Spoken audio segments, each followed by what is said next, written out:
Hello, my name is Terry Thomas, and I am your host. Welcome to MR.TerryTV, and I am coming to you yet again with another installment of Surviving Criss Cole, Part 2, my story. Now, I appreciate all the people that watched my video, my first video, Surviving Criss Cole, Part 1. At this current moment, we are up to 164 views. And I gotta say, thank y'all.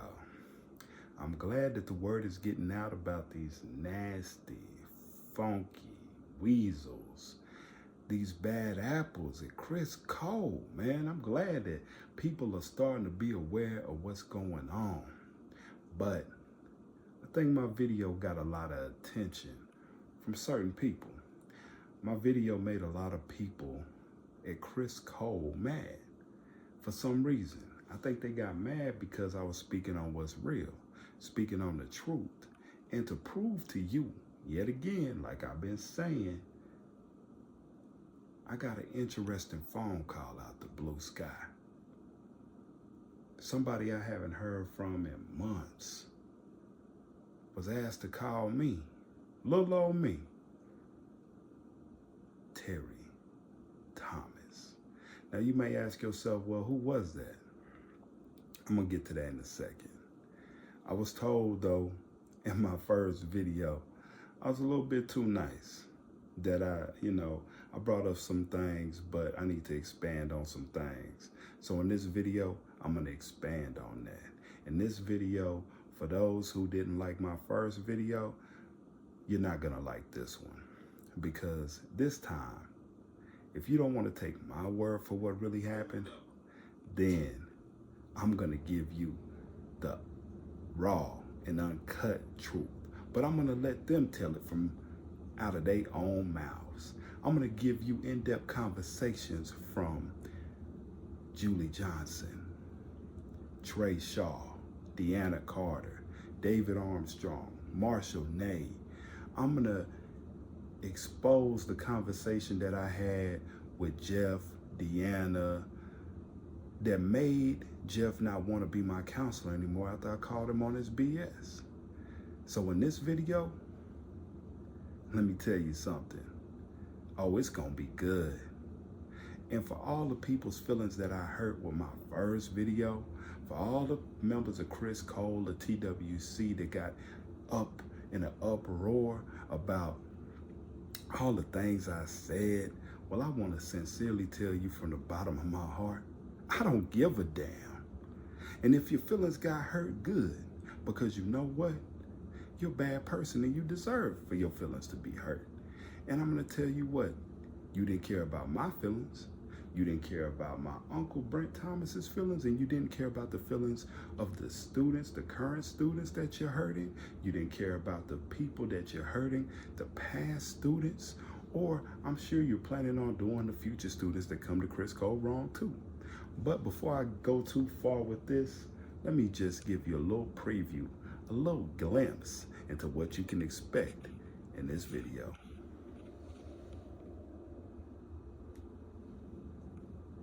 Hey, good afternoon, Terry. This is Aaron Humphreys with the TWC, the Title IX coordinator. Hey, I was calling for a couple of things. One, I wanted to confirm your address so that I can send you evidence. I finally have a flash drive that I'm allowed to send that aren't encrypted. Long story. Ain't that something? Sorry. But I'd like to do that. B, or number two, I did see your YouTube video. Oh, you did? I've been asked to reach out to you.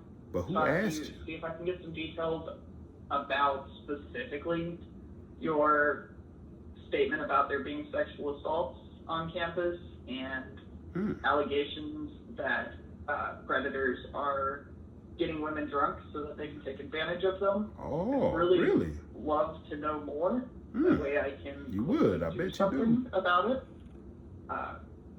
Please give me a call back. My phone number is 512-367-6666. 2397. You're also welcome to email me. Email address is aaron.humphreys@twc.texas.gov, or the one we've typically been using, which is easier to spell, which is Title IX, spelled Title IX, @twc.texas.gov. Love to speak with you. Give me a call back. Thanks. Now check it out, ladies and gentlemen. Now, that was Aaron Humphreys. This is the Title IX coordinator for the TWC. It works with Criss Cole. So, somebody asked her to reach out to me. Now, me and my uncle, we did file a discrimination. You know, we reported a discrimination thing against Criss Cole. And we hadn't heard nothing back from her in months. All right. And I also filed a Title IX against Shane Keller, AKA Uncle Shush. You know, the creepy technology instructor that insists on touching people's hands. The guy that goes around and tells people, men or women, because he got some kind of freaky, nasty hand fetish that says, oh, don't worry, I won't bite you unless you want me to. Ain't heard nothing about that. But if you want to know what that conversation was like, if you want to know about that phone call, I suggest you stay tuned. So welcome to MR.TerryTV, and welcome to Part 2, Surviving Criss Cole, my story. Get your snacks, get your favorite drink, kick back and relax, because today, oh, you don't want to miss this video. Today, you're going to learn today that you do not play with Terry Thomas. So, with that being said, stay tuned, because it's about to get hot up in here.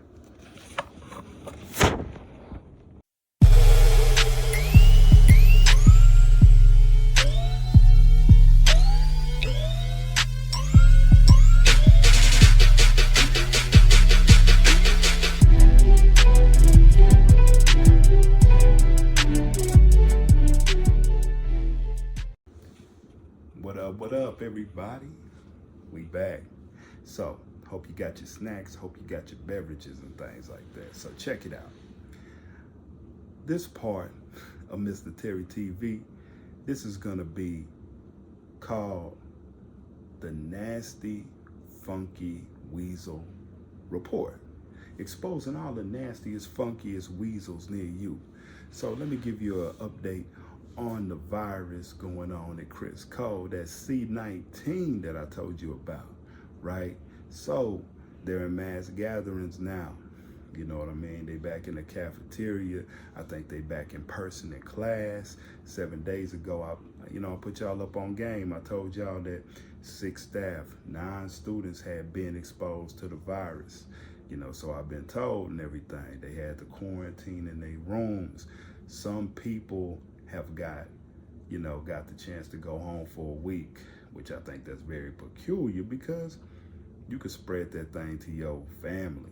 You know, you've been in these unhealthy conditions, you know, and where I heard that Criss Cole only had one day that they really cleaned, you know, sanitized the whole place and things like that.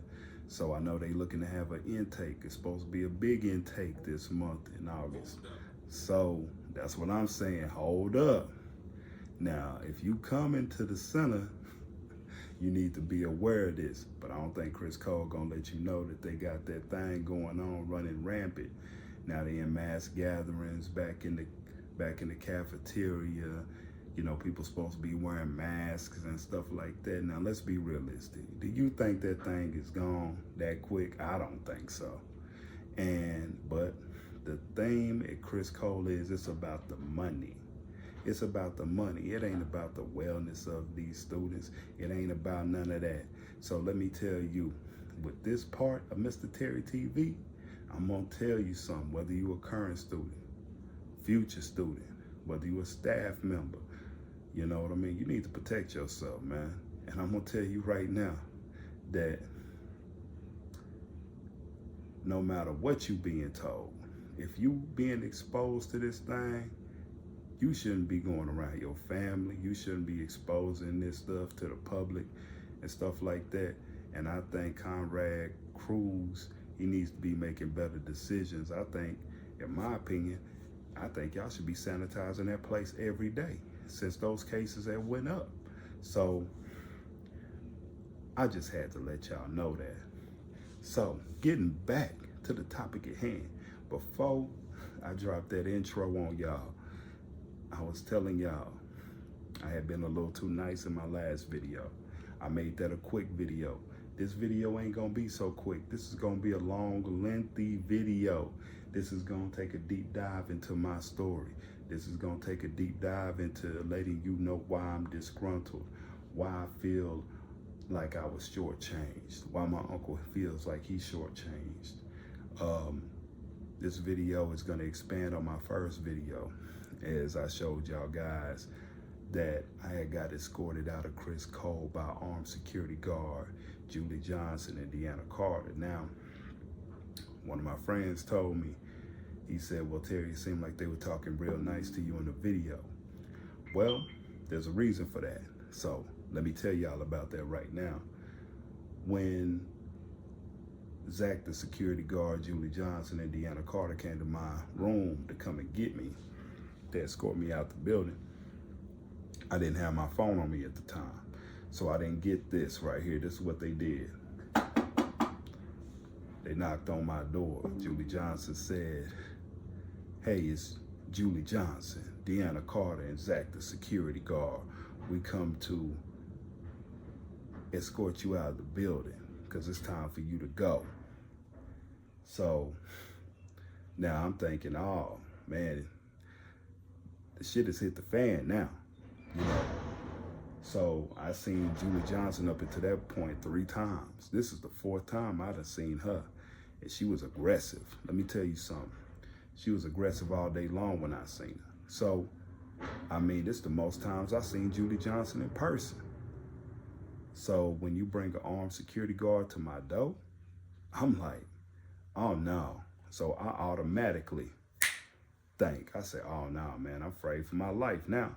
I done seen what happened to Trayvon Martin, you know, when you bring these so-called security guards or police officers, these so-called, you know, people that are supposed to help protect you, but really they race soldiers. You know what I mean? They race soldiers, you know, and right now, you know, I already, after everything I've been through up there, I'm already suspecting, you know, some of these people are suspected white supremacists. So, you know, they did that to flex on me. So what I did was the smartest thing I could do in my situation. I ran and got my smartphone.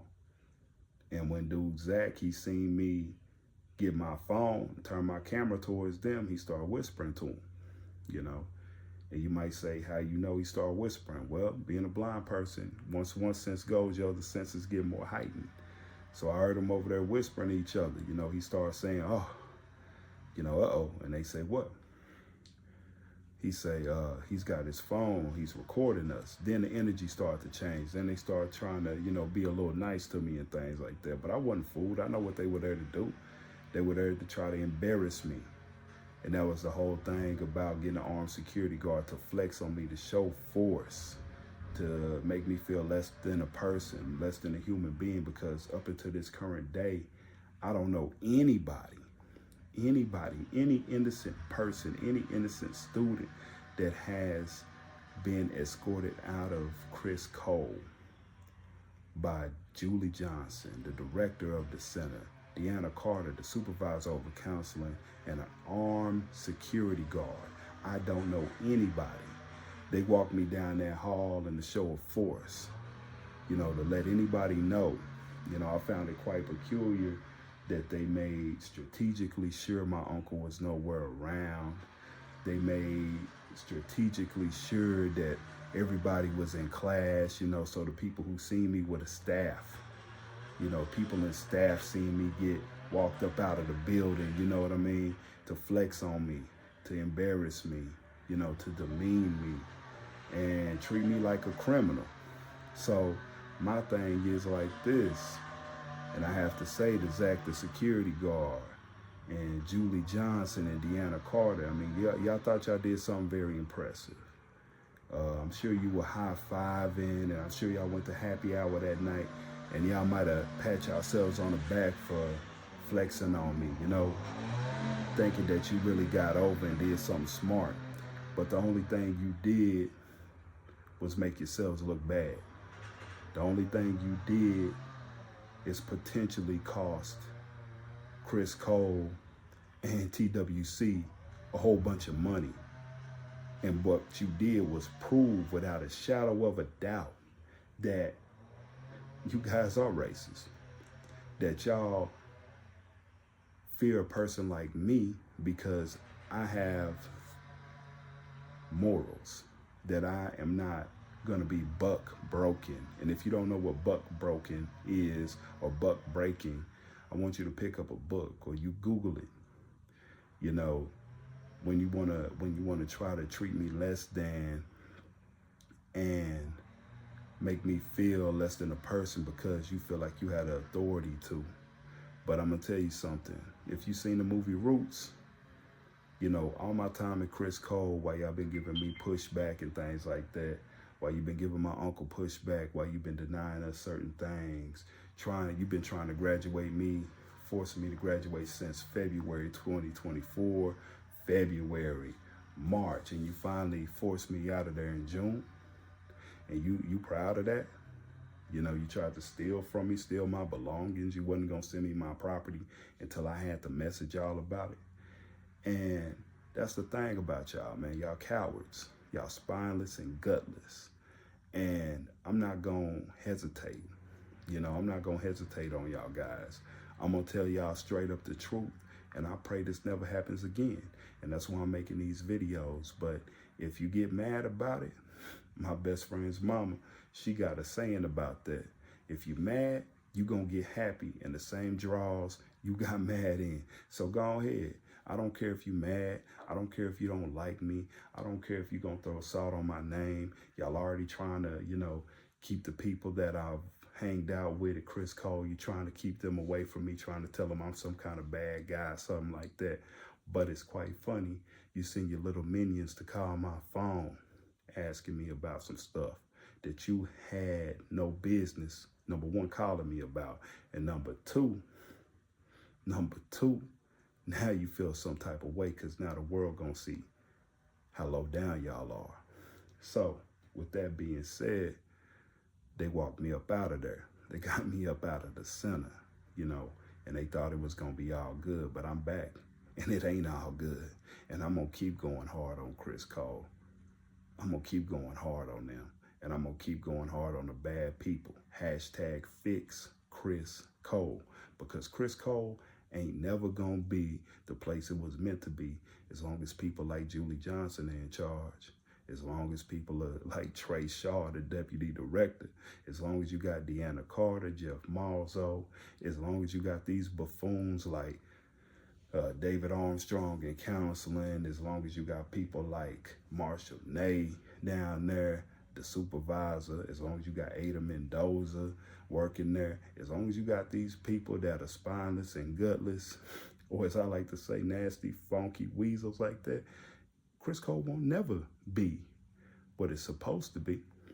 As long as you got people like Cindy and DLS keeping people from learning what they need to learn. So, but another thing I got to expand on, right?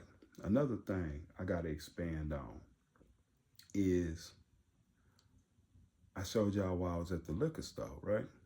I showed y'all I was out there at the liquor store. You might say, well, Terry, what were you doing at the liquor store? You know, what were you doing out there? I didn't tell y'all that they wanted me, because where I worked, you know, where I was volunteering at, it was a t-shirt place. It was a custom t-shirt shop called Big Frog Custom T-Shirts over there on US Highway 290, right? And that's a very busy highway out there. And the reason why I was over there was because somebody's bright idea. It was somebody's bright idea that I could go there, that I could catch my Metro Access ride. You might say, what's Metro Access? Well, in Austin, they got this thing. It's called the Metro Bus. You know, they got the Metro Rail. That's like a little train. But Metro Access is used for people that are elderly or the people that are disabled, you know. So I had a Metro Access. They said, Terry, we want you to take two forms of transportation to go to work, opposed to catching a cab from the center to Big Frog Custom T-shirts. They didn't want to no longer do that. And then it was somebody's good idea, you know, and I gotta name names. You know, I have to name names. And I don't have a problem with this individual I'm about to name. Her name is Allison. Allison and knowing them, I don't have a problem with Allison, you know. But it was Allison facilitated it.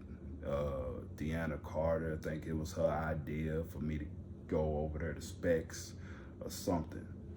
And Allison came up with the idea. Let's see, they put Allison up to it. So let's be real about that. Julie Johnson, Deanna Carter, Ada Mendoza, Marshall Ney, you know.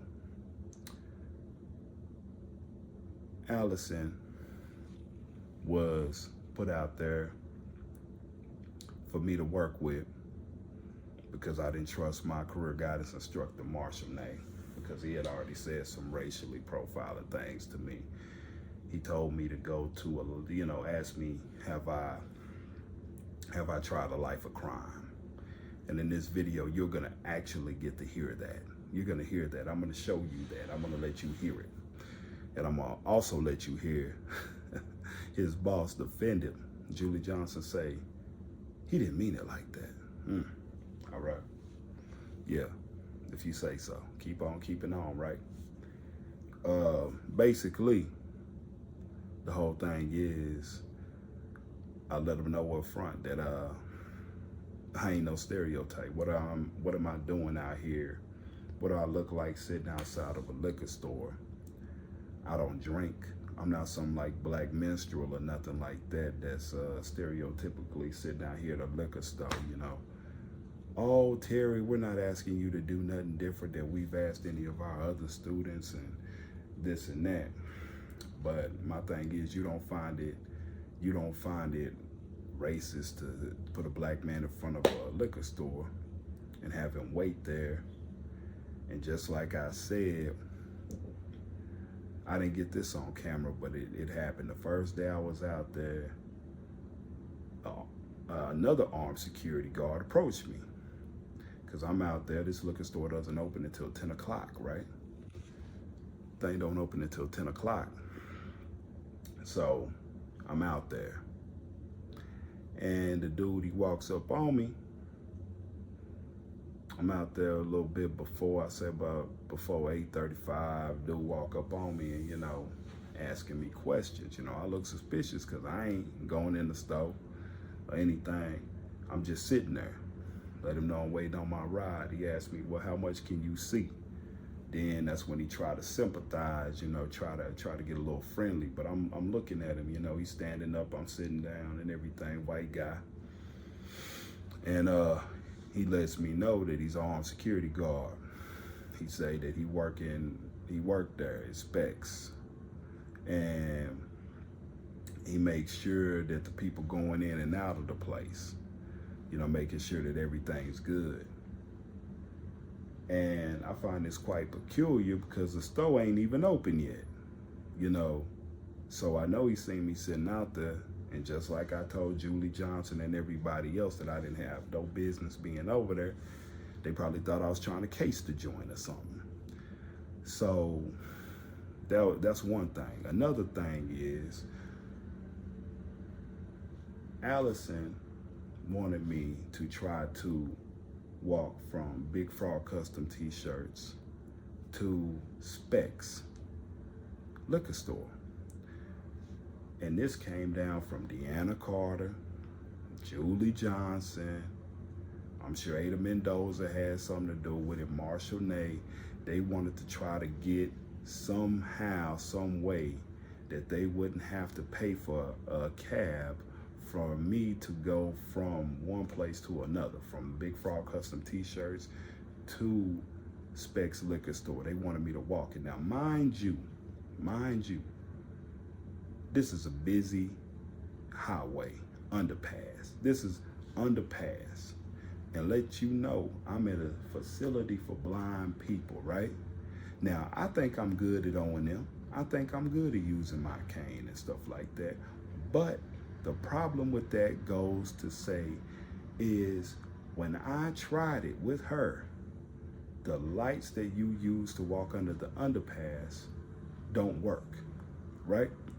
They're out. They do construction over there all the time. These lights don't work, so you gotta guess when you gotta cross the street, right?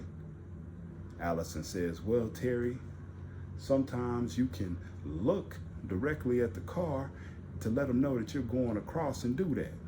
I'm like, yo, that don't even sound good. You know what I mean? These people are driving crazy. Let me tell y'all, these folks are driving crazy out there. And if you live in Austin, you know exactly what I'm talking about, because several sighted people told me that that is a dangerous area. I don't think you should be walking over there, right? Some sighted people don't even walk over there, but let's get to it. So we cross the street. We cross the next street that we got to cross, right? We get over there. Allison asked me how I like it. I tell her, I say, man, no, I ain't real comfortable with that. I ain't too comfortable with that. Okay, right? All right, needless to say, one day, they screw up on my ride.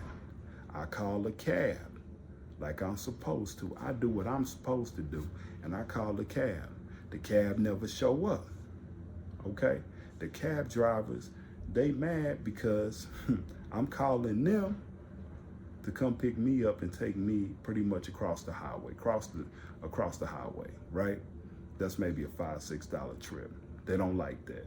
So I gotta meet my Metro Access. I got an appointment time for about maybe like two to pick me up, right? So I gotta mob it over there. I gotta walk over there. So I go over there, I walk over there, and the light is out again, okay? So needless to say, I almost get ran over by a car. Oh man, so I almost get hit by a car crossing where Deanna Carter, Julie Johnson, Ada Mendoza, Marshall Ney, where they want me to cross it, right? I gotta rely on the guy in the semi. He says, excuse me, sir, okay, it's good, you good to cross now. So I'm hoping and praying I get across the street, right? I make it over there to Specs. Heart beating out my chest, I almost got hit, I almost got ran over, right? Now, let me tell you something. This was on a Wednesday, all right? We had seminar. At Criss Cole, they had this thing, Adjustment to Blindness Seminar, where they have you talk about all kinds of stuff, right? They have you talk about adjusting the blindness and everything. So, needless to say, I see Allison, I see Julie Johnson, I see them after this, and they ask me how it went, right? Okay, and I tell them straight up. I let them know, hey, it didn't go too good because guess what? I tried walking from Big Frog to Specs, and I almost got ran over by a car. You know what these folks gonna tell me? You know what these folks gonna tell me? It ain't that bad. Julie Johnson gonna open her lying mouth and gonna say, well, I will live over there. I live over there, and I walk over there all the time. Oh, and you just gotta keep on walking it. Now, what part of I just almost got ran over don't you understand? The ran or the over? The over or the ran? See, so basically, it's easy for me to assume, hell, you want to put me out there so I get hit by a car or anything can happen to me. You already put me at the liquor store I didn't have no business at, trying to put me, an innocent black man, out there so I can get harmed by some suspected white supremacist race soldier posing as a security guard. And that's quite awfully funny that armed security guard approached me and I got escorted out of Criss Cole by an armed security guard. Don't you think? I think so. So, needless to say, they don't care about putting me in positions like this, right? Now, I was told I should expose and expand on the cab voucher situation. So check this out, right? Check this out, man. So the reason for the whole cab vouchers and stuff like that is it's like this. So while I'm working, right? One night while I'm working at my work quest, right? I leave early, while I'm volunteering at America's Academy of Pro Wrestling. The class ends early, so the guy gives me the go ahead to leave, right? Cancel my Metro Access ride. I gotta go. These people are ready to get up out of here. So I get in an Uber, right? And when I get in this Uber, I'm almost to Criss Cole, and then I get in a car accident in the Uber, right? So end up getting whiplash, right? Now, mind you, like I said, I'm coming back from my work quest experience. Now, this is the thing. So this is way before I started my t-shirt work quest, right? So I got up in this t-shirt thing, and I'm letting them know, hey, y'all already know that I'm hurt. I got the doctor stuff to prove that I got hurt, right? About to start my second work quest. So how are we gonna do this? Y'all know I got whiplash, and they talking about me catching multiple forms of transportation to get to work, right? Now, I'm gonna be real with you. Now, my stupid career guidance instructor, Marshall Nay, who is currently now the supervisor over career guidance. Like I said in my last video, I don't understand how in the hell that happened. But this guy, now you would figure that you would research how to get there, right? You would figure Marshall would have the common sense to understand because he drove over there to check the place out. You would have figured a couple of things, that he knew it was not safe to walk over there. You would have figured that maybe he would have known that the Metro access didn't go out there because it's outside the invisible line or the limit that they want to travel to. But Marshall didn't do his job like he usually doesn't do, but somehow he can get a promotion to a supervisor role. So needless to say, he says, book your ride and everything. So I look into it. I do what I do best. I do the research, and I find out that it's a no-go, and I gotta be to work on that Monday or whatever. So I tell Deanna Carter, I let them know that if I caught the bus, I would have to leave at 6 o'clock in the morning, right?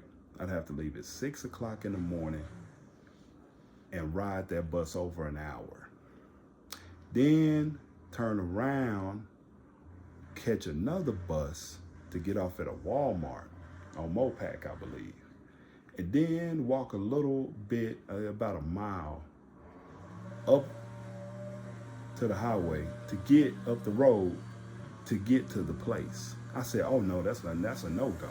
Y'all know I just had gotten in a car accident, right? Sorry for the noise outside. They doing some yard work or whatever. But anyways, check this out. So they know that I got in a car accident. Now, Uber's reliable, right? Uber's reliable for Uber is liable for what happened. You know, got in a car accident in their vehicle and stuff. So the thing is, now they have to come up with a way to get me to work. So now they start doing them cab vouchers, right?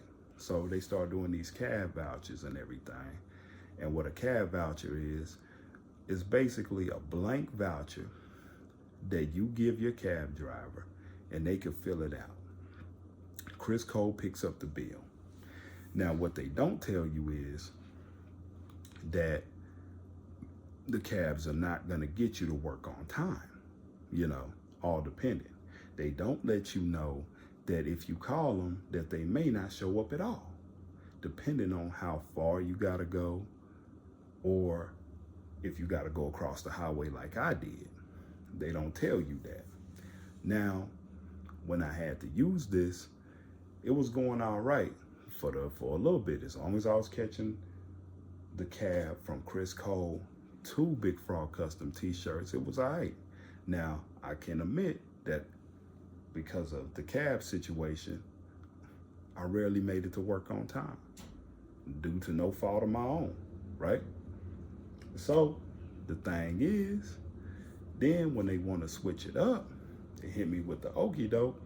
Oh, well, we no longer can do cab rides from Criss Cole to Big Frog Custom T-shirts. And when I ask them why, then my stupid, oh yeah, and I said stupid, Deanna Carter. I said stupid. Even though you claim you got a college education, I can't tell.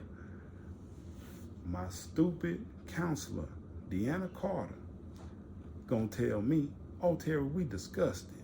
That's what they like to do with Criss Cole. They like to lie to you and say, oh, well, we discussed, we gave you a monthly bus pass and we discussed you using it. And I said, no, we didn't. We ain't talked about that. Well, it's not uncommon for our students to have to catch multiple transportation to work. So I'm like, let me get this straight. So basically, you want me to book a Metro Access ride to go from here to the liquor store that they suggested. They suggested me go to a liquor store, Specs liquor store, right? And that's when I tell her about me not being a minstrel, me not being a black stereotype and stuff like that. And she gonna come back and say, oh, well, it's not just a liquor store, it's a shopping center. Like, that's supposed to make it better. I bet you if I told her, well, why don't you catch a Metro Access to the nearest Mexican food place? I bet you she would have found that very racial. I bet you she would have found that a stereotypical. I bet you she would have got mad and reported me. But when a black person says something about, stereotypes and profiling and stuff up there, they don't want to hear about your troubles. But the thing about it is, this is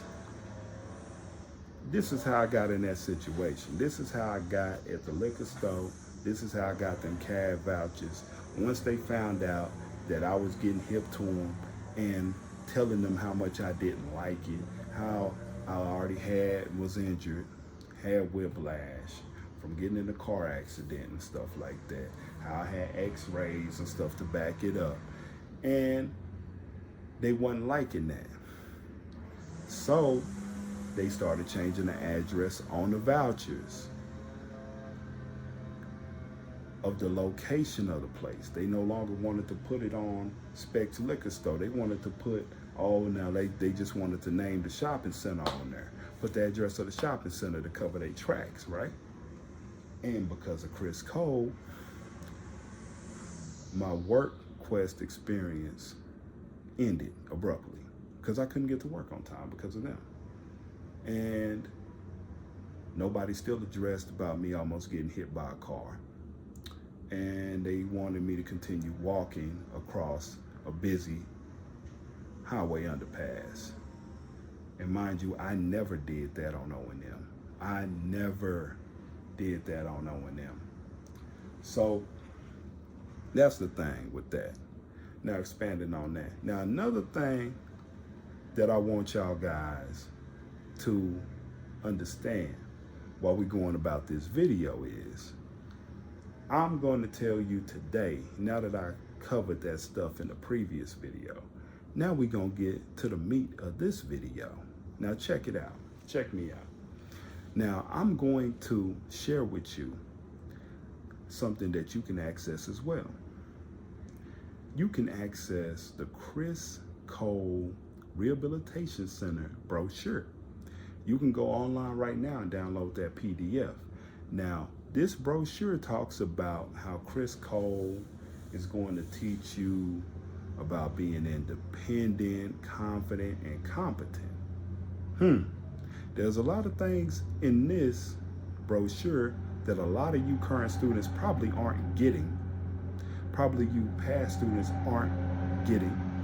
And I know me as a student, I wasn't getting it either. Because one thing I can't understand is, how does Criss Cole want you to be confident, right? How do they want you to be confident? Excuse the noise outside, they're doing some yard work. But let me do it like this, okay? Check it. So, how are they gonna build your confidence when the main class that students love so much is industrial arts, right? People rave on about industrial arts. Me, myself included, I got to make the best, in my opinion, the best Bluetooth speaker, right? I got to make a great Bluetooth speaker, handmade, you know, and I took my instructors, Kurt, Bert, and Mert. I took their 3 favorite woods, put them together, and made this amazing speaker, right? And since I made mine, I have seen some fantastic Bluetooth speakers made. I bet you didn't know that watching this video. You didn't know that blind people could play with power tools and table saws and stuff like that. Blind people can do a lot of things. You know, you're just limited by your imagination. But a shout out to Kurt, Bert, and Mert. And by far, y'all are doing a great job, and by far y'all are the students' choice on favorite classes. And I feel like a lot of people are jealous of that. A lot of people hate that. They hate that the students rave on about how they love industrial arts.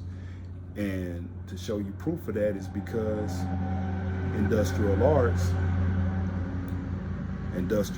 is one of the classes that get, sorry about that. Industrial arts is one of the classes that gets cut short. They can't wait to get you out of industrial arts. They can't wait. And the reason for that is they can't wait to get you out of industrial arts to get you in career guidance. And you might say, well, Terry, why is that? Well, the reason why that is to hurry up the process.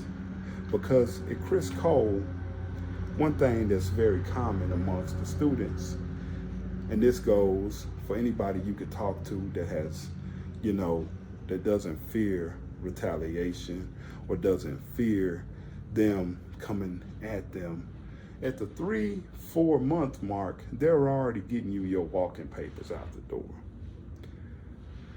3-4 months, most people haven't even made it out of keyboarding yet. You know, they're luckily if they did make it out of keyboarding. But your counselor, and I would not hold back and say that the counselors at Criss Cole ain't any good, the ones that have already been there, like Deanna Carter, who is the supervisor over the counseling department. Trey Shaw, I guess he's trying to be a counselor right now, but he's supposed to be the deputy director. And Jeff Malzo, he's a counselor right now. And I could tell you all 3 of them right there that I just named are worthless, and they shouldn't be a counselor at all, based on my interactions with all 3 of them. Now, I can't speak for the new ones. I can't speak for Blue Feather, and I can't speak for the other one, because I don't know them. But I can guarantee you this. If you've been trained by Jeff, if you've been trained by Julie Johnson, any of them, I suggest to you right now that you shake off whatever bad habits that they done taught you, because if you don't, I'm sure you will be in an expose video like this, okay? So that's just some free game that I'm gonna give you. Anyways, the reason why they want you to go and get out of industrial arts, they want to send you down there to career guidance so you can get saddled with one of these sorry career guidance instructors like David Armstrong, who's passive aggressive. David Armstrong is very passive aggressive. He's kind of like, he has feminine ways. You know, I really don't understand how he can be a career guidance instructor. And the only way that you're gonna get any success with David is if you into what he into. If you into rock and roll, and if you into saying that you want to be a rock and roll superstar, like one of my fellow classmates, when I was in there and I had David, then he'll let you do whatever you want. You know, he'll give you a pass. And Marshall Nay, let me tell you something. If you are unlucky enough to get Marshall as an instructor, man, I'll go to my counselor right now and try to get another one. You probably won't get one, but at least you can have the gumption to ask, because Marshall is lazy. Marshall is lazy. He ain't gonna want to help you. And I'm gonna be honest with you. He don't want you to question him. Marshall Nay, he don't like you questioning him. And the reason why they want to put you down there in career guidance is because they want to hurry up and get you up out of there as soon as possible, so they can get the next person or next two people in, especially if you're a residential student and you living at the facility like I was. My thing is, that's why they want to cut the class short that's supposed to help you build your confidence. They don't want you to build a big elaborate project. They don't want you to build a big elaborate project. They want to hurry up and shorten your experience as soon as possible. So that is a big problem there. But like I said, I want to share with you right now the Criss Cole Rehabilitation Center brochure. And after you hear this, you're going to have some questions. And I'm going to come back and I'm going to give you my 1-2. So let's check this out together.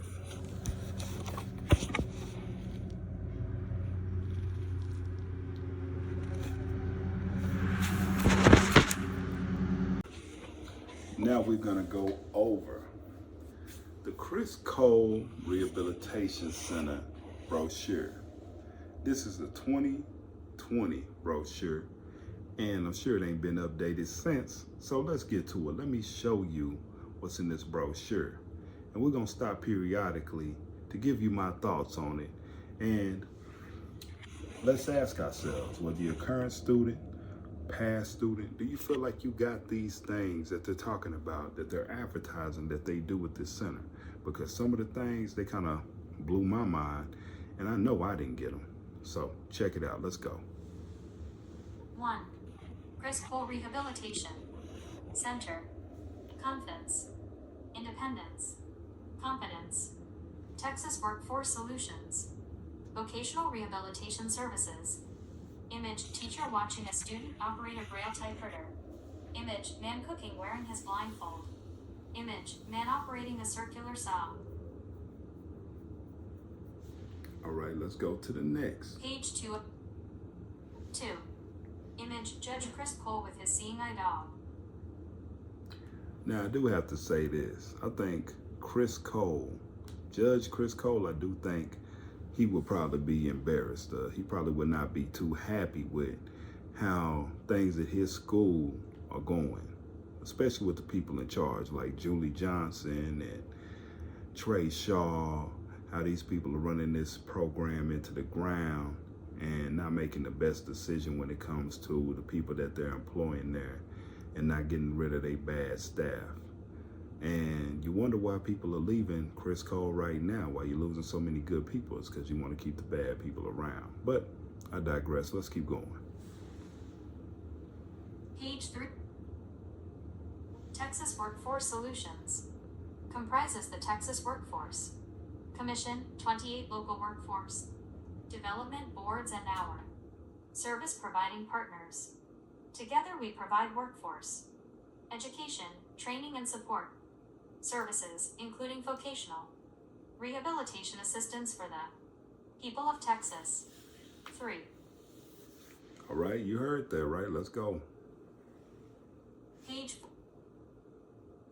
The Texas Workforce Commission's TWC Criss Cole Rehabilitation Center, Criss Cole Rehabilitation Center, was named in honor of Judge Criss Cole, who lost his sight while serving as a Marine during World War II as a member of the Texas House of Representatives from 1955 to 1962, and the Texas Senate from 1963 to 1970. He was instrumental in improving services for all people with disabilities.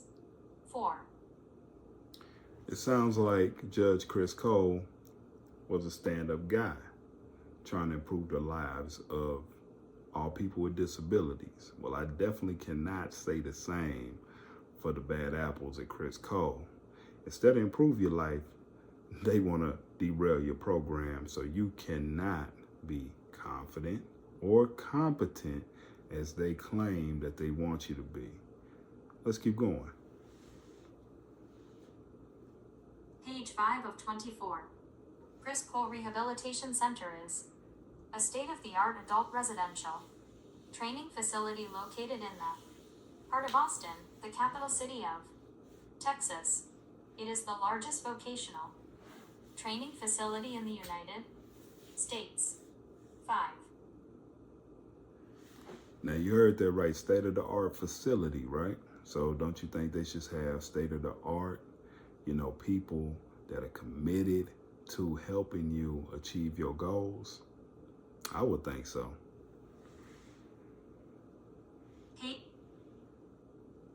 Philosophy.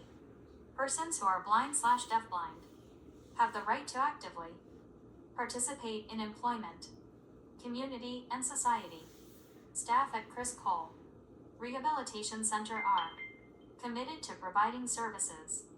6. Image.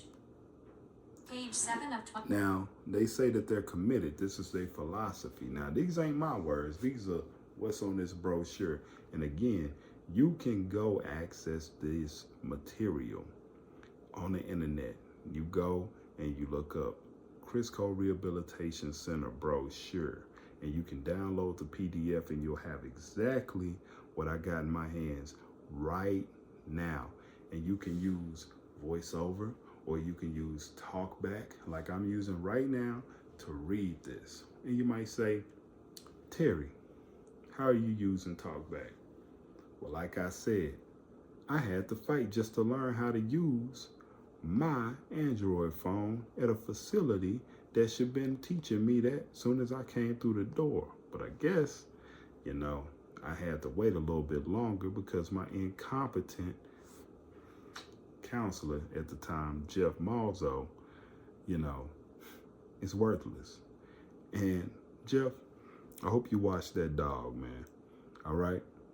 You either took care of Chuck or somebody took care of calling the proper people on you for mistreating that dog. Let's go. Back button. Criss Cole Rehabilitation Center offers 3 distinct training paths for the customer to choose from: proficiency training, career, focus training, and the deafblind training program. Proficiency training program, PTP, offers individualized classes and seminars which develop skills and increase confidence.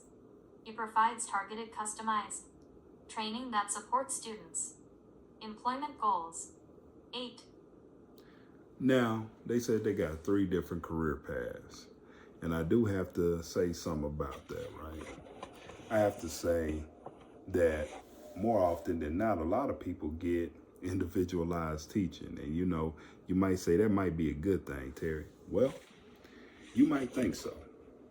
But I'm here to tell you, if they're trying to put you in an independent tech class, that is not good. Because I had a instructor tell me personally that Mr. Thomas, don't believe the hype. You do not want to be put in an individualized tech class, because being an individualized tech is going from the highway where the regular classes are to the toll road, the toll service road, and that's going to speed up your progress of getting out the center. So to all my current students, if they're trying to funnel you into an independent tech class and they're not allowing you an opportunity to have the time that it takes to learn that material, hey, it's your right to fight. And let me tell you something. You do have the right. I'm going to tell you something that your counselor ain't going to tell you. If you disagree with your counselor about your program, you have the right to appeal their decision. Let me say that again for the people in the back. I said, you have the right as a student at Criss Cole Rehabilitation Center, if you do not agree with your counselor's decision, if they're trying to whether force you into an independent tech class, or they're trying to stack your schedule so they can hurry up and graduate you, or they're trying to graduate you if you've barely been there for 3 or 4 months and you won't feel like you're ready to go out into the world and be confident, competent, and do the things and compete in a competitive work environment, then you have the right to appeal these decisions. And hey, I don't even work for TWC, and I know that. I don't have a college education either, and I know that. And also, if they don't tell you this, and I'm going to tell you the truth yet again, like I always do, you have the right to have a CAP representative to represent you if you don't feel like you can articulate yourself, and if you don't feel like you can trust these so-called counselors, or if you can't trust Julie Johnson to make the right decision, or if you can't trust Trey Shaw, the deputy director, to make the right decision, and you feel like you need somebody to represent you, you can get a CAP representative. Now, going on to that fact, the only reason they started talking about CAP representatives is because my uncle and I brought this to the forefront and reported them for breaking the law. Now, what they should be having at this school, and I heard it from a government employee's mouth myself on a phone call I had, because bosses talk to real bosses, and that's the reason why I'm out of Criss Cole, and they don't like people like me, and they're trying to get my uncle out of there. Because I talked to somebody and they told me straight up that what Criss Cole is supposed to do is have CAP brochures, client assistant program brochures around that center. And guess what? Your so-called supervisor of counseling, Deanna No Good Carter, said, oh, that information that we have is only accessed digitally. No. That's not what the man told me, and that's not what's in compliance with the law. So I'm going to tell you right now, if you're a student and you can't go up to the counter, whether it's at residential or whether it's at the front of the building where you check in at the front of the building, and you can't put your hands on a brochure, whether it's supposed to be in large print, it's supposed to be provided in Braille, and you can't put your hands on it, that means Criss Cole is breaking the law like they always do. And you should definitely report this criminal organization. So, like I did last time, I will put that information to Ed Sarna, Cheryl Fuller, Tammy Martin below in the description. And if any of you parents out there have any questions, you can use that information as well and ask about what the hell is really going on at this state government facility where you're sending your loved ones and your children to. Okay, let's keep it going. Page 9 of 24. Career Focused Training, CFT. You explore and refine. Career goals. Develop employment lifestyle. Habits. You practice employment skills, such as promoting oneself, filling out applications and interviewing. 5 customizable tracks. In CFT. 1. Competitive employment. 2. Self-employment. 9. Now, they talk about career-focused training, and this part is talking about career guidance, career goals. And I will let you know, hey, some people I've seen have been successful because of the color of their skin. The instructor helps them and provides them information that they do not provide all of us. And I could tell you right now, my career guidance instructor, he asked me, have I tried going to a life of crime? So let me tell you that for straight off the bat, Marshall Nate asked me that, okay? So I'm letting you know, I didn't get taught nothing about competitive employment. Pretty much they wanted to shut me up and tell me straight up, your boss is your boss and that's it. There's always no resolution. They wanted me to shuck and jive and be step and fetch, and anything that I wanted to do. When I first wanted to do a work quest experience, the big dummy Marshall Nate, he gonna tell me he didn't think I needed one. So, I mean, of course he's gonna deny it, but hey, let me tell you straight up, I'm just letting you know. Now, I'm not saying when you go to career guidance that you can't be successful, because you probably can, but I'm letting you know, I'm just letting you know, this tale that I'm telling, my story I'm telling is a cautionary tale. Take the good and listen to what I'm saying. That way you can be aware that next time you step in your career guidance class and you feel like you are not getting a fair shake, I'm just letting you know, it might be because of your skin tone. If you're a black student and stuff like that, you wonder why everybody else is getting a volunteer experience and you ain't getting one. Let me tell you, I've been there, done that. My Uncle Brent Thomas has been there, done that. Most of the time in career guidance, they're gonna try to get you up out of there before you even get a chance to do a volunteer experience, or you're gonna get kicked out of there before you can do a work quest experience. And one of the biggest myths that they'll tell you is that you can do a work quest in the field or a volunteer experience in the field. Well, let me tell you the reason why I say that's a myth. Because yes, true indeed, you can do it, but if you come from a rural area like I do, where they ain't got no opportunities for people that are blind or visually impaired like you, then let me tell you something, you're gonna be stuck at home twiddling your thumbs when they get paid. If you want my advice, I'm gonna give you some free game.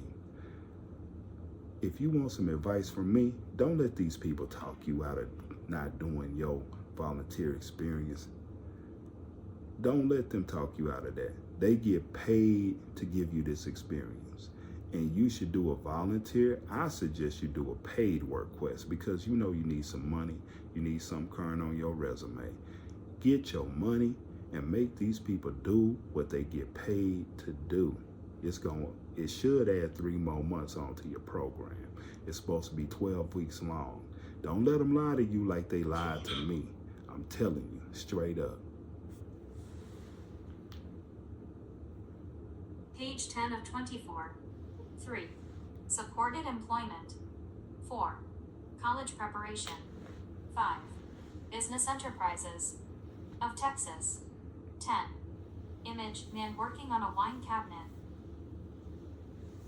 All right, let's go on from here. Page 11 of 24. Deafblind training. Department. He offers individualized classes for customers who have both vision and hearing loss. He provides customized support / training for the customer too. 11. Image, woman walking with a white cane. Page 12 of Access communication both at Criss Cole Rehabilitation Center and in the community. He conducts assessments to determine recommendations for training programs. Deafblind Department. Objectives. The goal of the Deafblind Department is to provide individualized support, accommodations, and 12. Now, check this out. Now, you know, I heard that one of the lovely, cool people at the deaf blind department. I think Malia, I think she ain't working there no more. So I wonder what they did to her for her to leave, because she was real cool and stuff like that. But you talking about making accommodations and everything like that. Well, my uncle is considered deaf blind and stuff like that, and he didn't get a whole bunch of stuff. So I don't know what the hell they're talking about right there. And I can't speak for everybody else. I could just speak for my own and stuff like that. So let's be real. Like I said, I'm gonna let him tell his own story and stuff like that, but I'm gonna go ahead and throw stuff in there that's important. I'm just gonna tell you, I'm gonna point out the lies and the fake news.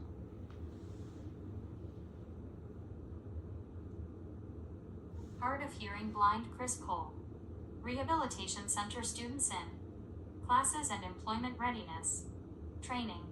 Students receive specifics. On. Basic American Sign. Language classes, ASL 1, 2. Communication strategies for. Hearing loss.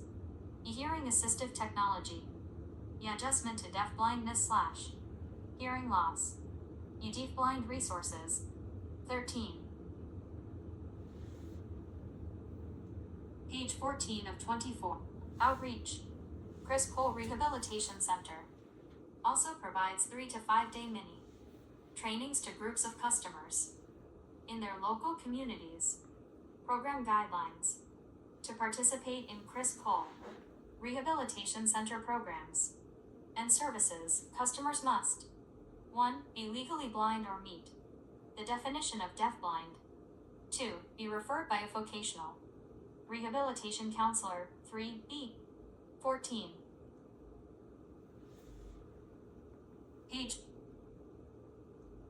Independent with administering medications and self-care, and 4. Have a permanent residence in Texas. For more information about Criss Cole Rehabilitation Center, call 512-377-0300 or email ccrc.admissions@twc.state.tx.us. 15. All right, we're going to keep going because there's some more information that y'all need to know. It's very important. And it's going to make you say, I didn't know that. Page 16 of 20. Location. Criss Cole Rehabilitation Center is located at 4800 M Lamar Boulevard, Austin, TX 78756. To reach the center, UB bus. Criss Cole Rehabilitation Center is served by several Capital Metro bus routes that stop at or nearby the center. 16. Page 17 of 24. You can view routes and schedules at www.capmetro.org or by calling the GO line at 512-474-1200. EB car. Going north on Lamar Boulevard, past 45th Street. Turn left into the circular drive, marked 4800 North Lamar, and proceed to the parking.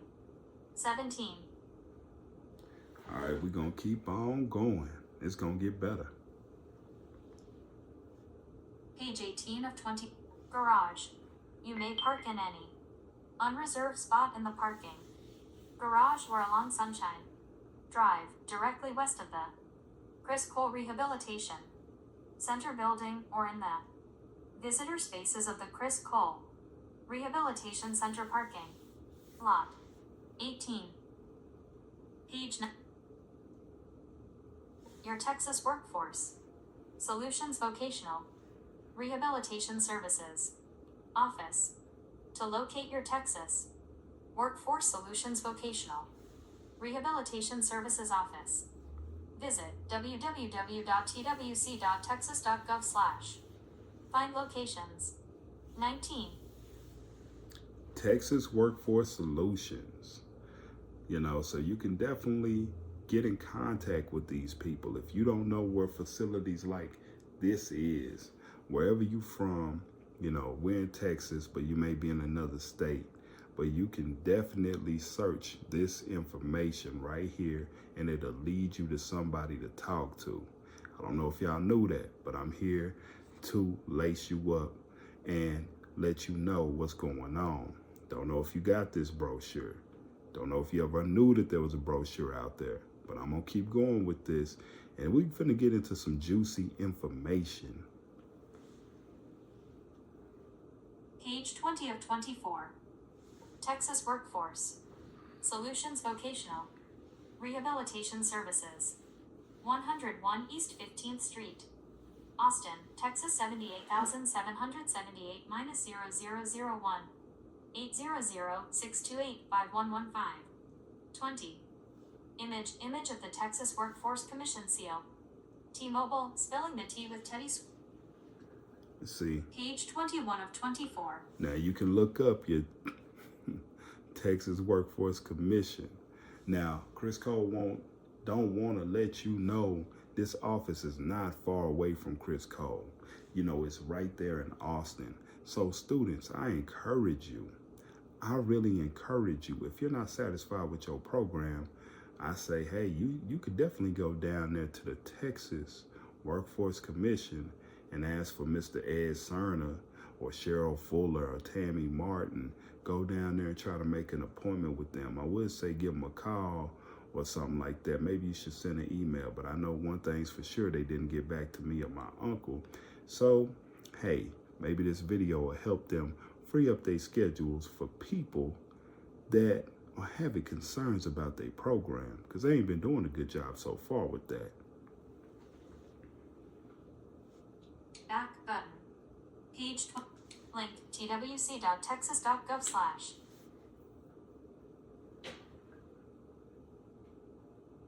Page 23 of 2020. The Vocational Rehabilitation Agency anticipates receiving $287,666,847 in federal vocational rehabilitation funds appropriated by the state paid 21.3% of. The total costs $77,856,466 under the Vocational Rehabilitation Program. For purposes of the supported employment program, federal funds paid 90% of the total costs in federal. 23. Hold up, indeed. Hold up. So did y'all hear that? Did y'all hear that correctly? Maybe you didn't hear what's on this brochure. Maybe you didn't hear all the money that's going into these vocational rehabilitation programs to support these employment programs such as this. That means these people are getting paid a whole hell of a lot of money for people like you and me and relatives of yours to go to facilities like this. And ain't that a shame that we ain't getting what the taxpayers are paying for? I find that to be very problematic. But just in case you didn't hear it, I'm gonna run it back for you. Page 20. 2020. The Vocational Rehabilitation Agency anticipates receiving $287,666,847 in federal vocational rehabilitation funds appropriated by the state paid 21.3% of. The total costs $77,856,466 under the Vocational Rehabilitation Program. For purposes of the supported employment program, federal funds paid 90% of the total costs in federal. 23. Now, if you don't understand any of that, these people have got funds from the taxpayers. They've got grants. They've got all kinds of money for people like us to go to this place and learn and be successful. And this is back in 2020. It's 2024 right now, and I could just imagine if the budget did stay the same, it probably done went up. And newsflash for anybody that's going to Criss Cole right now or going there in the future or past students, you know, that's why they want to go back to maximum capacity, because see, they get paid more when there's more people there, so they could justify having the staff that they got. So do you wonder why sometimes they want to cut your program short? Because you ain't as worth as much to them as you was when you walked into the door. So they see you as just another number. It's kind of like you in prison. You see what I mean? And the longer you stay there, the less value you have to them. And hey, it's a hard truth. It's like a punch in the chest, you know, and it's kind of hard to accept. But that's why I'm making this video, to put you up on game and let you be aware of what's going on. And for all you parents out there that are watching this video, for all you tax-paying citizens out there, and for the people that have just went newly blind, y'all have worked before. This is where y'all's tax money is going and stuff like that. Y'all should call your congressman. Y'all should let these people know, hey, why is this stuff Large going red on? circle viral hip hop. So let's keep going. Page 20. Fiscal year 2020, the Vocational Rehabilitation Agency received $1,446,266 in federal supported employment funds. State appropriated funds paid 10%, $80,348 of the total costs under the supported employment program. 01825A0420 INV number 686,077 24. Now look at that. Like I said, this is 2020. It's 2024 now. Now, do you wonder why they try not to give you your Victor Stream readers, your Word wands, your adaptive technology?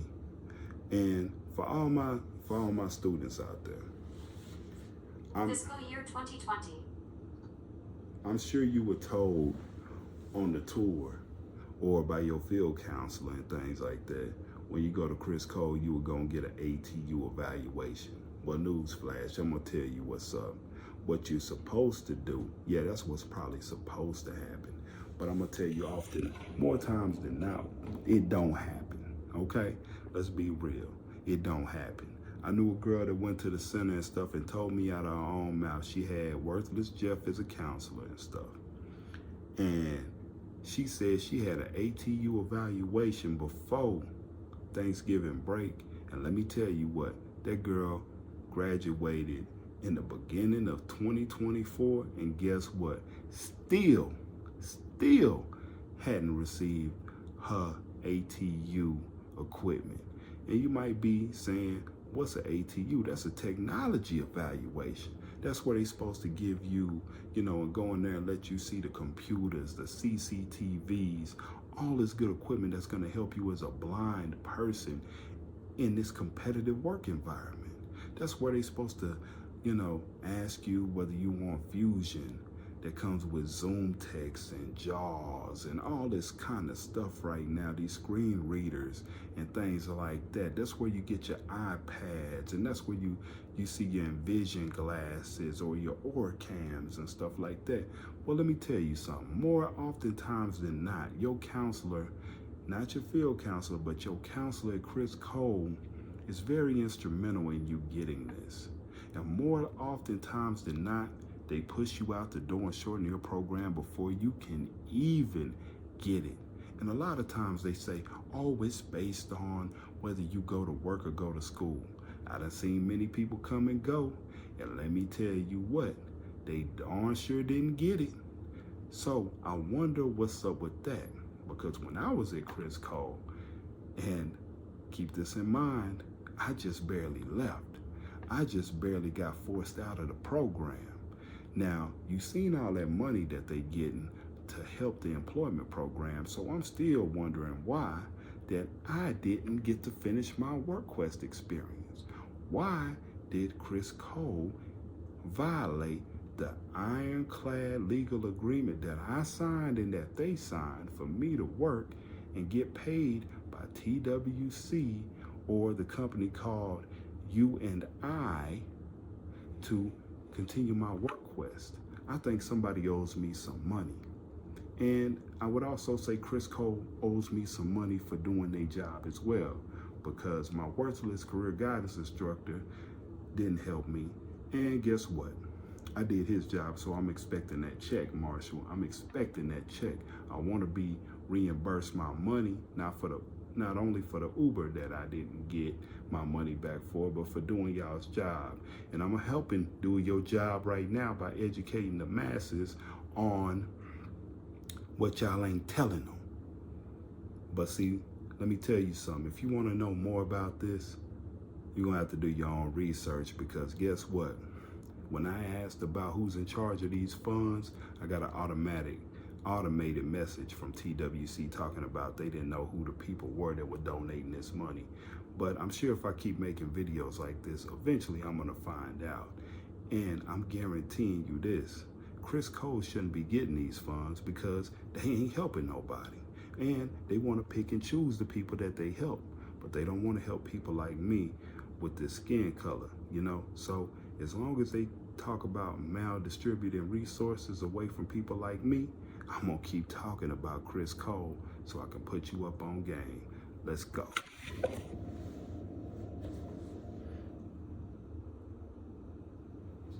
So now that we've come to the end of the brochure, let's go on to the next thing. So I'm sure you've been anticipating what that phone call was like between me and Aaron Humphreys. Well, that's coming up next, so stay tuned, man. Hey, what up, everybody? We back. So now we gonna listen to this phone call. Let me know if you can hear it and things like that. If you can't, then I'm gonna explain to you exactly what's going on. Check it out.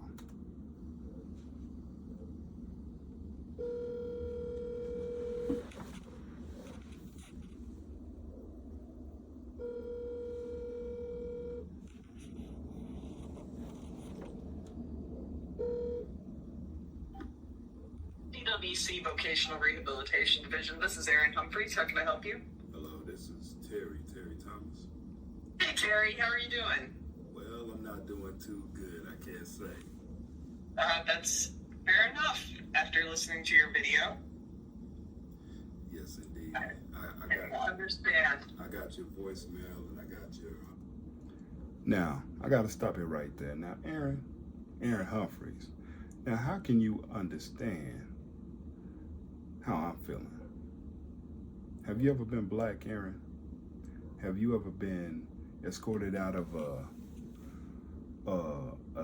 government facility by Julie Johnson, Deanna Carter, and an armed security guard, that they want to make sure that they flex on you, that they want to make you feel less than a person?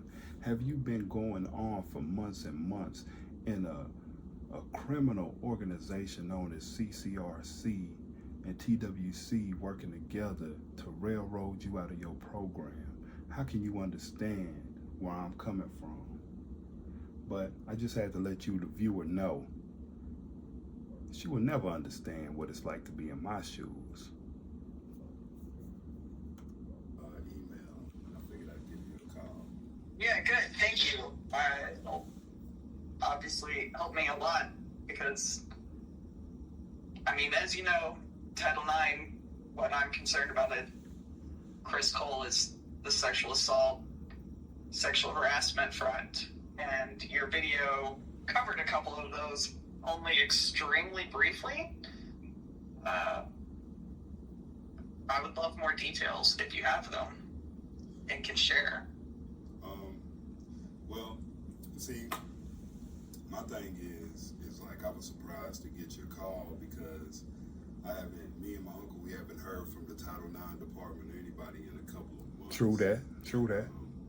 We haven't heard any resolution to the things that we reported. Still ain't heard nothing. I talked to Julie Johnson before I was forced out of there and treated like a criminal and escorted out of there.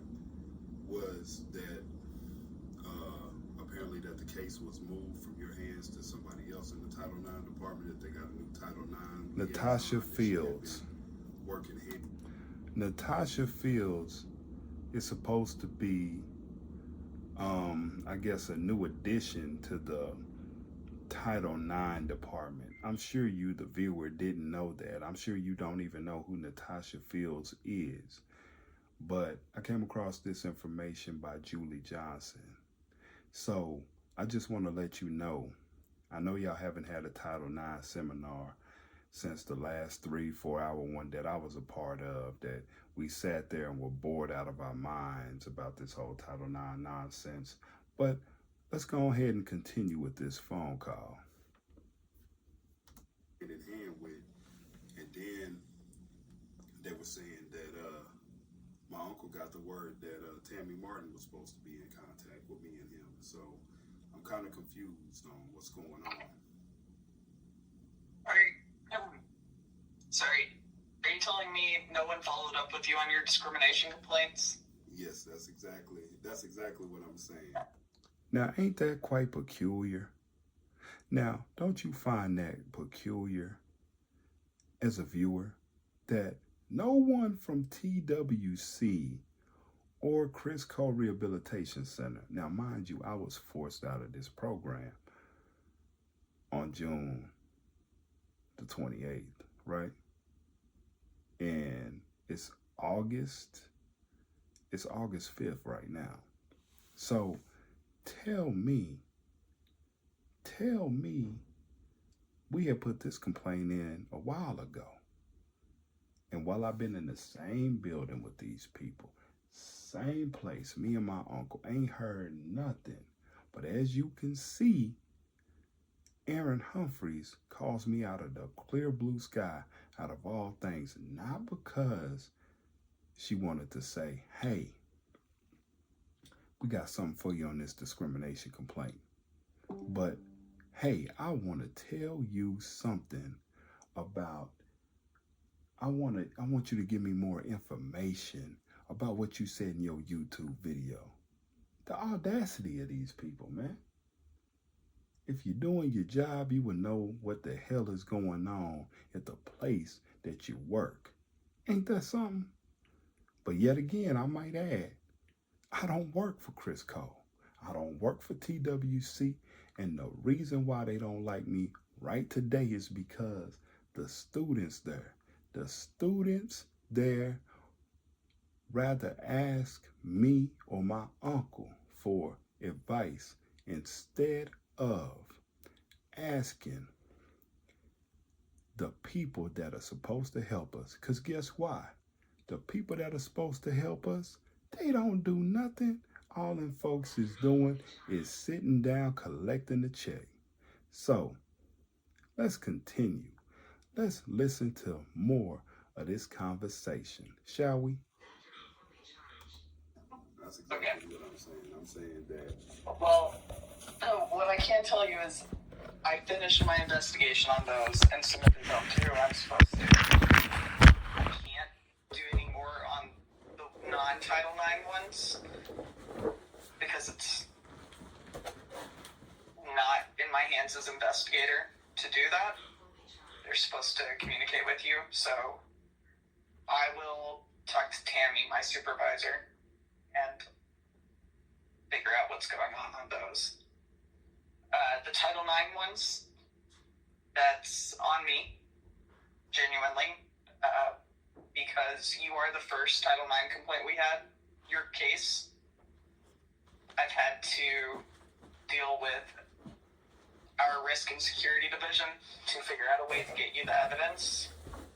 This Title IX requires us to be able to share with you your own evidence, even though it's the evidence you shared with me, the recordings. We're going to get those back to you, but the only way I can do that is with a flash drive, and we didn't have permission to do that under the current security policies. I have that permission now, which is why I wanted to your address. Second. Now let me get this correct. Let me get this straight. Okay. Now, Title IX, right? Now, don't you see all these excuses that they making? Oh, they didn't get back to you. I did what I'm supposed to do. I submitted it. It's more this pointing the fingers crap. Now, check this out. Now, all these people work in the same organization and stuff. You telling me they ain't communicate? But you can communicate. Somebody can tell you to call me and about my YouTube video while I'm in the same building with all these people. Same building with all these people. When I was there at Criss Cole, you couldn't find how the hair of these people.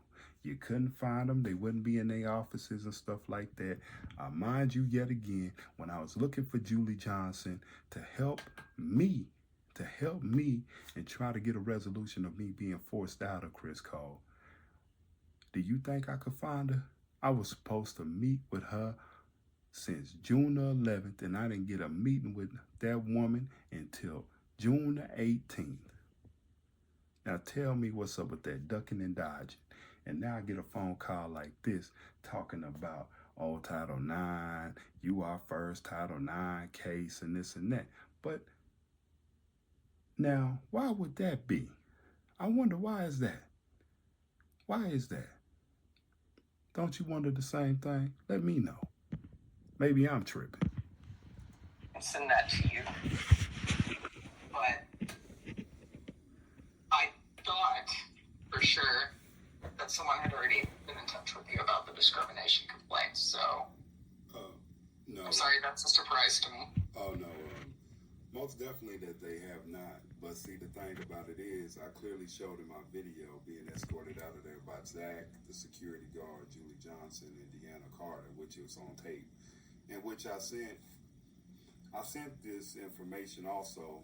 I sent various emails to Ed Sarna, Cheryl Fuller, and Tammy Martin about these situations, and nobody's gotten back to me. So I feel like Criss Cole's dropping the ball yet again. And That's fair. And yet, that's another piece of evidence that.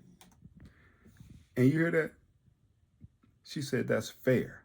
That's fair. So, in agreement with me that Criss Cole is dropping the ball. This is a government employee, TWC employee, letting me know, hey, yeah, that's fair. They're dropping the ball. Okay? So, who's really tripping now? Because these ain't just my words. Now you heard it from your Title IX person. So let's keep going. It clearly shows an open and shut case that what's going on. And I feel like this is that I haven't heard, when I was at the same facility, I'm just saying, when I was at the same facility, I don't really see why we have to go through this. When I was in the building, I think it could have been easier to give, you know what I mean, to reach out to me and my uncle and be like, okay, here's this information. We're all in the same building. Let's meet. Here's the evidence. Here's y'all stuff back.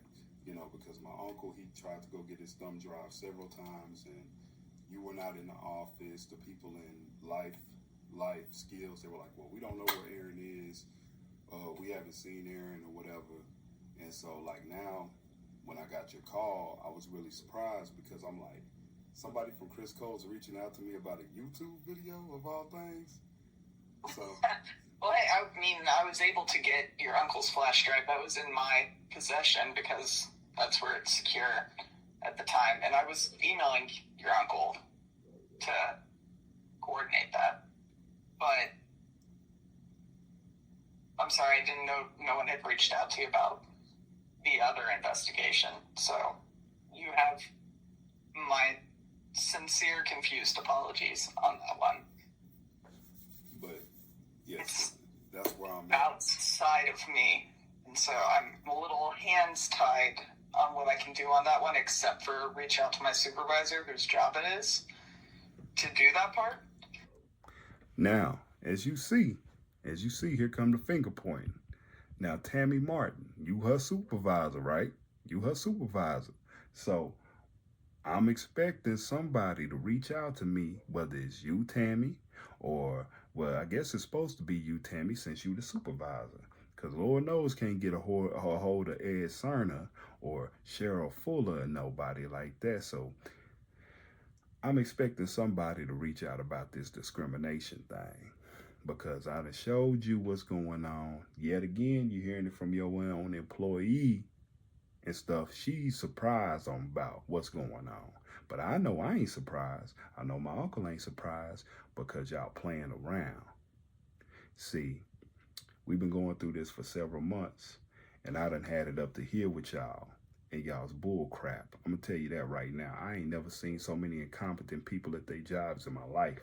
And I done worked at Walmart. And you know how terrible Walmart is if any one of y'all have worked there.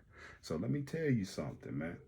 I don't know what makes y'all think in y'all's right mind that y'all had the right one messing with me and messing with my uncle and messing with people that need to get an education, that want to better themselves in life. I don't know what y'all mind was.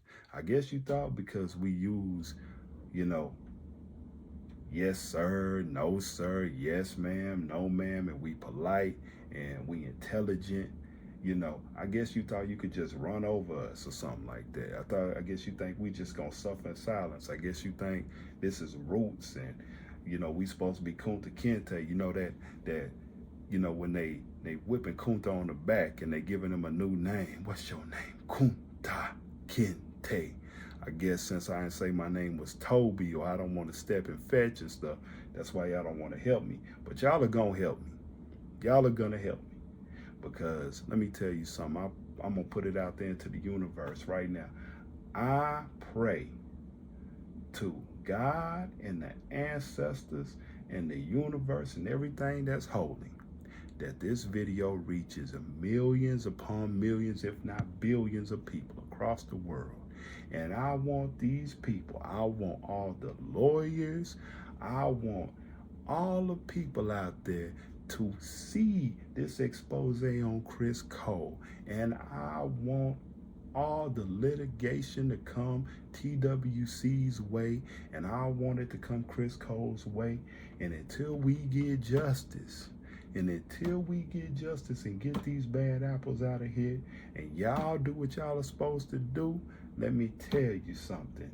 I want justice, and we ain't gonna stop until we get it for not only my uncle and I, but for the current students at Criss Cole, for the past students that have done wrong at Criss Cole, because my goal is to make Criss Cole a better place for the people who come behind me. And let me tell you something. If you thought that I was playing with y'all, I ain't playing. So let's get back to this phone call. Let's go. But I will. I can promise you that. Doing that part. Okay. And the evidence, that's just not how it's allowed to happen with Title IX, because you have to be able to have it in your possession and review it on your own time. You have to be given 10 days. Now I got to stop it right there. They say that's not allowed by Title IX, but apparently TWC allows students to get treated like a criminal and escorted out of a government building. I guess they allow that kind of stuff to happen. TWC, Texas Workforce Solutions, right, that works in conjunction with Criss Cole, CCRC, allows people like Julie Johnson and Deanna Carter the right to treat an innocent black man like what? Like less than, and get me escorted out of a building when I haven't done nothing wrong. They allow that because guess what? I'm sitting at home. I'm sitting back at home, and I sure ain't at Criss Cole. So how we gonna make this right? How we gonna make this right for all the other people that you graduated early or forced out the program? Tell me that. Over which you can review it and like replay it, think about it, right? Like it's built around giving you time as the complainant to consider your case, not just okay, I played it for you. What's your response? Even though it's your recordings, it's over the top and ridiculous in this one specific case for you, only because it's the recordings you submitted, so you know the recordings. But in most cases, it would be evidence that someone may not have ever seen before. And the process is the same no matter what the circumstances are. So, Okay, so where are we? So where are we? Are you allowed to talk about that? Where are we at with this complaint against Shane? Is that still going on? On that one, yeah, I just need your address so I can send you the flash drive. Oh yeah, all right, I gotta stop it right there. You know what I'm saying? Can't put my address out there on the internet and everything like that. But I'll be right back. Let me go ahead and, you know what I'm saying, let's get past this part, because this is gonna get even better. So give me just a second.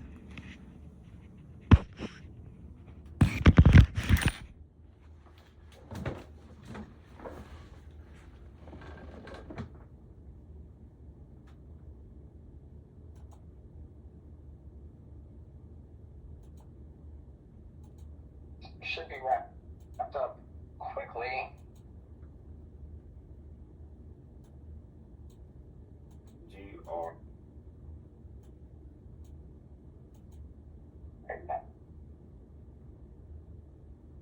Got that. So I'm going to be sending you the evidence and my investigative report on that one. For you to review, you'll have 10 days to respond to it. And then, yeah, that one's still in progress and should be wrapped up quickly now that I have my cybersecurity exceptions to be able to do it in a way that Criss Cole students can access, because they wanted me to send it via SharePoint, which required the Microsoft account, which very few Criss Cole students have or can accessibly create quickly. So that wasn't feasible. Now, why would they create something that you, the Criss Cole student, can't be accessible for you? Now, ain't these people that are supposed to be able to work with blind people? Ain't that what they get all these millions upon millions of dollars to do? But they good at cybersecurity, right? They good at building stuff, right? Let me tell you, man, the struggle is real, man. Let's get back to this. Yes. So, okay. I'll be sending that to you next week. And if not, I will be calling you to tell you I'm not. Okay? Okay. Your video, though, said that there are sexual assaults and predatory drinking practices, predatory providing of alcohol practices to women. You don't say. Any leads for me on that? I can't investigate that without somewhere to start. Now, you kidding me? Do you hear what I just heard? They said, do you have some leads for me? This woman called me, Terry Thomas, and asked me about a YouTube video. Number one, the question is, how did you see my YouTube video, right? I ain't shared with you. Is TWC and Criss Cole stalking students' social media accounts? Because if they is, it ain't in no paperwork that I seen. It ain't in no paperwork I seen. And if it is, let me tell you something, nobody didn't disclose it to me. So these questions need to be answered. And why would you ask me a question like this when, number one, yet again, I don't work for TWC, right? I don't work for Criss Cole Rehabilitation Center, right? I'm sure a lot of people got mad when students wanted me to work there. When students seen value in me and me having morals, a code of conduct and value, that I wanted to help people and I wanted to be a light in the darkness that could help people like myself with disabilities and make Criss Cole a better place. I'm sure that's why people got mad at me. I'm sure that's why some staff at Criss Cole got mad at me, because I was often told that I'm a shining example of what Criss Cole was meant and intended to be, right? But yet, I'm getting a crazy ass question like this. Do you have leads for me? Am I Sherlock Holmes or something like that? Am I Sherlock Homeboy? I don't think so. I don't think so. Now you want to talk to me. You didn't want to talk to me while I was there. So let's go ahead. See my reply. Well, see, the way I feel about that is I don't work for Criss Cole, and it's not my job to. I'm not getting paid to do that kind of work. So, I mean, everybody, they got security guards at Criss Cole. They got people that watch those cameras, so they know who the people are that prey upon these girls at Criss Cole. They haven't done nothing about it. The counselors know. I mean, they go and report stuff to them all the time. They're not doing their job. So, I'm not. That's not my job. You know, I'm not finna sit here and give some names to some people that are doing stuff like that when I know good and well, and the people at Criss Cole know good and well what's going on. It's been documented. As far as sexual assaults, that's been documented. And as far as the whole drinking and stuff like that, it's just like the situation that I reported before. Just like they accused the student of smoking marijuana, which they didn't find no evidence to search their room. But these same people, these same students that have marijuana and True that. Alcohol paraphernalia, True that. in their possession in their rooms, these same people of a different race, they're not getting their rooms searched. Facts. But it just seems to be the black students that are getting, marginalized and discriminated against. So I mean, Facts. I'm not really Hashtag fix Criss Cole. forthcoming with that information like that. That I'm just gonna say that because I feel like I'm doing somebody else's job, and I mean, nobody. There's like I'm saying, nobody ain't reached out to me. Now all of a sudden, people are reaching out to me because I put it on a video, and I think that's really. And my question It's disgusting. That's what it is. How did you get my video? Like, who is? You gonna love this. You gonna love this answer. You gonna love this right here. Fine, look, listen to this and see who referred my video to her. Go ahead. Come on, let's get it. Is Criss Cole tracking their students' social media now? Because I mean, I don't have anybody from Criss Cole on my YouTube and stuff. I don't know who originally sent it to Tammy, but Tammy sent it to me. And no, I can say as a avid YouTuber myself, we're not tracking people's YouTubes. I would have never stumbled across your YouTube channel. Sound like a damn lie. Sound like a damn lie. Sound like a damn lie to me. Because, so you telling me Tammy Martin, your supervisor, sent you my video? Somebody sent Tammy Martin my video. So that means a higher up person in the upper echelon of Texas Workforce Commission seen my video. I find that very peculiar. And somebody asked you to call me out the blue sky, and you ain't calling me to help me about my discrimination case, huh? Help me and my uncle. This sure smelling fishy. You feel me? Although it was very well produced. Congratulations. Hey, I appreciate that. See that? Trying to butter me up, man. Trying to butter me up. Talking about my video was well produced. I know that. Tell me something I don't know. Tell me about how y'all gonna send me a check, man, for doing y'all's job. And you keep asking me crazy questions. What kind of mess is that, man? Gonna insult my intelligence. Am I not supposed to do things good? What is this? Because I'm black, I ain't supposed to be able to produce a good video? Is it because y'all didn't teach me? This is one thing y'all didn't teach me at Criss Cole? Because you sure didn't teach me a lot. You didn't teach me about competitive employment. The only thing you taught me was how to get escorted out the building for doing nothing wrong. But hey, wait a minute. That's been happening to my ancestors for a long time. I guess I was next up on the racist wheel, right?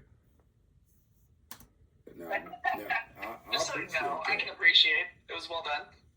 But one thing I do have to say about that, now I feel like this now. I do have to respect Tammy Martin for originally coming to me and my uncle and trying to resolve things and getting the decision for us to stay on May 19th.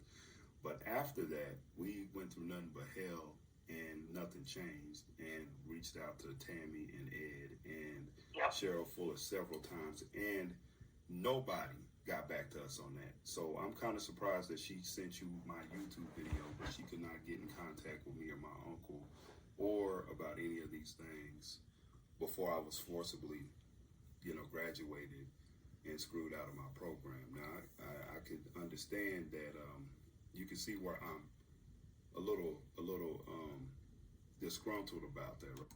So why is that, Tammy?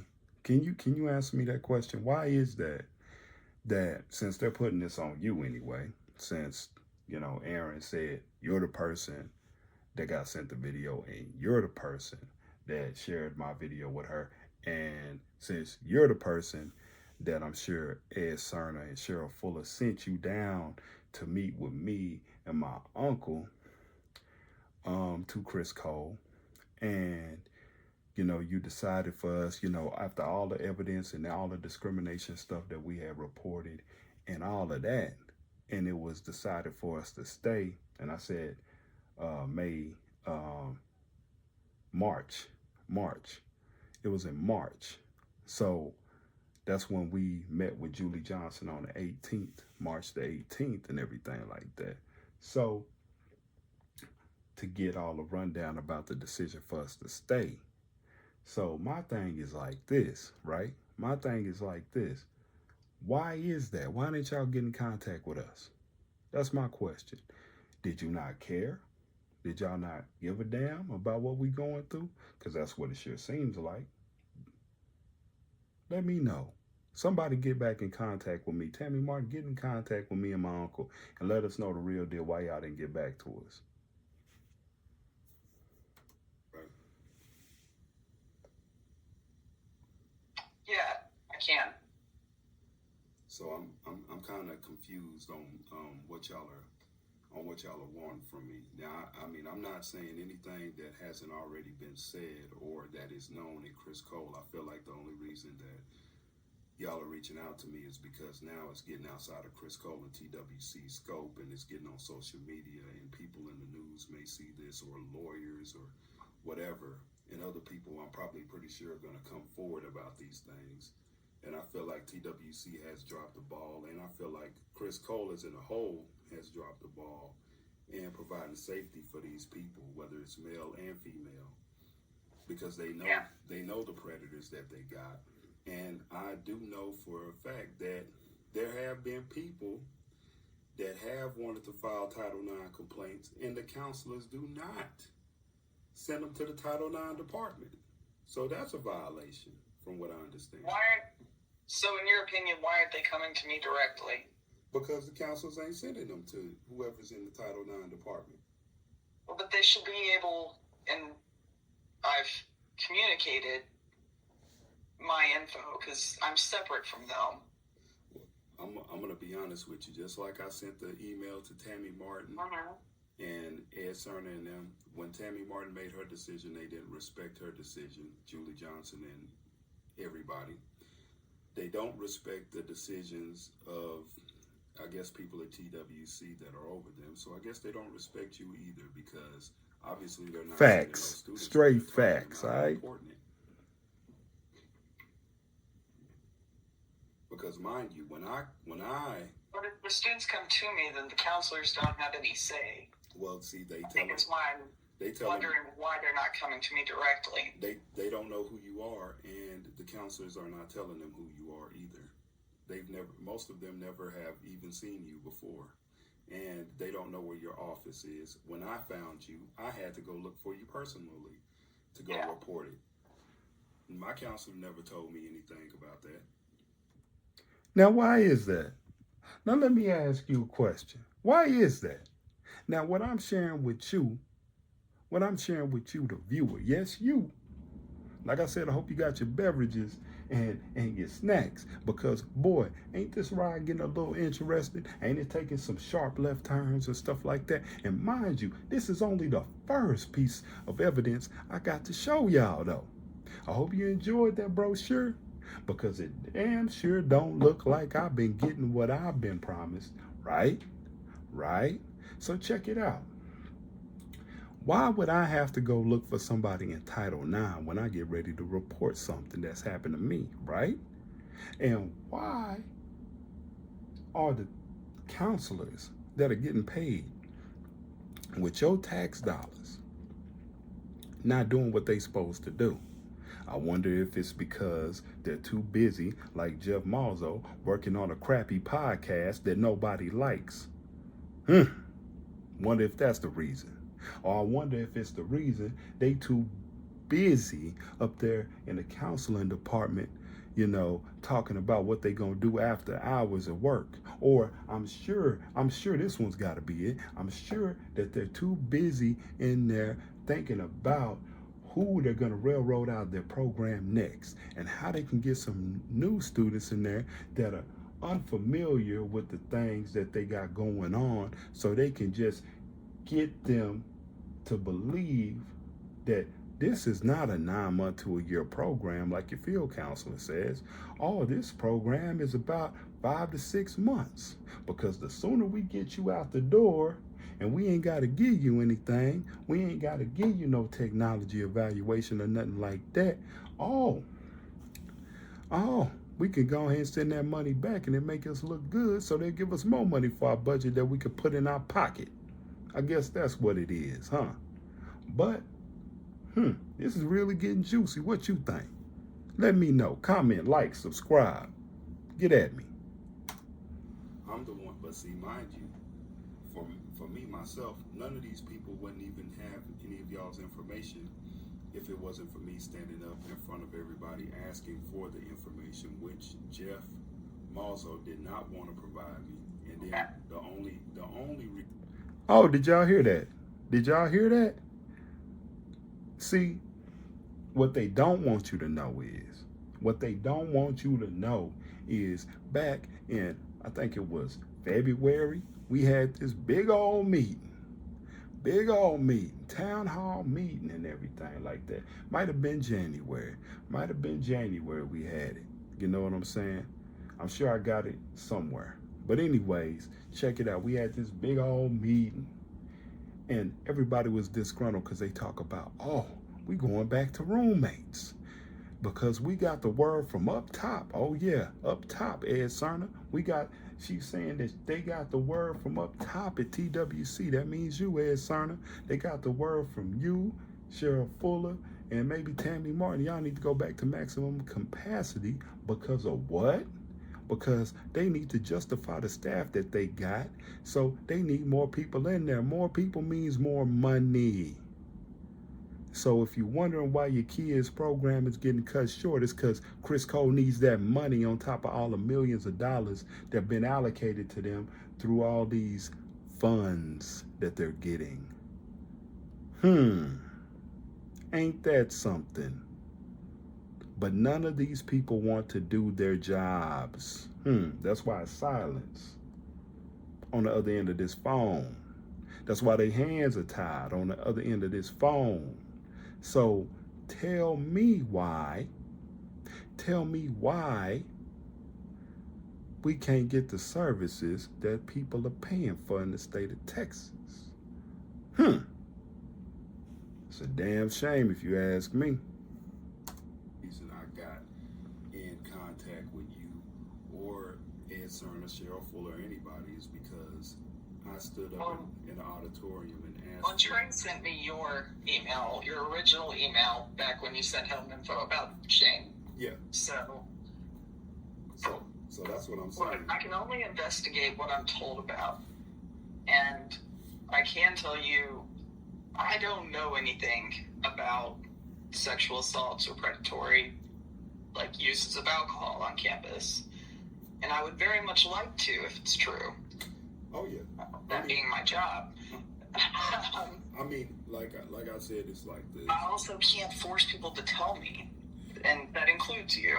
I know you sure can't force me to do nothing. You sure can't force me to do nothing, no matter how much y'all try. But I tell you what,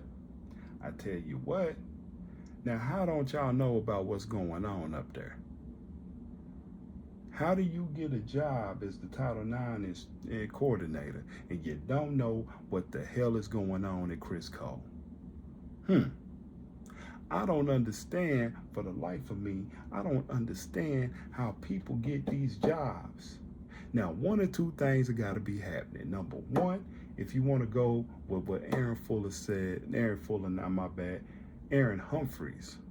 Humphreys says, if they don't know what's going on, either TWC and Criss Cole ain't communicate, which I don't believe that 1 minute.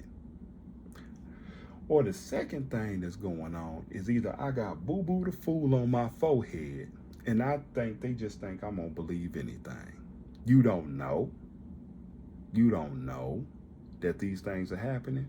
You don't know that these alleged sexual assaults have happened at Criss Cole. Y'all haven't talked to anybody. But the reason why they're coming to me, which you're gonna hear, the reason why they're coming to a person like me is because I have the ability to articulate and communicate and relate to my fellow classmates. And they want me to pervert. They want me to pervert my relationships with these people to get them to come forward and talk to unsavory people like this and do their job for them. I ain't crazy. My grandparents didn't raise a fool. My aunt and uncle didn't raise a fool. And I guess they trying to play me like a fool. And if it walk like a duck, quack like a duck, I guess it's a damn duck. So, I guess all I can ask you to do is encourage them to email me directly with these kinds of things as an advocate for your peers. Oh, now I'm an advocate. Now I'm an advocate now.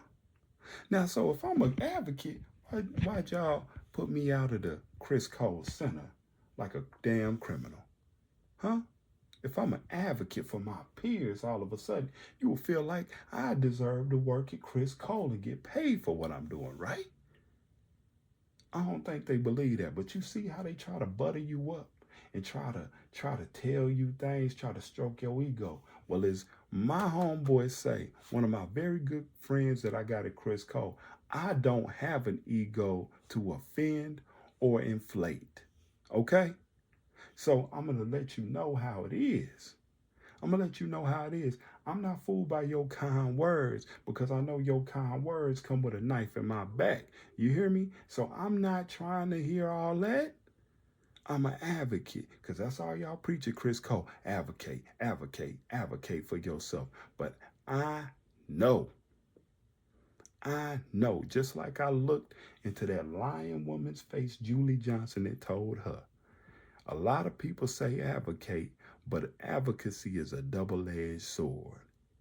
Because on one hand, you're speaking up for yourself, and on the other hand, people label you as a troublemaker. And that's exactly what they label me. But it's kind of funny how you want to come to the troublemaker now to try to get your way. Just like a colonizer, boy. Just like a colonizer. Well, see, you see where advocating has got me so far. It's got me back in. Yeah, but you're not there now. Yeah. I know. That's what I was about to say. I'm not at Criss Cole because of my advocacy, because I was kicked out forever. And you see that? She gonna say, So you know why I was out of there, kicked out of there. And you gonna say, you ain't there now, but you want me to help you. Boy, just like a colonizer, man. Boy, you see these Karens out here gaslighting folks, boy. It's a shame. Advocating for myself and my peers. So I mean, I'm just saying that Criss Cole doesn't look. They don't look. And that's exactly another thing that you need to get hip to this lingo that they be using. I hear ya. I guess they took a psychology class and stuff like that in college, and they think, oh, I hear ya. I sympathize with what you're going on. No, you don't. You won't never know what it's like to be me, and you can't ever sympathize with my struggle. So you can keep that I hear you stuff to yourself, because that's the favorite thing they like to do. I hear ya. You don't hear me. You can't hear Jimmy. You can't hear that. You hear me? So if you ever seen the movie, you know where I got that quote from. You can't hear Jimmy. If you ever seen White Man Can't Jump, that's what Wesley Snipes tell a white boy. You can't hear Jimmy. He like, I like listening to Jimi Hendrix. He say, you can't hear Jimmy. Hearing and listening ain't the same thing. If you didn't know, now you know. Upon advocacy too well, neither does TWC, I don't believe. So, I mean, I think the best thing to do is probably have another center-wide meeting about Title IX. And either pass out some Braille cards or something like that where they can find you, or walk them down there to the office so they know.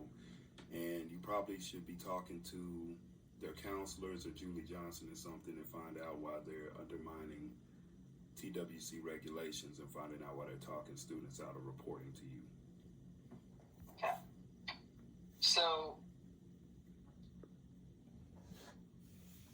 I mean, my business cards are in Braille, but how many?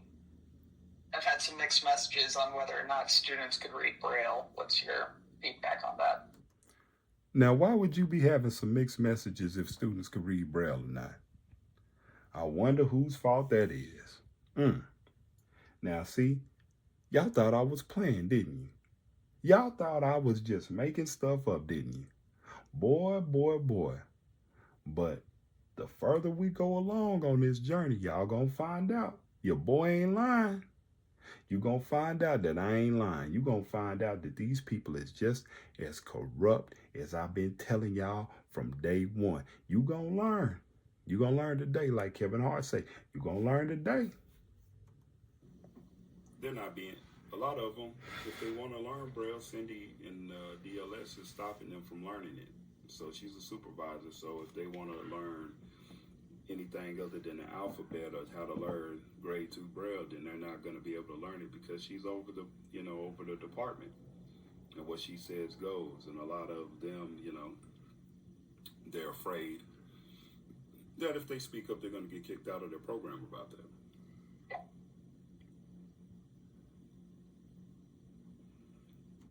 Nothing but silence. Crickets, man. Crickets. But she already knew this. She already know this. These folks talk, man. These folks talk. These people talk. Don't let them fool you for not 1 minute. These people talk to each other. These people talk to each other. They know what the hell is going on up in here. They just play stupid. They smart enough to play dumb. And let me tell you something. They mad because I'm exposing them, man. They mad because I'm telling them. I'm telling y'all what's going on. I'm telling y'all, be aware, stay woke out here. Sorry, taking notes. Hold on. Now, why you got to take some notes? Who you taking your notes for? Your boss? Huh? Who you taking notes for? It ain't hard to remember, hey, these people are trying to undermine me. Let me go and talk to Julie Johnson. That ain't hard to say. What you taking notes for?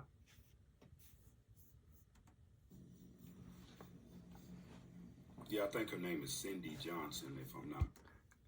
Cindy's last name is not Johnson. I was mistaken, so forgive me for that. See, I can own up to my mistakes. Her last name ain't Johnson, all right? So please forgive me. Mistaken, Cindy, but the supervisor of the Cindy sounds right. I don't know what her last name is. Okay. So, knowing that I haven't talked to Tammy yet or anything, I've only seen your video and got sent your video.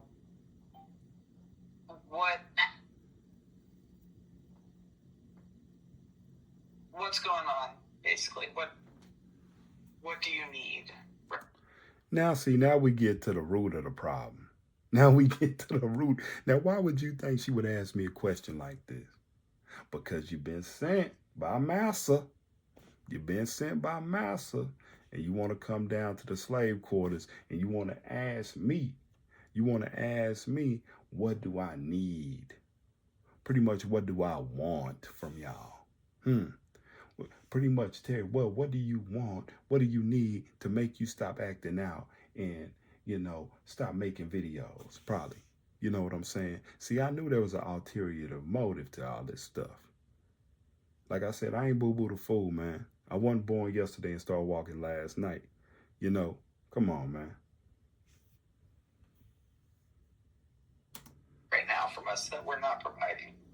What do I need? I mean, y'all can't give me the last year of my life back.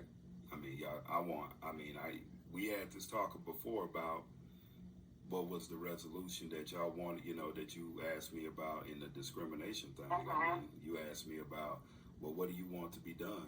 I mean, I think all of them should be fired. But you said, well, that's not really how it works. Yeah. So you said, you hear us? She said, yeah. So let me ask you, the viewer. You, the Criss Cole student out there. Now, you just heard it from the Title IX person's mouth that when I said I think they all should be fired, right? She said that's not how it works, right? She said, yup. So let me ask you, so these are government employees. It sounds like they, like the police, like they got immunity, right? So these people can pretty much do whatever they want to you, railroad you out your program and stuff like that, and still keep their job. They can discriminate against you, maldistribute resources from you, and do whatever the hell they want at this government facility. Keep you from getting your education and helping you.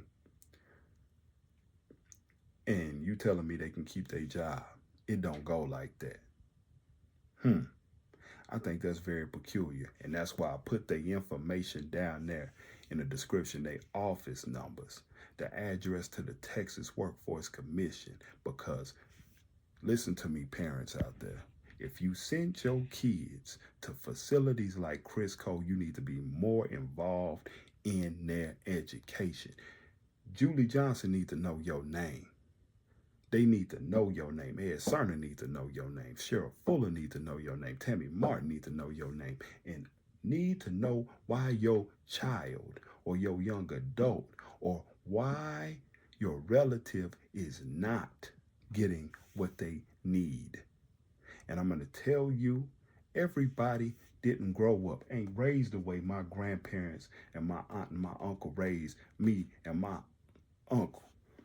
You know what I'm saying? Everybody didn't come from the same household as us. Everybody wasn't taught to speak up. You feel me? So my thing is like this. You got two choices. You got two choices watching my videos. You can be a part of the problem or you can be a part of the solution. Me, I'm solution-based over here. That's what you're going to get in MR.TerryTV. You're going to get solutions over here. And if you want to ride with me, if you want to make a change for the better for these people, for people with disabilities, for people, and you want to be the change you want to see in the world, get involved. Start asking these people. Write your congressperson. Let them know about stuff like this. Share this video.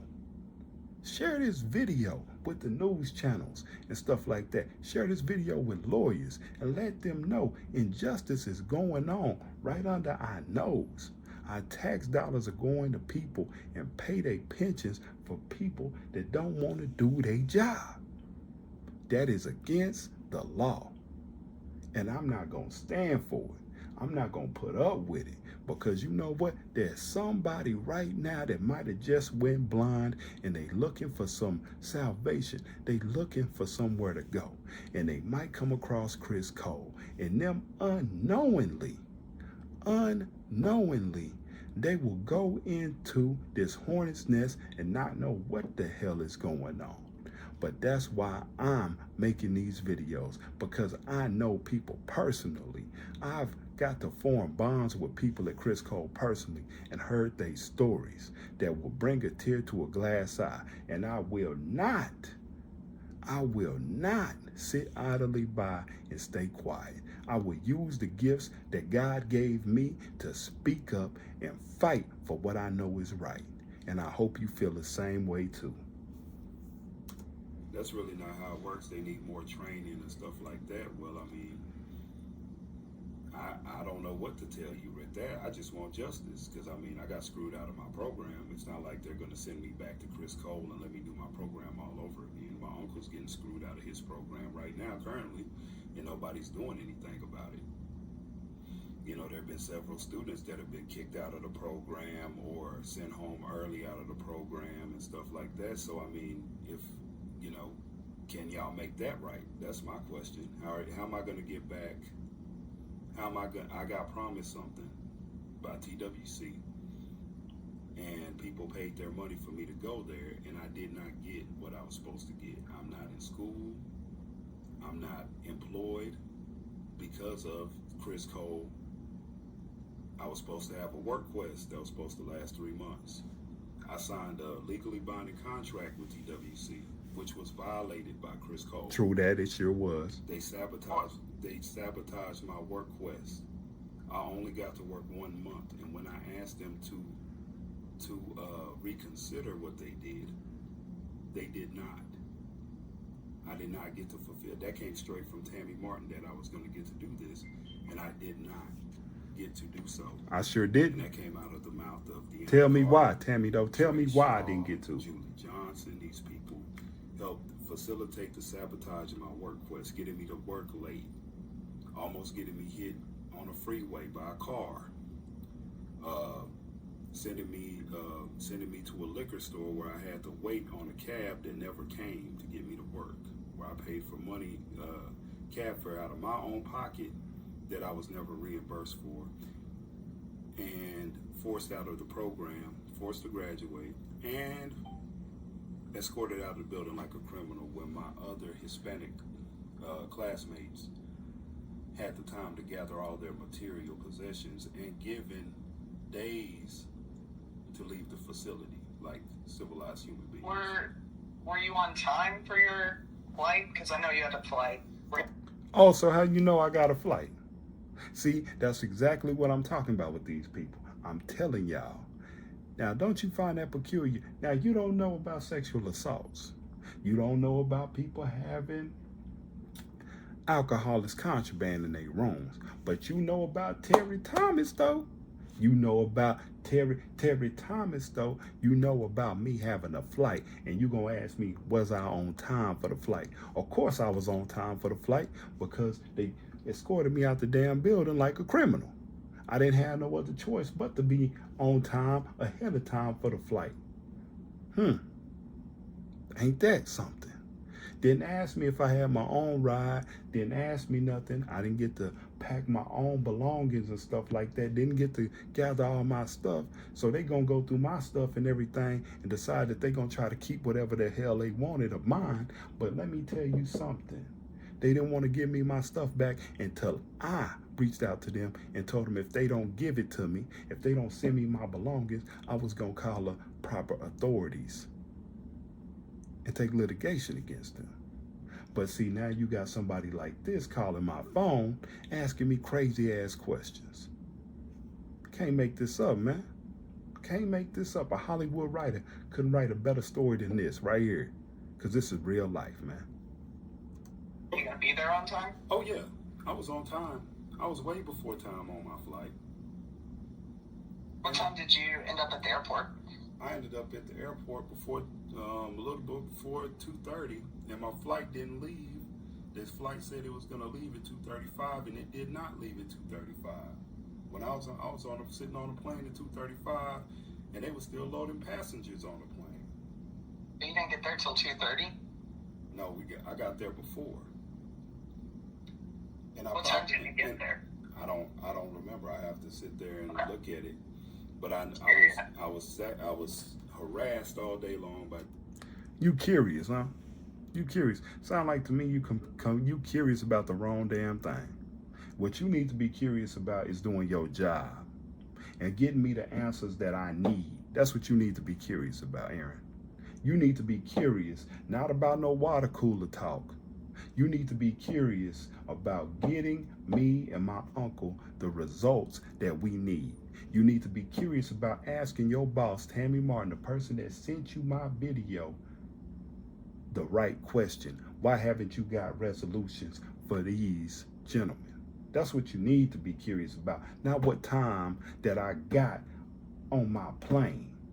Because obviously I got on it because I'm sitting at home. Right? Right? So my thing about this whole situation is, you knew I got a flight, but yet you still didn't call to talk to me about getting escorted out of here like a criminal. Ain't that something?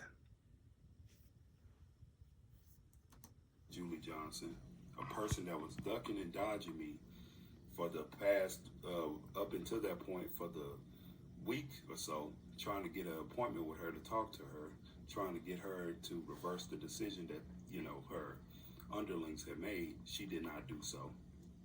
She said Tammy Martin supported my graduation, which I don't know because Tammy never responded to any of my emails. So this is my thing. Tammy, I don't know if you did approve my graduation, not my forced graduation, but if you did, that means you're complicit in me getting railroaded out of my program. Now, I hope this ain't true. I do want to give you the benefit of the doubt because unlike Ed Sarna and Cheryl Fuller, you actually had the guts to come talk to me and my uncle. I want to believe the best in you, that you had the right intentions. But if you agreed to me getting forced out of Criss Cole, then that means you're responsible too. I hope this ain't true, but until I hear any different, silence is consent. And y'all been pretty silent over there until now. But she can send you my YouTube video, so I'm confused on what's going on. Okay. So, I'm going to circle back with Tammy when I can get her on the phone. And it's about to be the weekend, but I'll give you a call back Tuesday, regardless of whether or not I'm successful. Now, mind y'all, whenever y'all watching this, this is Monday night. This is Monday night right now. It is a Monday night. So you will sure be informed if I get a call tomorrow on Tuesday or not. Okay? All right, then. I hope you have a wonderful weekend, Aaron. You too. All right. And hey, if you talk to any of your peers who were the victims of any sexual assault, sexual violence, harassment, tell them they can reach out to me straight at Title IX at twc.texas.gov. I can't force them to talk to me, and it's really hard for me. The way Title IX's designed, I can't approach individuals and make them talk to me at all, period. The most I can do. Now, ain't that something? You can't approach nobody, but you want me to go out there and approach some people. You want me to pervert my relationships with these people. And you want me to jump out the window and ask them to go talk to you, a person that can't even do something for me and my uncle, but you gonna get them justice. You want to hear about it. You want to hear about what happened to them, so I'm sure you can go back to your boss, Tammy Fuller, or Ed Sarna or somebody and say, hey, look, this is what's going on. What we ain't going to do about this one. That's what you want me to do. Man, this is sickening. You know what I'm saying? This is very sick. These people are sick, man. Hashtag fix Criss Cole, man. And hashtag fix TWC, man, because these folks are out of control. Do is training for everyone, which I do intend to do. But I would really... I'm sure you intend to do a training just like you intended to get to me, which took a whole bunch of months. Ain't that something? Appreciate it if you would help share that I'm here for them and want to help. Okay. But I'm just going to say this, and I appreciate what you're saying, but that's, that's their Yeah, it's up to them. Yeah, number one, that's up to them. But number two, that's their counselor's job. And I'm, like I said, I'm not a counselor, and I don't work at Criss Cole. So that's going to be up to y'all guys to figure that one out. But it's up to the counselors to do their job as mandatory reporters, but it's also... Now, did y'all hear that Aaron Humphrey said, counselors, for y'all in the back, that's up to y'all to do y'all's job. For mandatory reporters to do y'all job, right? That's up for y'all to do y'all's job. That means, Jeff, get off the computer and making that stupid podcast that nobody don't want to hear. Jeff, put your electronics down, Jeff, and do your job. Like get these students their schedules on time, Jeff. You see what I'm saying? Get these PTMs set up like they supposed to, Jeff. Oh yeah, Deanna Carter. You know, you supervise and stuff, but I don't see you supervising and doing your job neither. So I'm telling you, the new counselors in there, I don't know nothing about Blue Feather, and I don't know anything about these other people y'all hiring. But I tell you what, if y'all got any bad habits from Julie Johnson, Trey Shaw, Deanna Carter, Jeff Malzo, Rafalina Emong, any of these other people that preceded you, your predecessors and stuff like that, you better shake them bad habits off. Else you going to be in a video just like this with somebody saying that you did them wrong. Every student's job is to report the action if they want help, and not to their counselor, to me. Counselor doesn't have authority to. And another thing, you ain't allowed to approach people, but you damn sure approached my phone. You damn sure reached out to me to ask me about some stuff like this. I don't even know if this is a violation of the HIPAA policy or what. You asking me crazy questions like that, but you better believe I'm gonna find out. You better believe I'm gonna find out. Because Julie Johnson, when I was trying to sit up there and advocate for another student that got kicked out of the program, that ain't never did nothing wrong to nobody, Miss Johanna, a ray of sunshine to everybody, nice to everybody, the nicest young lady that you could ever meet in your life. When I was trying to advocate to her and say when I went to Julie Johnson and told her what was wrong with that situation and said if they didn't fix it, you know what I'm saying, that was wrong. When my uncle and I sent emails and stuff like that and voiced our disapproval, right? Okay. So my thing is like this. Julie Johnson said, well, Terry, yeah, I know that you mean well and everything like that, but I can't discuss anything like that with you because that violates the HIPAA law. You don't work for TWC and stuff like that. So since I don't work for TWC, we shouldn't even be having a conversation like this about you wanting me to do anything for you. Now, what about my rights? But you don't care about my rights because I'm a black man, right? Just like a colonizer. What can I do for you and what you can't do for me? Ain't that something, boy? Do anything except tell me. And I have one last question about I that. want you. Yeah. So if me and you are both agreeing that the counselors are not doing their job, so how can we fix that? I mean, if we can prove it, then they can be disciplined for not reporting things that they're required to report. But okay, I have to have something that shows me that they didn't report something they didn't report. Okay. And does that discipline? I can't do that with nothing. Does that discipline require firing or no? It depends on the circumstances, the clarity of the situation, and it's outside of. I can recommend the discipline. I can't do the discipline. That's why I'm hedging. Oh, hedging what? What does hedging mean? What's that? Explain to me what hedging is. Okay. I heard of hedging your bets. I heard of that. I heard of hedging your bets, but I don't know what is hedging.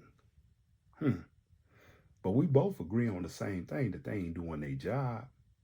It could lead to discipline, but you ain't got no proof.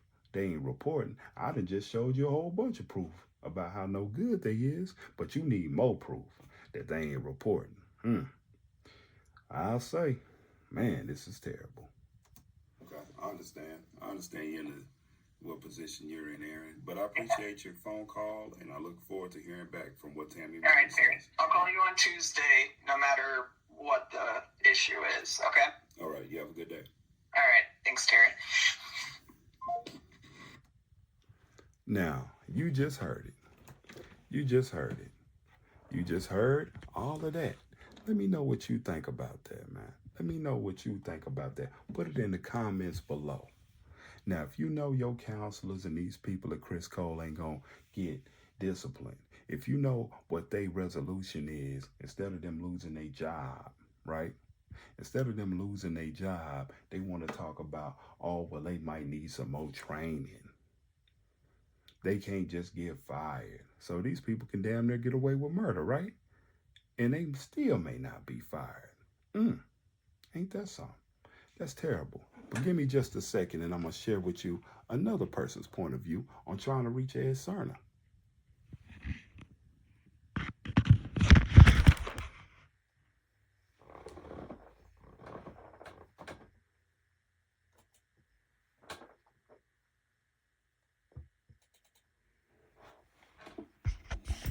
All right, can you repeat what you said to me before?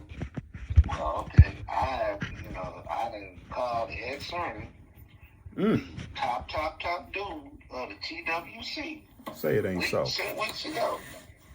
I recorded my little calls because I called up about him, see if I could talk to him about, hey, I'd like to talk to you about the problems and stuff I'm having in my program here at Criss Cole.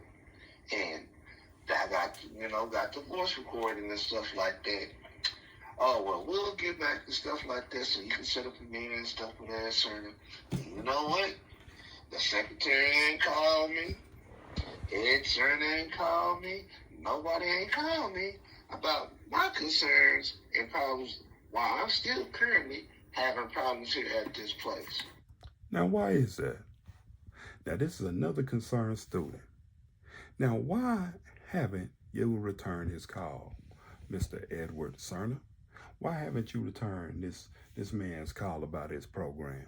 Do you not care about the struggles that he's going through? Do you not care about the struggles that Terry Thomas is going through? Do you not care? You know you got the call. I'm sure you got the emails and stuff like that. I'm sure that's why your little minion, your underling, Aaron Humphreys is calling me and stuff like that. Well, I'm sure that's why Tammy Martin came to see me and my uncle about the complaints. But since then, we have heard nothing. And I think that's wrong. That's very unprofessional if you ask me. And that's exactly why we're in the situation that we are in now. I want everybody watching to understand. If these people took care of their business the way that they were supposed to, the way that they say in that brochure to build competence, confidence, and all of that, do you think I feel real confident right now? Like I just told Aaron Humphreys, it's because of Criss Cole Rehabilitation Center for the Blind. I'm not in school right now. I don't have a job right now. It's because of them. So I wonder if you can resonate with what I'm saying. And if you can, if you got a Criss Cole story like mine, go ahead and put that in the comments. Let's get back to this young man. So, what do that tell me about Ed Sarna? His secretary, they don't care about what's going on in this facility or what's going on in the TWC agency.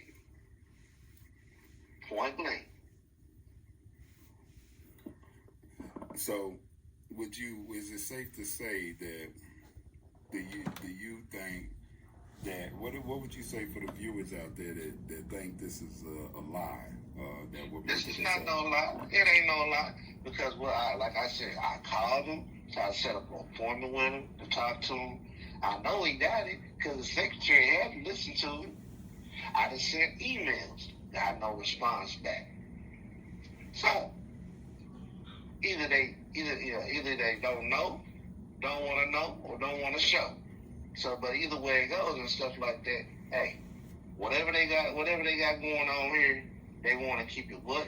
Shh. They want to keep it hush hush. Would you like to state your name for the record? My name is Brent Dwayne Thomas. So, Mr. Thomas, do you think you'll get any retaliation for the things that you just said? Well, everything, if they do it, if I get retaliation, so be it. But that's on them.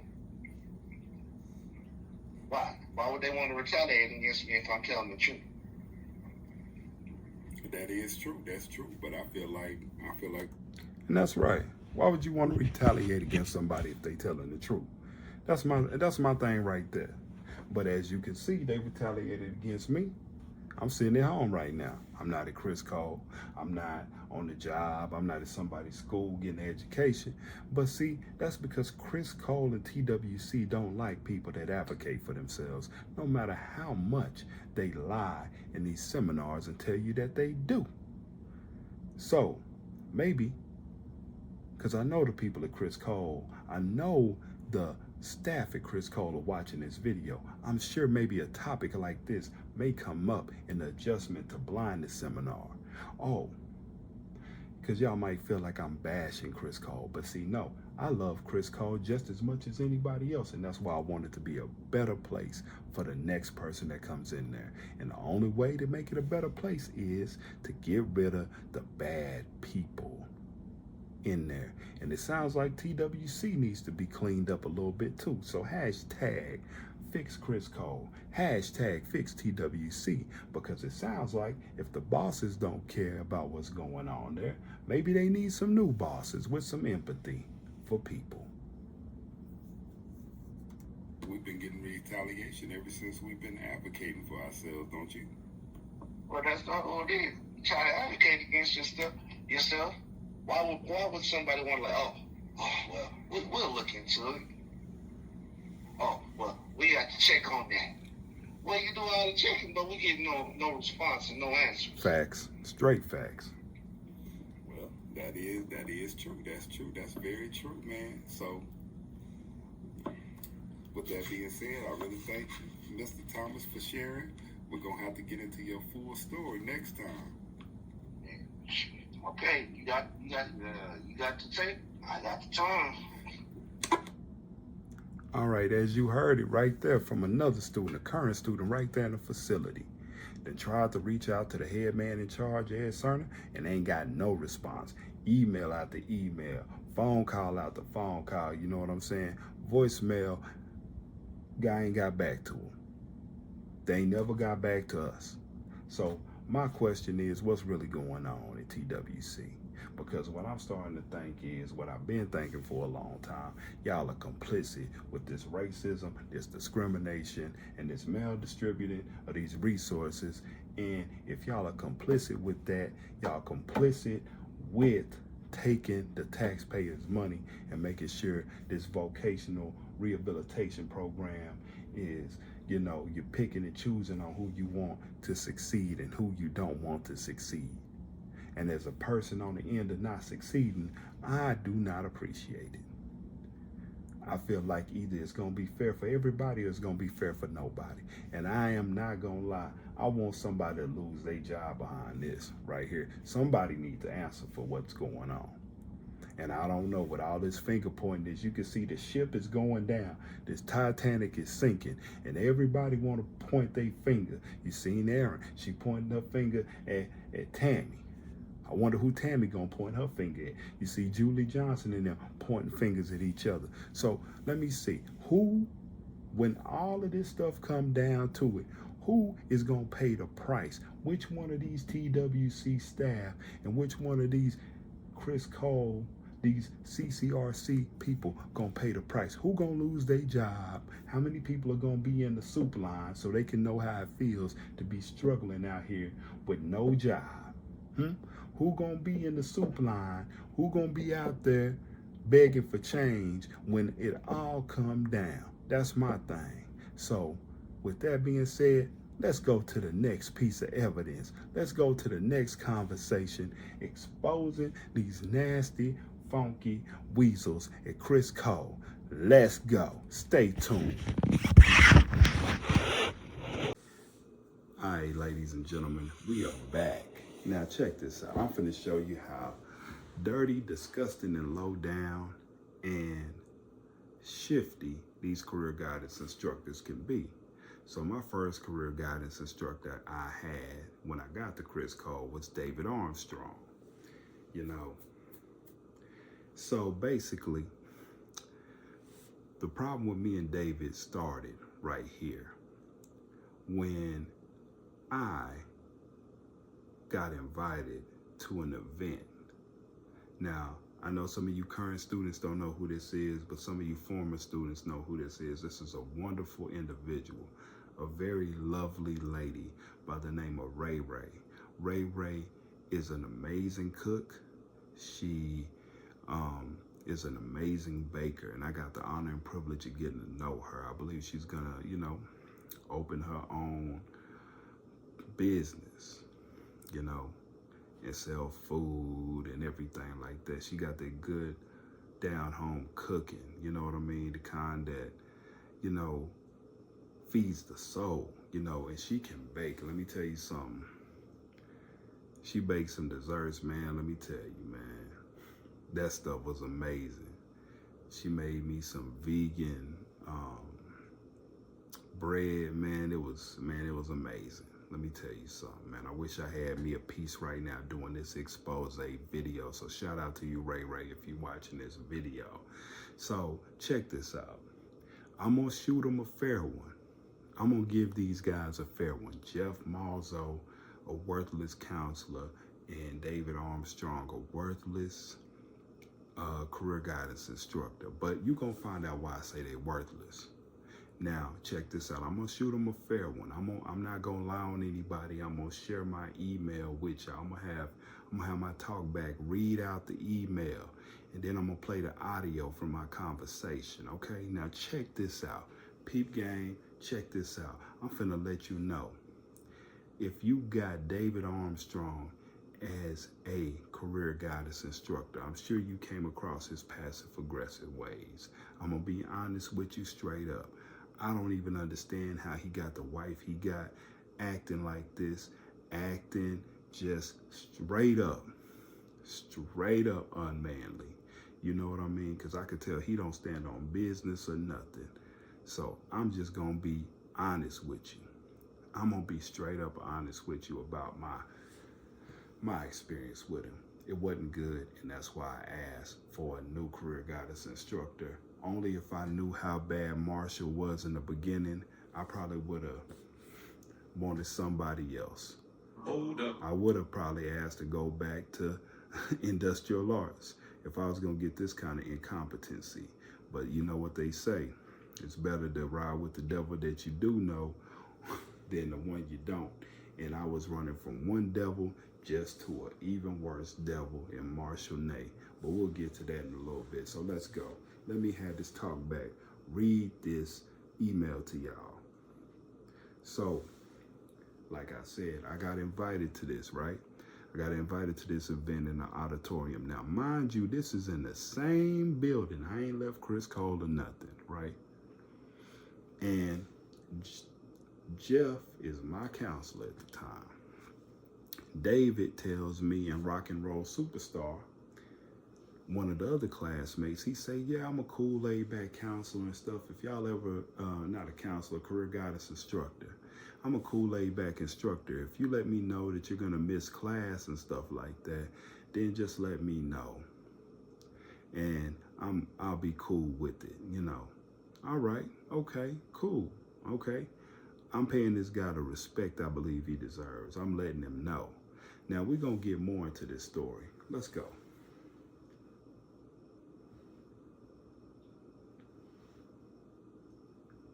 Talk back on. Mail.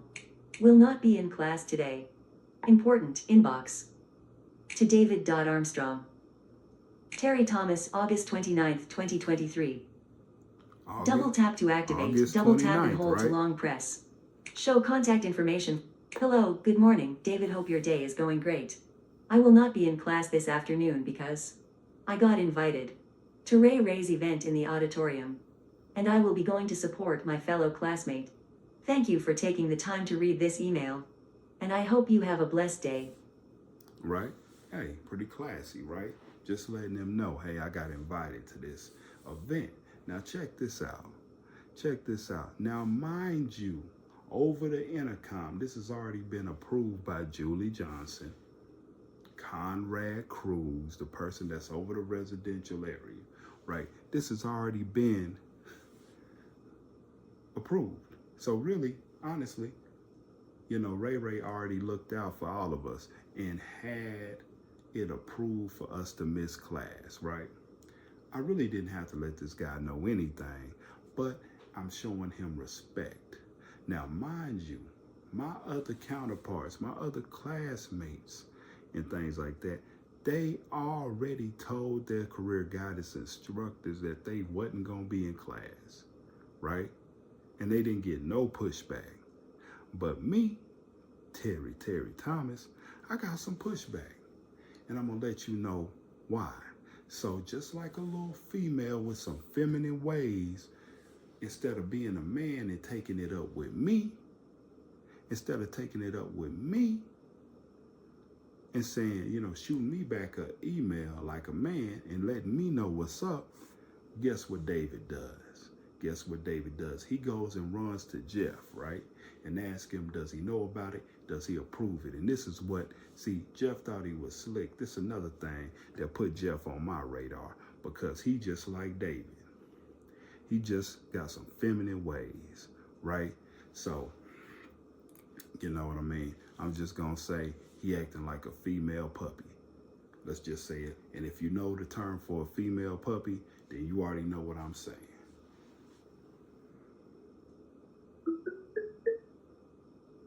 Now, this is what Jeff sent me, because he copies me in the email. He sends it to David and me. No. Hi, David. Hi, David. No, I was not aware of this, but I will support it to an extent, since it is an important event for one of our students. However, I'm not sure why he needs to be gone for your whole class. I would suggest that he goes and makes an appearance for a half hour or so, and then returns to class. If he does not come to class, it should be counted as an absence. I have included him on this response. Now, you see how messy these folks is? Now, Jeff, he gonna flex his little muscle. He gonna flex his little muscle and say, him. He don't even call me by name. He don't say, because my name ain't him. My name is Terry Thomas. And he don't even say my name in the email. You know what I'm saying? But he gonna copy me in the email. So he makes sure I see it. So, okay. All right. So I go to the event.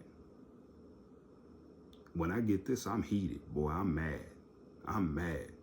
You know, I'm mad as hell about this, boy. I'm mad getting dressed to go over here, man.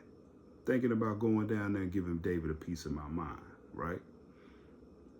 But I get talked out of it. Thank God for my uncle, because I was real mad at this point. Thank God for my uncle. He talked me out of that. He said, nah, just go to the event. You know, play it cool, just go to the event or whatever. You know, I didn't want to ruin the mood, so I told Ray later, you know, and she was cool about it, you know, because she said if she would have known, she would have took it up with Julie Johnson and everything like that. But it's all good, you know. So the next day, I confront David about it.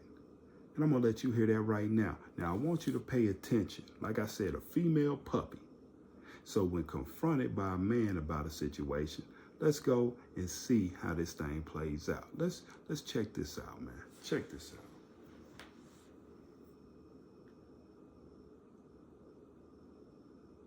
Edit shortcuts. Talk back off.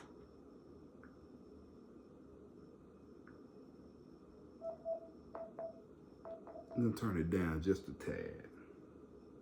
First of all, I didn't see a problem with it, especially after, you know, you had told me and Justin, you know, I'm cool, just let me know. And I was like, okay.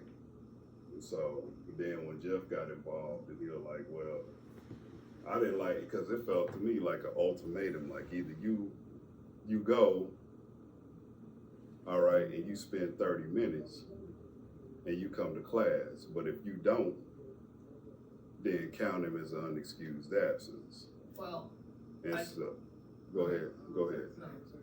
No, I was just saying, I was like, if it's gonna be counted as an unexcused absence, then I see that, to me, I feel like that's kind of disrespectful. Like, how am I being unexcused absence when I'm here in the building, attending in an auditorium? I'm actually telling you where I'm gonna be. But if no one excused it, then it's unexcused, right? Yeah, now you see how he tried to throw some humor in there. He tried to throw some humor in there like, oh, well, I ain't laughing. This ain't funny. This ain't funny. But see, this is how they try to talk to you at Criss Cole, like you some kind of kid or something. Like you some kind of kid, like you beneath them and stuff like that. Well, if nobody excused it, last time I checked, I'm a grown man. Okay? Let me tell you something. I don't know. I think David, I don't know how old David is. I don't know. I'm 33. So I don't know how old David is. Yeah, I don't know if he's in our same age bracket or not. But I'm going to tell you something. He used to be a student at Criss Cole. Now, I don't know how he acted when he was a student there. But I'm going to tell you this. Like, right now. See, David, he's one of these unscrupulous individuals. You know, real shady character, right? And I didn't appreciate the disrespect he was showing me or Jeff. Because the last time I checked, they work for us as the students. They work for us. And now you're going to tell me one thing that is cool to let you know I'm missing class. You heard my name called over the intercom with these other people. Like I said, nobody else got pushed back. But he want to flex on me. He want to flex on me like he flexed on my uncle. You know, I'm surprised he didn't say I was being aggressive, because that's what he said my uncle was being aggressive.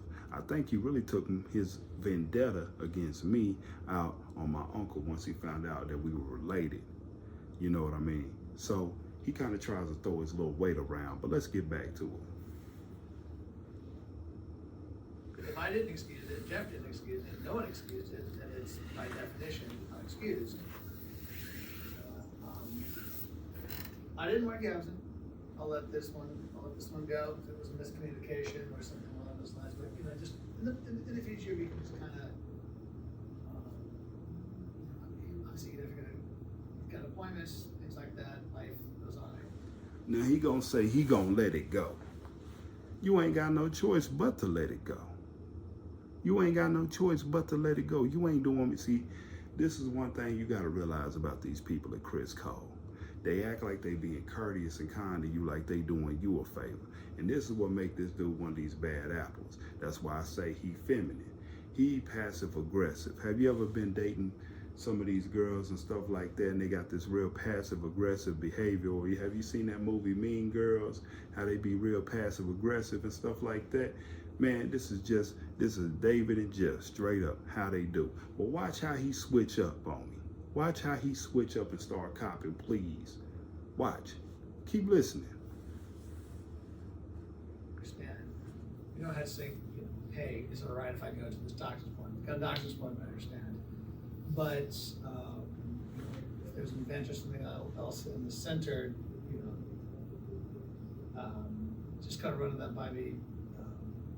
Not necessarily just saying, you know, asking for my approval is basically what I'm saying. Okay, because now I gotta ask for your approval. Is you my daddy? Because that's what you asking. Like, I gotta ask you for your approval to approve me to go to something I already been approved for. Now this ain't slavery. Slavery's been long gone and over with. But you want me to ask you, can I, may I, Massa, may I do this? Massa, may I do that? I don't think so. I don't do that. Because my problem was going to be if I got marked as an unexcused absence, then that was going to be my issue, because then I was going to say, well, you know, I feel like we're getting off to the wrong start here. And I was going to say, for both me, you, and Jeff, if it was going to be a problem, then I was going to say maybe we need to look at some other options as far as, you know, if this is going to be an issue, because I went to the event, number one, to support a fellow student, and number two, to try to help do what I'm supposed to be doing in here anyway, networking. You know what I'm saying? The thing is I'm sure I would have, in fact, I can tell you, I would have said. Good afternoon, CCRC. The elevator heading down to... I didn't. Let's go to the next recording. But he say he's sure he would have. But keep listening. He can finna start copping some pleas.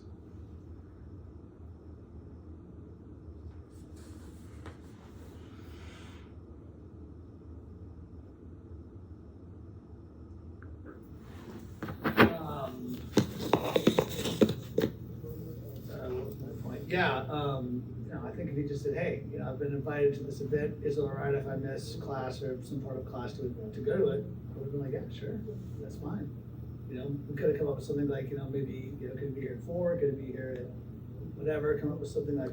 Now, you just heard this man say, you could have asked me and I would have said sure, and we could have worked something out.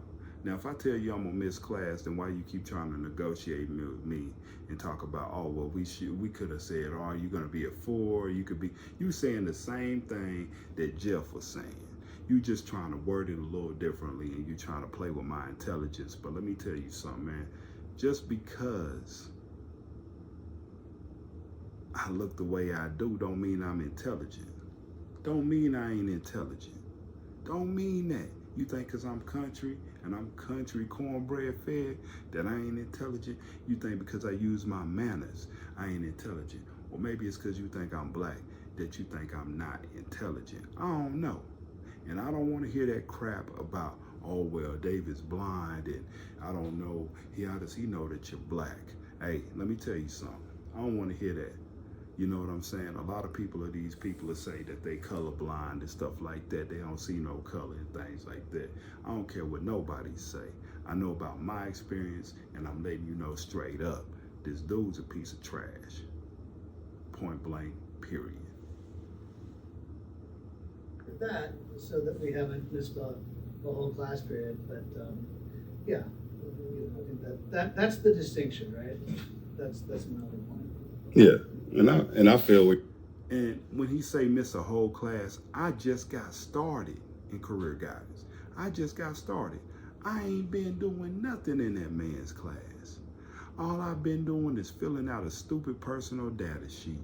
And I could tell you the whole time I was with David Armstrong, I didn't learn a damn thing about nothing because he was too busy kissing the ass of that kid that wanted to be a rock and roll superstar. And guess what? That kid got a work quest just like that. Got an informational interview just like that. Why? Oh, David hooked him up with a music guy he knew. Oh, got the guy working at a recording studio and stuff like that. Like I said, if they like you, right? If they like you, they can move heaven and earth to get you what you want. But see, me, I just come in here trying to learn what's going on, trying to network, trying to put myself in the right positions, and they slap me on the hand and say, no, no, no, black boy, no, no, no, no, no, no. So you tell me what's going on. You tell me I'm getting flexed on by my career guidance instructor who's telling me I need to ask his permission when it's already been approved by Julie Johnson, his boss, and been approved by Conrad Cruz, right? Don't make no sense. I just wanted to, address that, man, so we didn't have no more problems going forward, because I didn't want no problems from you and I didn't want any problems with Jeff, because I was like, you know what, I don't know if this is gonna be good then, because I was like, I don't know because I was like, basically if I got counted unexcused absence, and I feel like I can respect your position as an instructor and his position as Hold up. And y'all felt like y'all had to do what y'all had to do. And then in turn, as me as a student, then I felt like I had to do what I had to do, whether that be requesting another CG instructor or requesting another counselor or, talking to Ed Sarna or whoever I had to talk to. So I just feel like now that we got this cleared up, that it was a misunderstanding. And I let my other counselor know back home, because she said she had talked to Jeff and, he had nothing but good things to say. I did mention the slight. And that's what I'm talking about. See, they do all this slick stuff behind your back and stuff like that. And that's why I am letting y'all people know this. These counselors, these career guidance instructors, some of these instructors, they gonna lie to your face. They gonna lie. And then when it come time for your progress training meeting, they gonna act like it's all good. And they gonna report back to your field counselor and say it's all good when it ain't. So let me tell you something, silence is consent. And I don't believe in being silent, okay? I believe in standing up for what you believe is right, okay? And what I believe is right, for me to get treated fairly and have the same experience as my other classmates, whether white, Hispanic, Asian, whatever color they is. Now, tell me why we barely getting on this journey and you done already seen, you done already heard this. This make the second person that I'm letting you hear that's trying to finesse me. Now, why is that? And at this point, I just got here. And at this point, this is in August of 2023. I got there in June the 8th. June the 8th of 2023. So I only been in this thing maybe 2 months. And I'm getting hit with this off the bat. Tell me what's up with that, man. Who does this? Mix up, you know. And like I said, you know, me, I'm cool, and I try to keep it cool and professional and stuff, but I just felt like that email from Jeff was kind of, you know, I felt like it was more, and it might not have been intended to be an ultimatum, you know, but I felt like it was kind of out of place. But now that we talking about it and stuff like that, and I can say what I say and you say what you did, then I think hopefully that we are clear on, I need to come to you and let you know, and you're gonna say yay or nay, and then whatever I decide to do is on me. Yeah, I can't imagine an instance where I would just be like, no, you know. I mean, I suppose if you said like, hey, I don't know, you know, I'm gonna, you know, at the end of the day, you're an adult. I'm not gonna come like, no, you must do this. It's just that here and That's what you just did with Jeff. That's what Jeff did. How you gonna lie? You see how you start backpedaling? Oh, I'm not gonna say no, you must do this. You just got through saying, dummy. You just got through saying, oh, well, you could have come to me and asked me, and I'm sure I would have said yes, and then we could have negotiated. What do you call a negotiation? Something for something, right? Quid pro quo. Give a little to get a little, right? Am I right? Something for something? Or maybe I must be wrong. Maybe I ain't understanding English. off the record, and we can wrap this up. Now pay attention to this. Now this dude gonna get up from where he sit. I'm sitting kind of across the room from him. Now he want to talk to me off the record. Now peep this. Peep game on this. Peep game. See how this slimy little weasel, this nasty, funky weasel want to talk to me. If you ain't do nothing wrong, why you want to talk to me off the record, man? But off the record, I'm gonna walk a little closer to you because I don't want to. I agree with you. Oh, you hear that? He say, let me walk a little bit closer. Let me walk a little bit closer because he didn't want he didn't want people to hear him what he was saying to me. But little nasty little weasel boy, let me tell you something, homie. You didn't know I had my recorder on, did you? You didn't know I was recording this conversation, player. And let me tell you something. Like I said, I'll give you kudos. I'll give you kudos, man. Because after this time, I would no longer have you as a career guidance instructor because you knew I wasn't somebody to play with. I just wish that your fellow co-workers knew the same thing that you're about to find out right now. I think Jeff was a little out of line by replying with you copied, and I told him that because I was just asking him as one professional to be like, hey, you know, I didn't, you know, did you approve this? Like, what? I don't know what I should do in terms of the attendance here, and so I actually told him to say, like, probably wasn't really the best idea to include Terry on that email, and he agreed. So not because he didn't have the right to know or see, I just am saying that was something I was asking of him. And so that did kind of, I could see how you might have interpreted that as an ultimatum or something along those lines, whereas I was just asking, like, you know, is this an excused absence or not? Well, see, and just, you know, and I'm just gonna say, you know, this real quick. And the reason why I said that was because, on one hand, the way it got me offended was because of the way he said it. And number two, it was like, okay, I'm being called a liar when there were multiple people at this thing. Deanna was there. Angela was there. You had some people from IA that was there. You had a lot of people in the building staff that were there. And I'm like, okay, it's one thing to say check, trust, but verify. That's one thing. But then it's a whole nother thing to say, oh, well, I wasn't aware of this. And you got to come back. You know, you're going to do either this or you're going to do this or you're going to be punished when I've already, you know, been an exemplary student. And that's what I feel like the disrespect came in. And then, so that's all. I just wanted to make sure that we were all in the loop. And I, you know, and I'll, you know, and if not, I was going to bring it up in my PTM with Jeff. See, and I show you that to say this, is that one thing you got to realize about these career guidance instructors and these counselors, they do not always have your best interests in mind, right?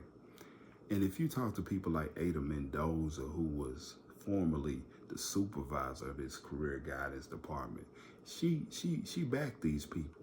She backed all their decisions. She backed all this tomfoolery that these people are doing.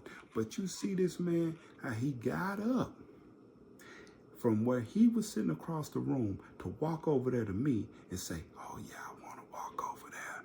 I just want to, you know, I don't want nobody to. Yeah, he didn't want nobody to hear what he got to say, but you agreeing with me? If you didn't do nothing wrong, what you agreeing with me for?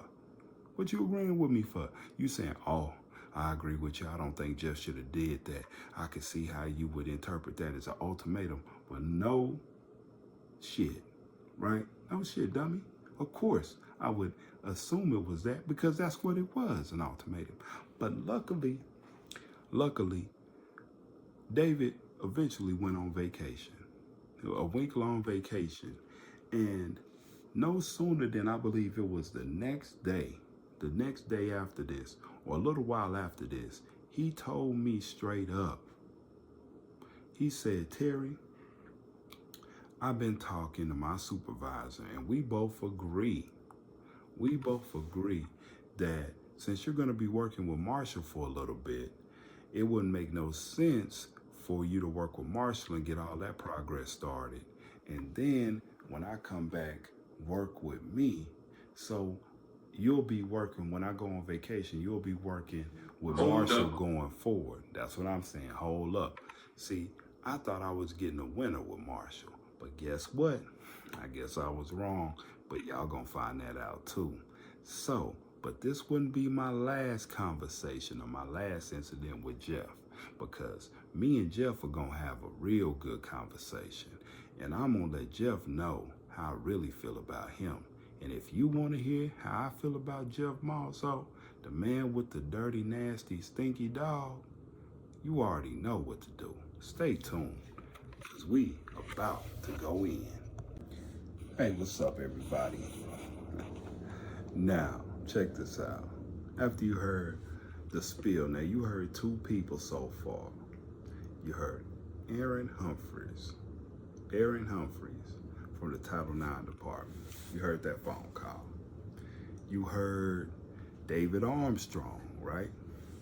Now you getting ready to listen to the meeting. The meeting that put your boy Jeff under investigation.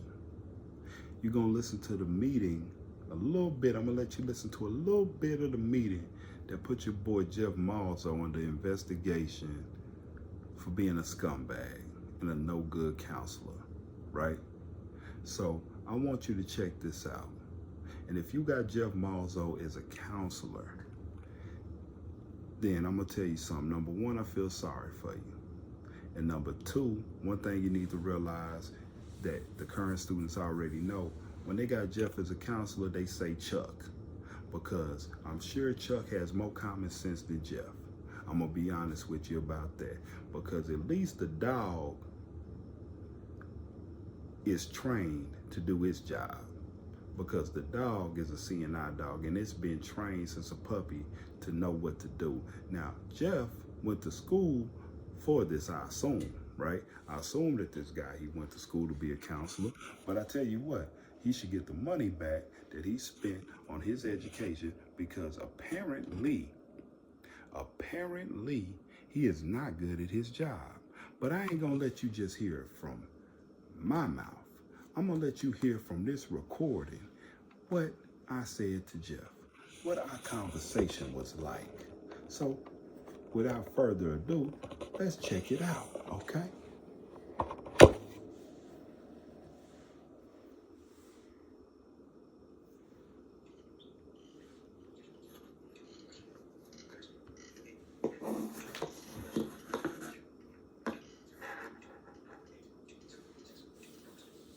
That's him playing on this little computer trying to record the meeting. You know what I'm saying? Trying to be slick.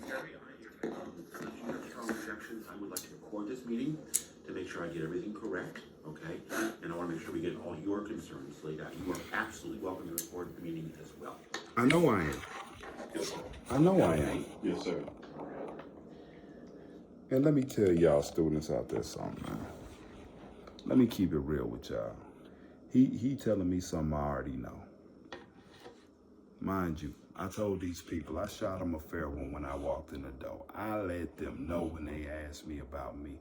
I let them know that I wanted to work for the Equal Opportunity Commission as an investigator. So, I'm sure when y'all watch this video, y'all will be quite surprised with hearing yourselves on my video. I don't know why y'all thought y'all could play with me, but I'm not the one and I am not the two. But you will find out about me. And let me tell you something. To all my current students, to all my future students, you have the right to record every interaction with these people. You have the right to record your PTMs. You have the right to record your interactions with these people because of situations just like mine. These people will lie to you and say that they didn't say it. You see what happened with David Armstrong, right? You seen what happened with Aaron Humphreys, right? They'll tell you one thing and then they'll turn around and lie just like a snake. They'll turn around and bite you. I'm telling you, they'll lie. So you can't be believing nothing that these folks talking about.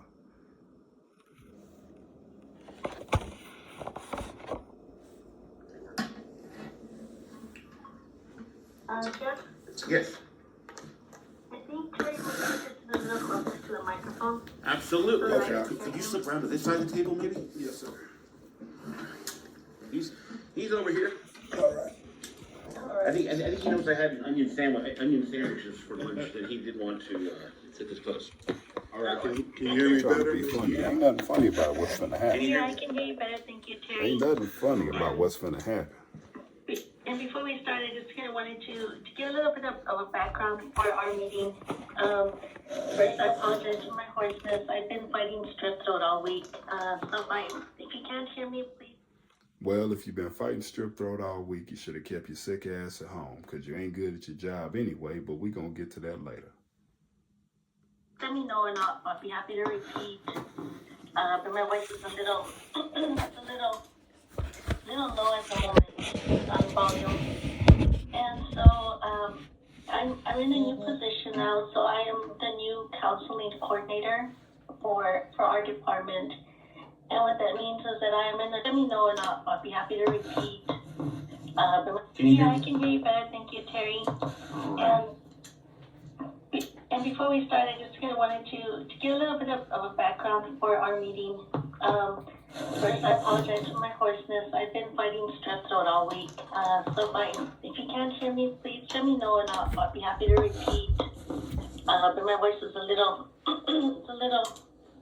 low at the moment on volume. And so I'm in a new position now, so I am the new counseling coordinator for our department. And what that means is that I am in a leadership role over the counselors. And Julie had reached out to me and said that, that you had some concerns about your training and asked that we can please meet so that we can address, any concerns or answer any questions that you may have about your training. And so that is the reason for, for me. I want to let y'all know something. Now, Julie Johnson, I spoke to her in confidence, right? Didn't ask for this meeting. But I also would like you to know, straight up and down, that Deanna Carter, yes, she did get a promotion. And it's very important when she got this promotion, because she used to be my uncle's counselor.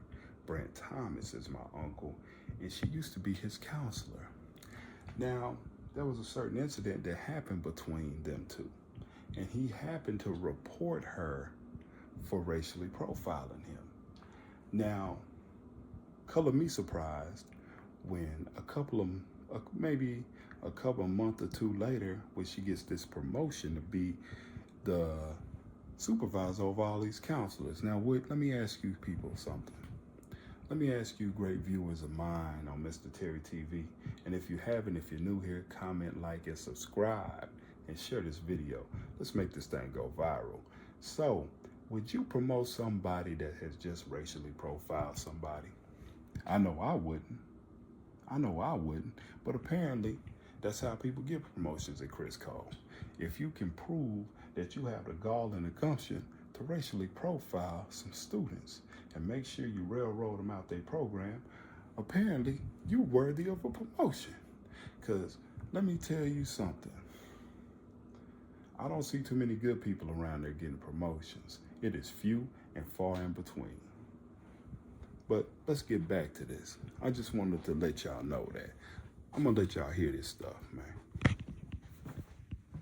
Today, and so I wanted to hear what your concerns were, Terry, as far as, anything has to do with your training or, or otherwise. And so Jennifer is also here, your field counselor, so, your team is here so we can, help support, your training. Our goal is, I understand you brought some concerns to Julie. You also mentioned some concerns in your note to me this morning. So I'd like to give the floor to you, Terry, and let's see if we can hash some of these out. Is that okay? Yes. Well, first, I want to thank y'all for being here. But to be honest, I did not ask for this meeting.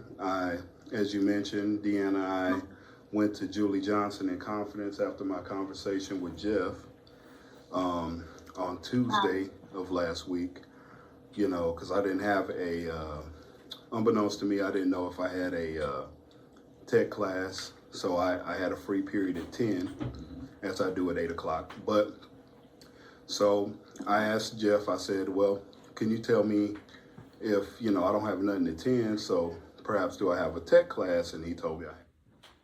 Now, mind you, this is a reoccurring theme with Jeff. Mind you, this is a reoccurring theme with this boy. Now, I said I did not know what's going on my schedule. He cannot seem for the life of this man to do his job. How hard is it? How hard is it? I know I'd be a better counselor than Jeff would be. Than Jeff is. I know I'd be a better counselor, because how hard is it to have these people on your workload and for you to do the job that you get paid to do? It ain't like you don't know that you got to send people their new classes. Y'all have y'all scheduling meeting on Thursday, and you wait till God knows when. Shit, maybe a month later before they even know. They got to come look for you. I go look for him. Hell, he ain't in the office. If it wasn't for my great O&M instructor, Helena, telling me to keep looking for him, hell, I would have never knew what class I had. I would have never knew I had Excel with Marcus. Because guess what? This dude don't do his job. And you got some current students there now probably suffering from the same thing. Not knowing when their schedules are coming, don't know what their next class is going to be, don't know when they PTM, ain't getting their technology evaluation, ain't getting their VDU.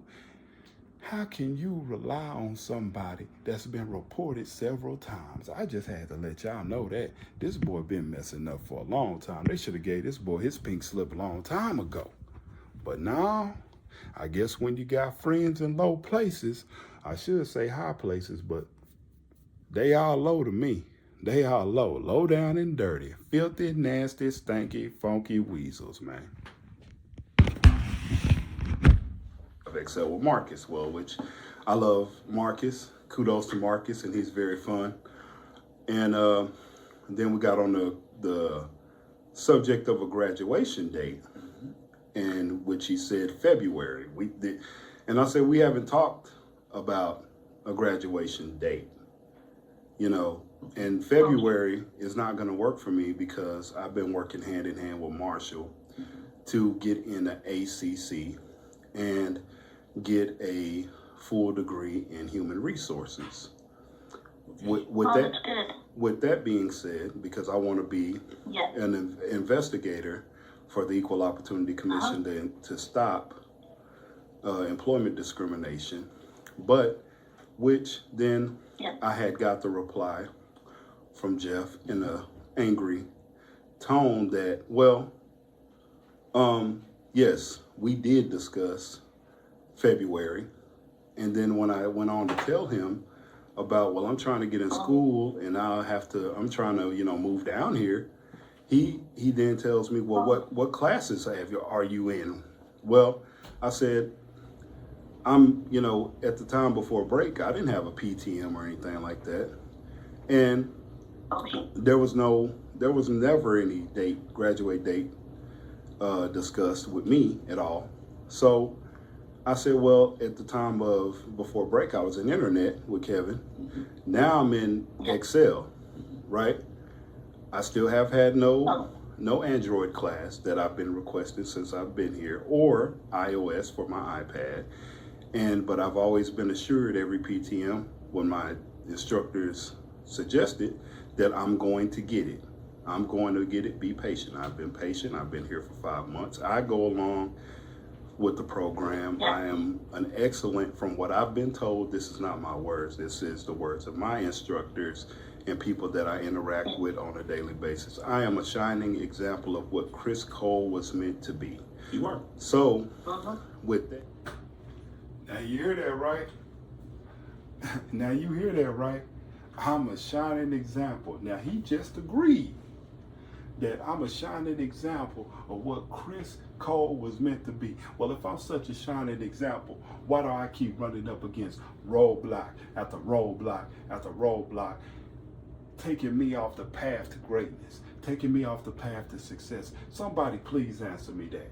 Ed Sarna, Cheryl Fuller, Tammy Martin, Aaron Humphreys, Julie Johnson, Trey Shaw. Somebody please answer me. Why is it that every time that I'm trying to succeed at CCRC, you got one of your underlings, one of your non-working underlings sabotaging my path to success? Because that ain't what I read in that brochure.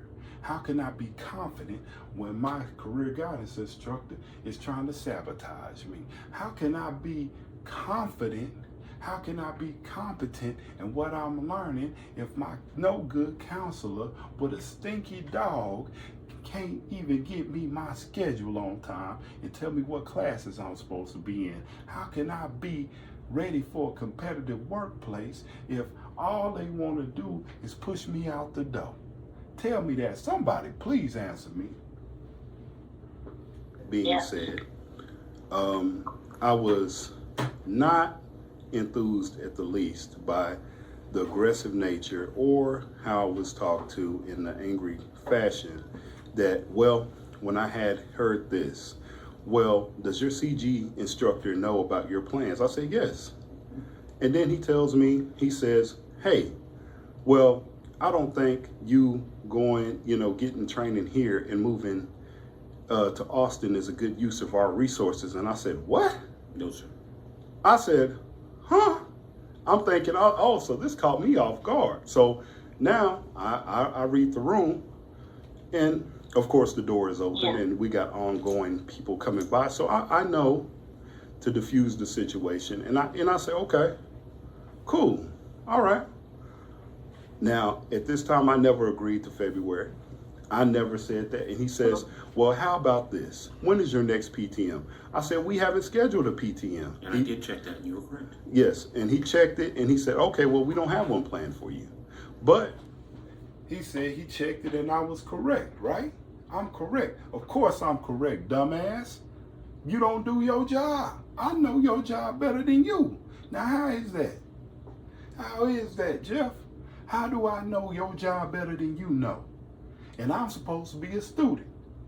Maybe you should be a student and I should be a staff. So I bet you I could do your job better than you can do. And I'm telling you right now, I bet you I'd have a better success rate, because one thing I know about your job is common sense.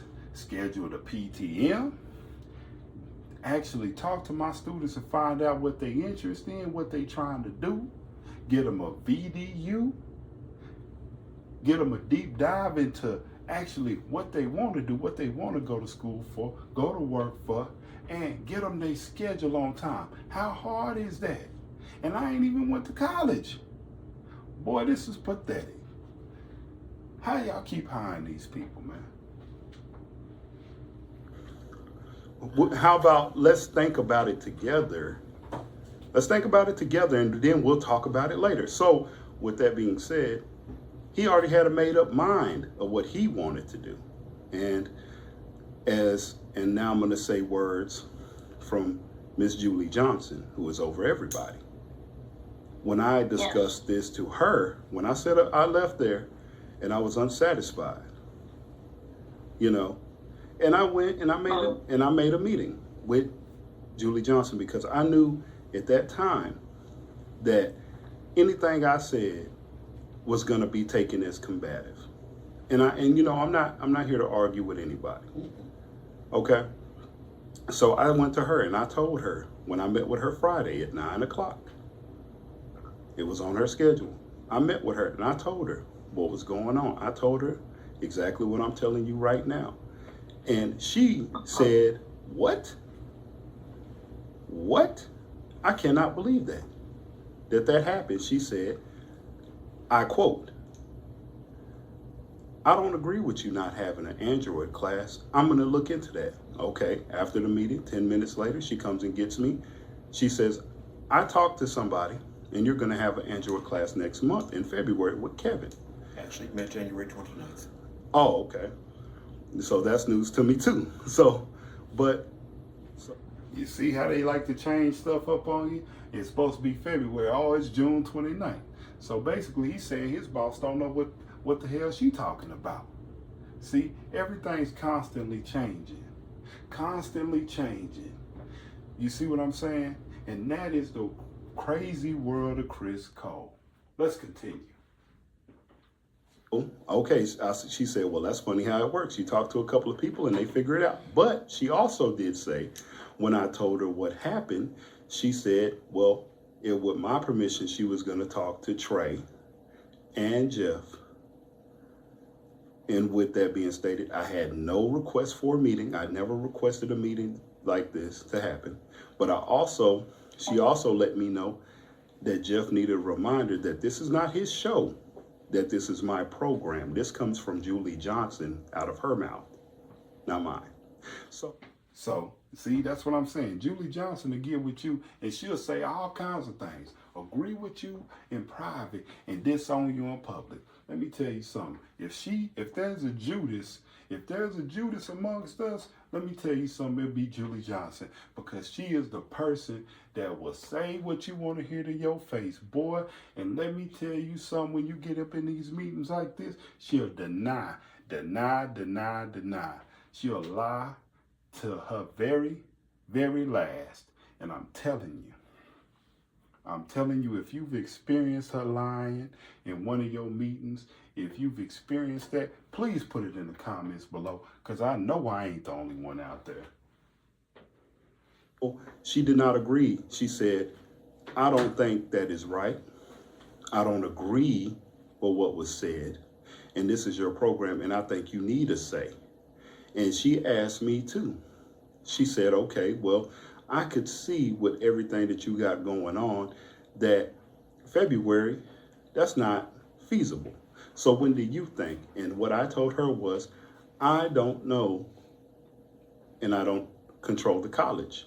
So once I can talk to them and find out, well, what I have to do to go through the protocol, I was like, but that's not feasible for me to get done. And I'm going to tell you what I told Jeff in the email. I said, I don't feel comfortable talking to him after that conversation, because the way I got it was, you already made up your mind about what's going on. You already told me. You didn't ask me. No one asked me. I was told this is what's going to happen. Like some other students here have been told, we're cutting your program short.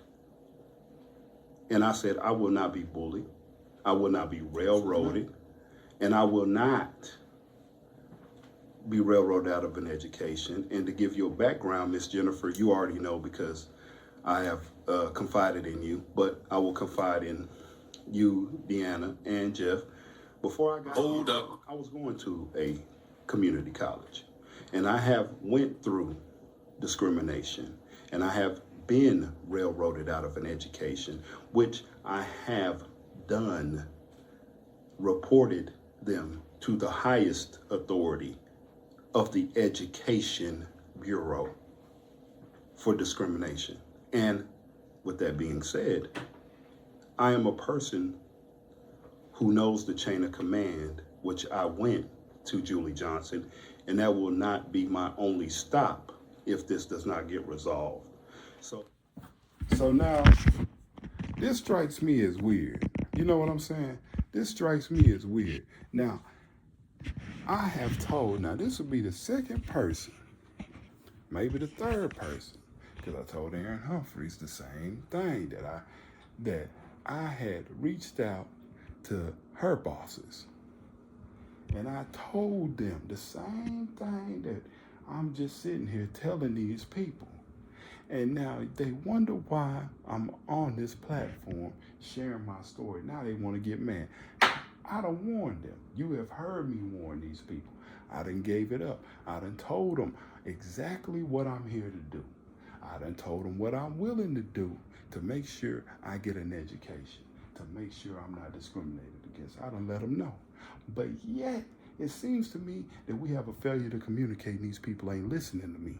And now they want to get mad because I got a YouTube channel and they want to call me asking me stupid questions. Now, if you, the viewer, understand what I'm saying, hashtag fix Criss Cole, hashtag fix TWC. And you've already heard this boy admitting that I was right about him not doing his job, about him not scheduling a PTM. You hear him sitting over there silently. He can't refute what I'm saying. The people in this meeting are my field counselor, Miss Jennifer, Deanna Carter. His computer's about to talk because he got jaws on there. His computer's about to make some funny sounds. Julie Johnson came in the meeting and he tried to shut the computer up. But I already heard it. I already heard her name on there. Julie Johnson was on there. Marshall Ney was on there. And you will figure Marshall, after this conversation, you will figure Marshall wouldn't ever want to mess with me because he seen me cook. He seen me cook Jeff and let him know what I was all about. But see, sometimes people mess with you just cause. And like Ice Cube say, every couple of years, somebody gotta mess with the big fish and find out. So I guess every little bit, somebody gotta try Mr. Terry and find out that I'm not the person to play with. The college tried to do that to me. Amarillo College tried to do that to me, tried to play me like a goofy. Okay, I reported them. And now Criss Cole is trying to play me like a goofy too. Let's see what happens. Let's see where this thing goes from here. With meeting with you today, I wanted to come and hear the thoughts of you, Miss Deanna, which up until this point, I have never spoken to. about this situation, in which this is news to me. But I am very disgruntled. I am very upset. And I am very, very much so hurt that I was talked to in this manner.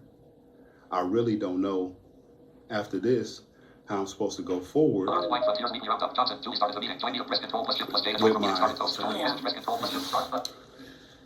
and I appreciate you expressing that, Terry. And you know, I wanted to, you know, to apologize for any discomfort that you know that you you know that you have felt in your training program, because we're certainly not here, you know, to do that. We're here to help our students.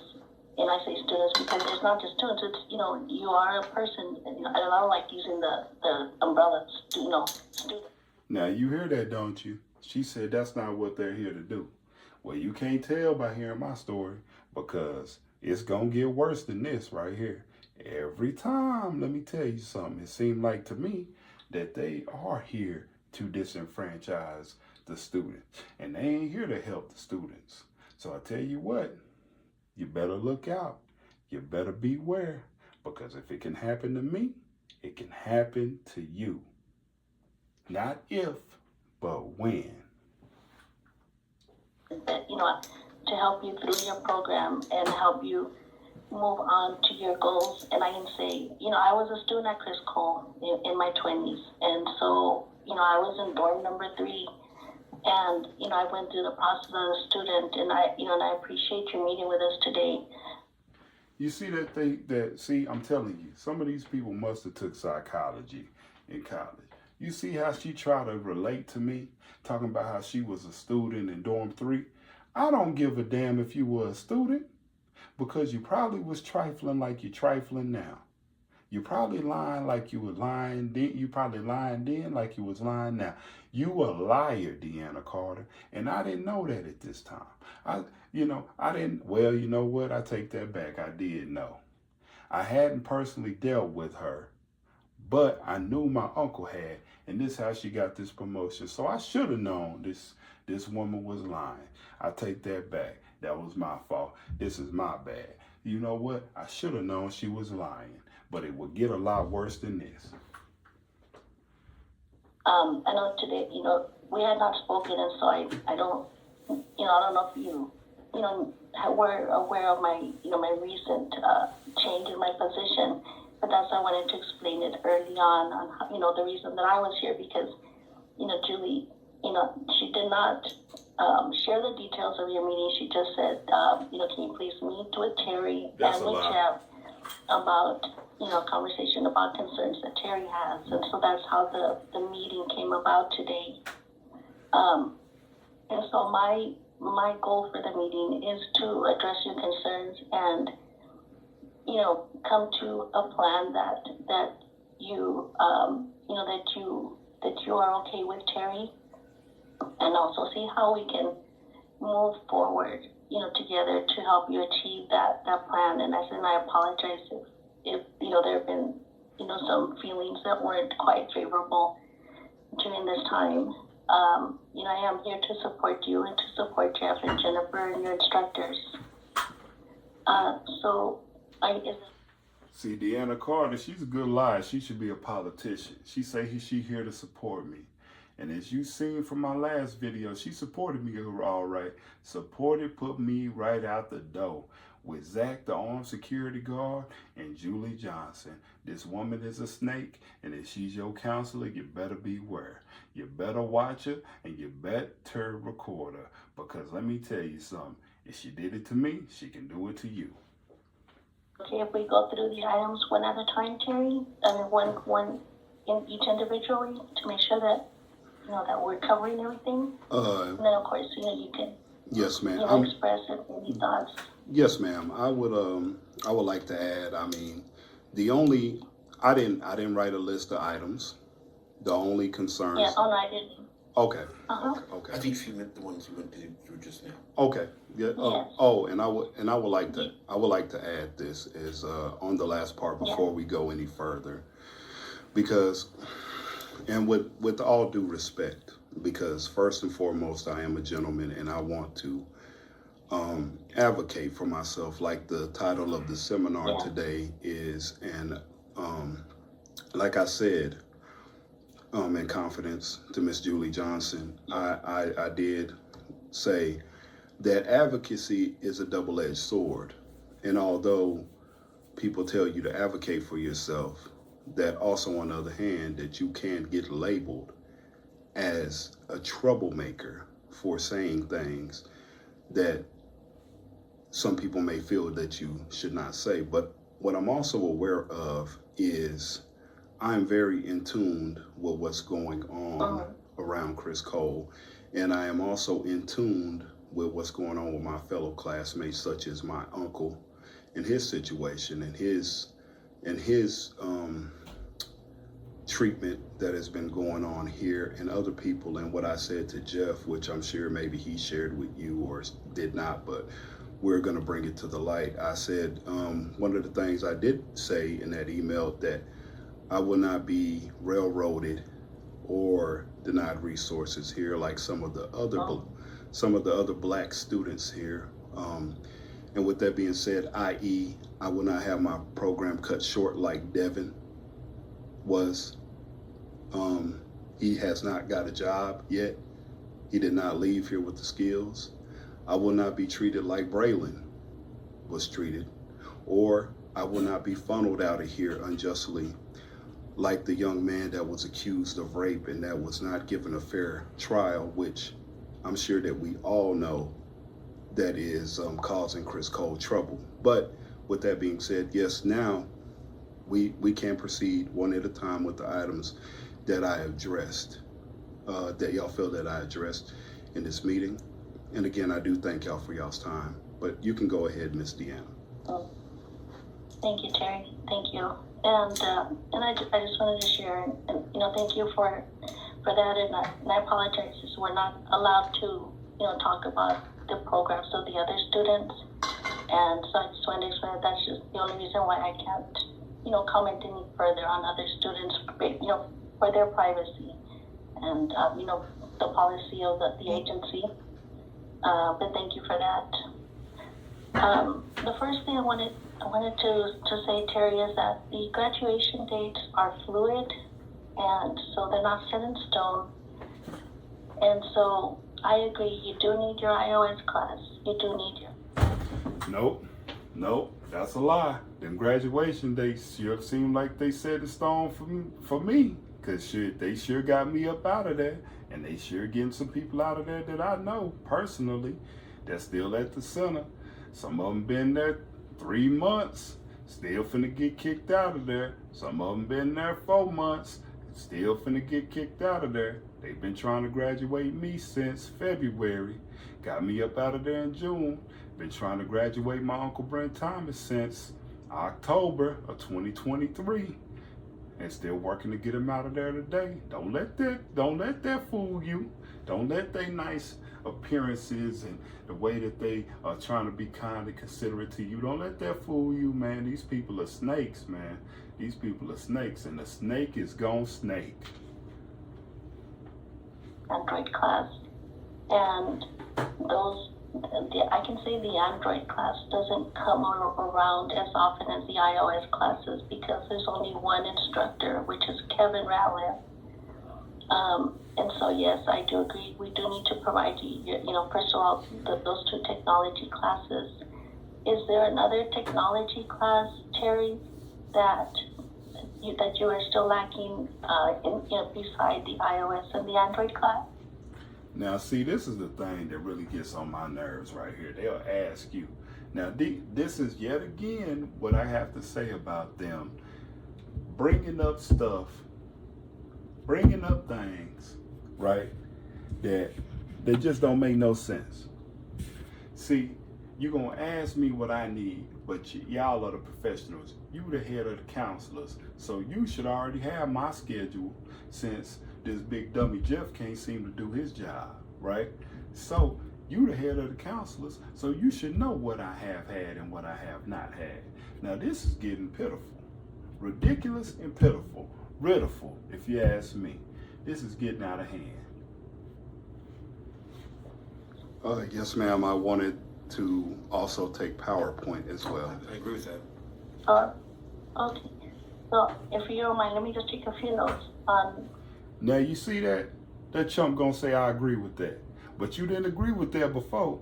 If I never had this meeting with everybody, then I'd been out the door in February. That's right, hold up. See, this boy, he a liar.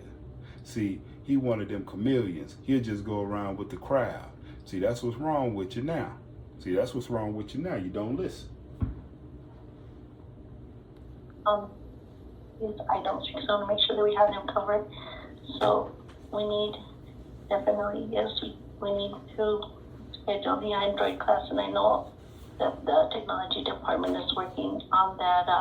I believe the week of the 29th was the last I heard. Right, the Android class is definitely due to start on the 29th.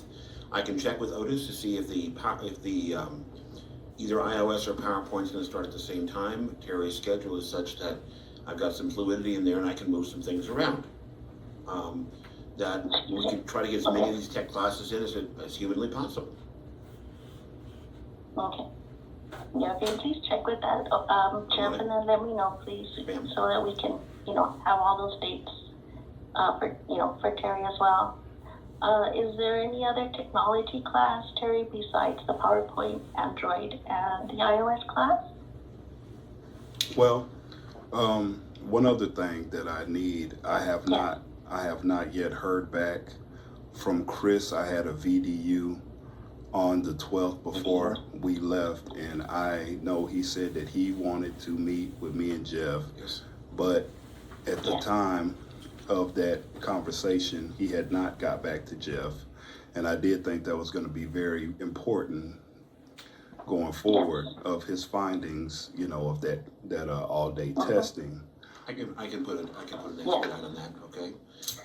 So that was December 12th, Terry? Yes, ma'am. We're in the process of that. So that's the thing. You see how agreeable this dude is? Now all this stuff coming up. First, you wanted to force me out. Now my schedule got fluidity. I just want to show y'all. I keep stopping and starting this to let y'all know how big of a liar this dude is, Jeff. He's a big liar, man. He's a big liar. Like I said, y'all better start paying attention to these people. Whether you're a current student, former student, future student, you need to pay attention to these people when they talking. This dude is a liar. A straight up liar. Don't see how this boy got a job right to this day. Barely finished the application, so talking to an advisor. Plus, I have not had the opportunity yet to do a volunteer experience, nor have I had the chance to have a work quest or anything like that. So I felt like that was another concern of mine, which I know these things are very paramount to put on an application when trying to get an internship. And at the level where I'm going to need these things on my application that will look good to a pristine place of business. So I felt like, with that being said, you can see how I feel like I'm being shortchanged and somehow. And as I also mentioned in my conversation with Miss Julie Johnson, I said, to me, I would think that me getting all the training I need here and going out into the world would be more of an advantage to Criss Cole, me going out there being a productive member of society and saying, this is why I got to where I am, because I had the training from Criss Cole, as opposed to having my program short, and every person that I run into and every person that will listen to me and every new student that I encounter, as opposed to saying, hey, oh, you're going to Criss Cole? I went to Criss Cole, and this is what happened to me. And my program was cut short for God knows whatever reason, and so on and so forth. Yeah. Now, ain't that funny? This was back in February. Let me look at the date of this. This was, no. This wasn't even February. This was January 17th, 2024, at the beginning of the year. Now, ain't that strange? So we got January. So look, February, March, April, May, June. 5 months later, 5 months later, what I just said actually happened. What I just said actually happened. My program ended for God knows whatever reason, and now I'm here talking to you good people watching this video, letting y'all know, hey,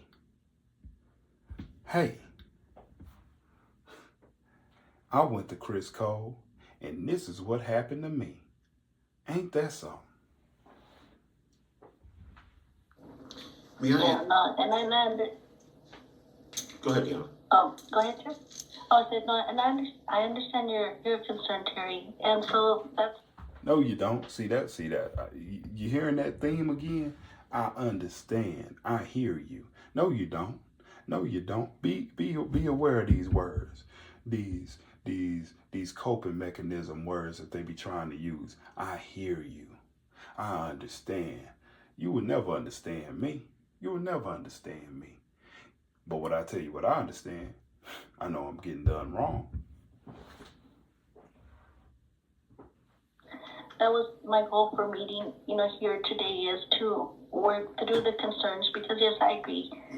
February is quite soon, and so I'm taking notes on what is still needed in your program. And like I said, that date is not rigid, and we do have some work to still accomplish in your training program. So I don't want you to feel that you're having to look over your shoulder at the graduation date at this point. We do. So if that's the case, if I still needed work to do, then why was your coworker finna push me out the door? Now think about it. If I was like some other students and I just let this slide, I would have been on that stage at the end of February.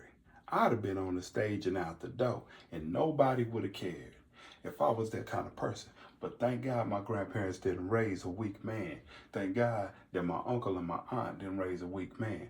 Thank God that, hey, I know how to speak up for myself. And that's why I'm making this video. So you people out there that are watching me right now, my viewers, the people that like, comment, subscribe, and share this video, because we want it to go viral. Hopefully, if you haven't been standing up for yourself, please stand up for yourself and advocate for yourself against people like this at this center. To look at these other items that are still, needing to be completed in your training program. And so, Jeff, were you going to ask something or say something? And I'd like to add a couple of things if I could, Deanna. Terry, first of all, let me apologize. Okay. I remember the meeting that you're talking about, and although I don't remember some of the words that you're attributing to me, let me say this. Now wait a minute. Now wait a minute. Now this boy gonna talk about, I want to apologize. If you don't remember the words you use, what you apologizing for? See, he about to get ready and tell a lie. I just want y'all to know that. He about to get ready and tell a lie. If I'm busy, I may have sounded short. If I did, I do apologize. In agreement with Deanna, that date, the February date, is I'm just trying to establish a line of what your plans are, okay, and try to measure out what your program needs to have happen, okay. In fact, I had your Android class set up before break, because I know how it's few and far between. As soon as Otis announced it, I actually went out and grabbed the slot for you. Okay? The Android classes are hard to get. iOS is easier. I can get that. As far as Excel. Now you see how that boy told that lie that quick? I already had your Android class set up. So if you already had that set up, then why did that come into play when I talked to you about, oh, why don't I got a class? What class do I got? I ain't got a technology class. Why did that come up as opposed to, hey, let's talk about graduation, February? See, you're just a liar. Boy, you're a two-faced liar, a nasty, funky weasel. And I hope you watch that dog. Was the next available class that we had in technology, so I slid you into Excel, and the next place to slide you in would be PowerPoint. That being said, At no point did I tell you that you were not worth our resources, I believe is what you said to me. Okay, I asked you, and when you said I don't have a PTM, I looked in the system, and guess what? You were right. I did not have it. I said to you at that time, I said I will set up a PTM within the next 2 weeks and get that set up for you, so you'll have the opportunity to adjust with your instructional team. I honestly, Terry, and Deanna can inform you that she's been hearing from me several times this morning. I do not remember being aggressive. I do not honestly remember wanting to make you feel badly about your resources. I just need to have plans so I know when you plan to graduate. Okay, so I know how to plan things. And that's the reason I asked, okay? And let me give you a little further background, okay? Every month, we sit in this room we're sitting in right now, okay? And I'm asked to estimate when my students are going to be graduating, okay? And based on, as you said, your stellar reports, and they're amazing reports. Dude, you got a great student report, okay? Now, you just heard out of that man's own mouth, he said I was a stellar student. I got stellar reports. So, yet again, I ask you, YouTube audience, now, if I got such a stellar report, my man, then why am I getting treated less than? Why is my program not going smooth like every other race there is? Let me know. If I'm such a good student, why are you trying to kick me out of my program abruptly? What's up with that? I mean, everybody says nothing but great things about you.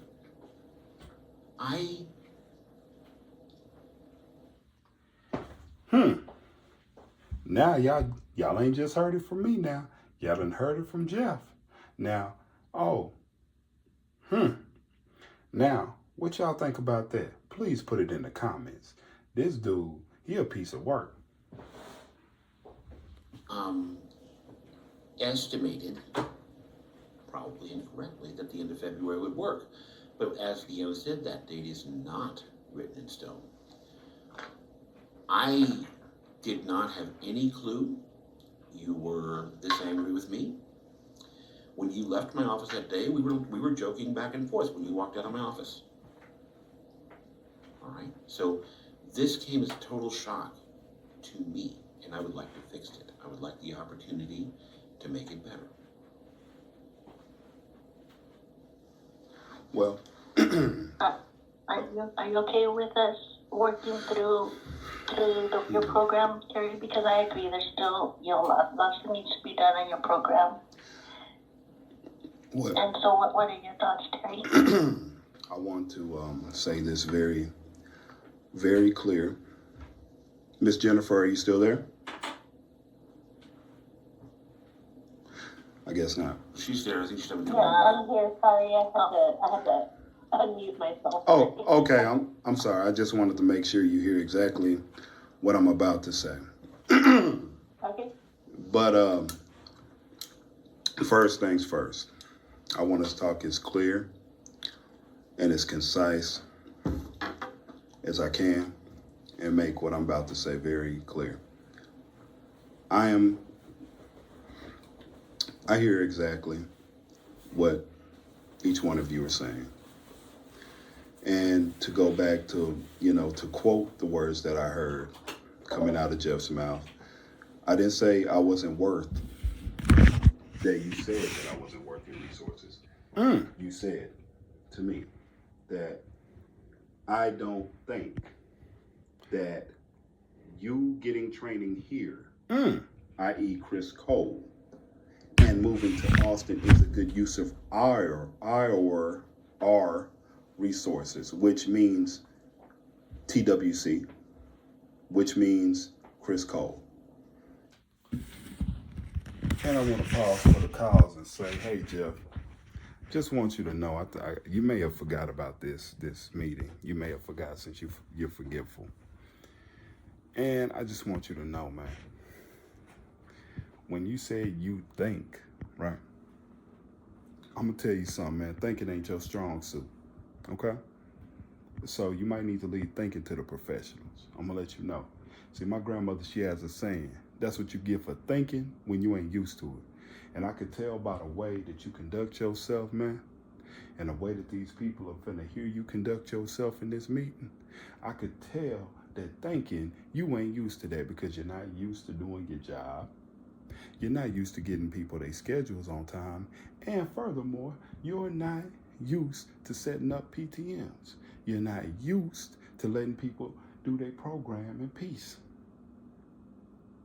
But I did want to let you know that. So that's what you get for thinking when you ain't used to it. You need to work on that, man. That's some constructive criticism for you. And you may not remember, but my memory is good, like an elephant. And like I said, may I mind you about my background and what I am going to do and what I'm going to college for. Investigation, equal opportunity. This is not something I stumbled on by chance. This has been the story of my life. And what I want you to understand, well, no, not understand, but overstand what I am communicating to you, is that I know what discrimination is. I know what it looks like. I know what it smells like. I know when someone is coming at me in a fashion that is unbecoming of their job title and their character. And by no means of any stretch of the imagination do I believe that you are remorseful for what you've done. I believe that you are remorseful that I picked up on the aggressive nature that you were coming towards me with, and that you are remorseful because we're in this meeting, and that you are remorseful that I went to your higher up and told them about your conduct. But with your apology to me, that recognizes that you feel like you have done something wrong to offend me, which you have. But I will say this. Now, one thing that I am unclear upon is how could you, being a person in your position, estimate a date of graduation when I haven't had a PTM in months, nor we have not communicated on anything. And furthermore, I had to approach you about a new schedule that I'm having. So unless my name is Chuck, the dog, which my name is Terry Thomas, then me and you have not communicated on a thing. But since this is the second time that we are communicating in this new year, I want to make it clear, concise, transparent, that I am still willing to get training here. But by no means of the stretch of the imagination from this day forward will I be disrespected or played with my intelligence on any level. Because I feel like this is very much so out of my character to have to address something like this, because as you said, I have stellar performance across the board, and my instructors, I treat them with respect, and everybody from the janitor to the higher ups I treat with respect, and I use my manners. And so it is mind-blowing to me how I would be treated as such. But the reason why I'm talking so clear, so concise, and so calm to you is because I don't want anyone in here to feel like they told my uncle, Brent Thomas, that I'm coming off as aggressive. I don't want you to feel like you're in danger of any kind, because I will let everyone within the sound of my voice on this meeting or outside this room know that what I said to Jeff is, if I'm not satisfied with what I hear in this meeting, I will go elsewhere to get a resolution to this problem. And if there is any more tomfoolery going on with my program, and if I feel like I am being railroaded, the next conversation that we will have will be with Mr. Ed Sarna, the person that's under Ed Sarna, the person that's under that person. And if I don't get a resolution to that problem, then, well, unfortunately, for everybody within the sound of my voice, I'm willing to go above and beyond, because there is one thing that I have been taught in my life that my ancestors were denied before I was ever thought of, was the right to get an education. And I will not play about my education. I just want to be very clear on that. And now we can move forward, and now we can talk about the things that y'all would like to talk about.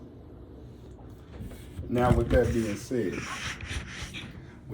said, you can see clearly why the people at Criss Cole that are bad apples don't like me, because I didn't pull no punches. I let that man know exactly where I stood, that I stand on business. And you're gonna see in a minute how this dude act. He said he don't remember getting angry, but you could sure as hell tell him getting angry, because he ain't used to somebody pulling his car like that. He ain't used to somebody talking like that. And neither are the people that are listening to this. Okay, so check this out. Check this out. So I already let them know. As you can see, Aaron Humphreys already called me about my YouTube channel and the things I said. And I wouldn't be surprised if they try to do it again. But I already let them know what kind of individual I am, right? I let them know what I'm about, right? So it's no surprise that I'm here on YouTube, because you can obviously tell that, hey, there was more tomfoolery with my program. Now you can see why I'm a little disgruntled, because they keep promising me things and they ain't fulfilling their obligations to me, right? Right. Let's go.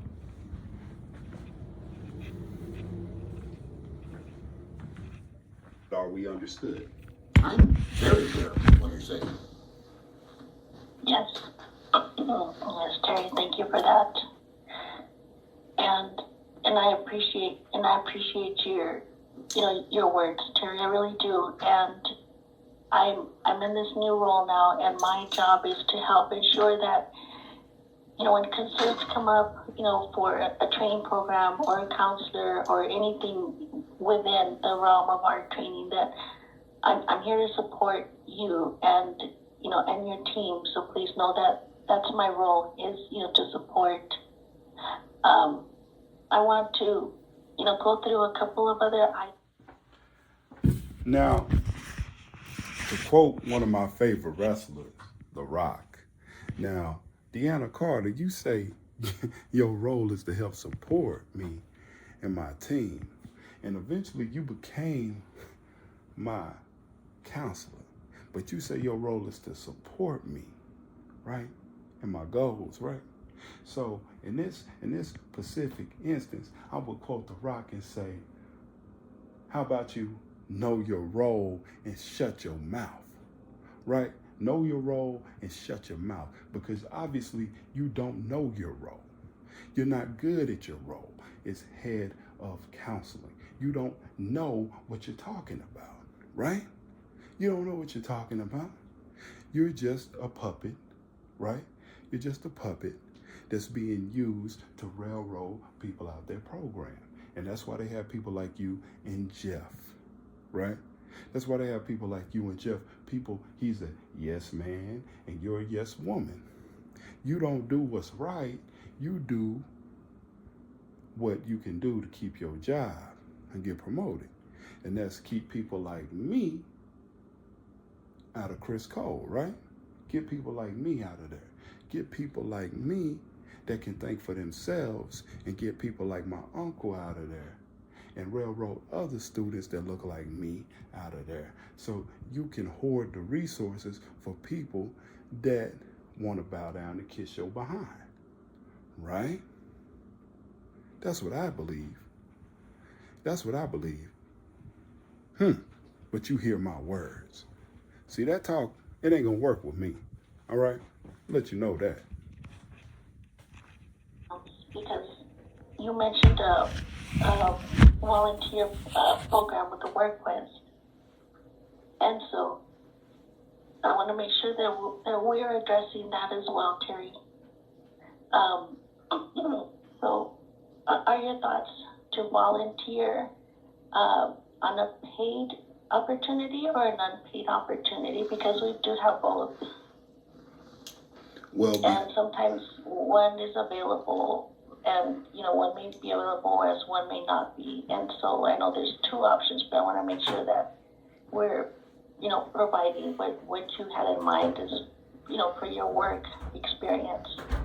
well, what I had in mind before I was blindsided with this information of an early graduation date that I did not agree to. That is, I was working with Miss Rosie to On the Marriott program? to do the Marriott program, and I've been working very diligently because I had an informational interview with her and she was telling me that they already work with Freedom Scientific, so that is completely accessible for a person with a visual impairment. And so I was working at trying to navigate the computer where I could use it effectively, use JAWS. But, this kind of blindsided me from doing that because my experience was going to be either with QVC or Marriott, but we have not heard back from the lady that she knows that works from QVC to find out if that experience is accessible or not. This was the news, the exciting news that I was excited about, which I'm not really, I can't say that I still feel that level of exuberance now that I'm in this current situation, but that's what I was trying to work towards because I felt like that would be a great thing that could probably lead to me, assist me with going to college, working, and going to school, which is both parts of my vocational goal. Did you or Marshall make me aware of the Marriott program? Well, we couldn't have the chance to. Why? Because we had not talked up until this point, and before I could make you aware of such. Have you ever had difficulty with my door being open? I have tried to be there, and I've welcomed you every single time. I welcome the opportunity to talk to you. All right? My flaw in this was I did not schedule your November. You hear him tapping on that table? You hear that boy tapping like this on that table? Now you're getting upset. But you don't remember getting upset. Now see where this goes. Check this out. PTM. That was my error. I accept it fully. All right? It was not meant as, just a minute, Deanna. It was not meant as discriminatory in any way. I don't discriminate, Terry. Let me be very clear. I hold my counselor ethics and morals above anything else, including TWC policy and everything else. If you're going to say you were blindsided, I was blindsided by your letter this morning. Okay? That you would accuse me of being discriminatory. Saying I said things which I never said, Terry. And I will happily get you into a work quest. I would happily get you into a volunteer work experience. I would happily extend your program to wherever it needs to be. But to accuse me of discrimination when none existed is, you have to stand as ethically and morally repugnant to me because I am not that type of counselor. Are you finished? I am indeed. Well, see, all right. Okay, now we're getting into a whole different territory. Well, and I don't want. Honestly, I'm so sorry, guys. I don't want it to turn into an angry moment for all of us. Oh no, ma'am. No, ma'am. I really want us to support what you need, Terry, in your program, if that's okay. Oh yes, ma'am. Yes, ma'am. It's very okay. And is that okay? And I do totally appreciate your words, Terry, and your words, Jeff. And I would like to talk more on how we can move forward from that. But I don't want to lose sight of, why we're here today. And so, Terry and Jeff, do you feel like you're able to move forward working together for the completion of the program before we, move towards, the other items I wanted to cover on the meeting? I will say this. And once I say this, then we can move forward. Well, Okay. in so many polite words I heard. You see how these folks react? Someone of something. Okay. I see how you feel that way. I respect that. I do.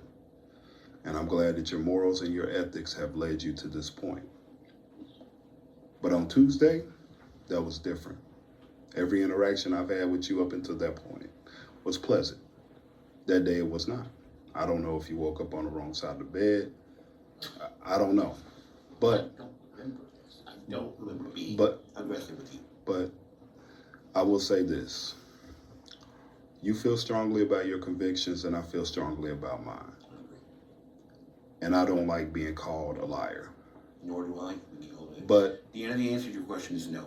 But this is what I will say. After this meeting, it looks like me and Jeff will have to part ways and I'll have to get another counselor. But respectfully towards you and out of respect for my counselor, Jennifer, we can move on with this conversation. You have the floor, Miss Deanna.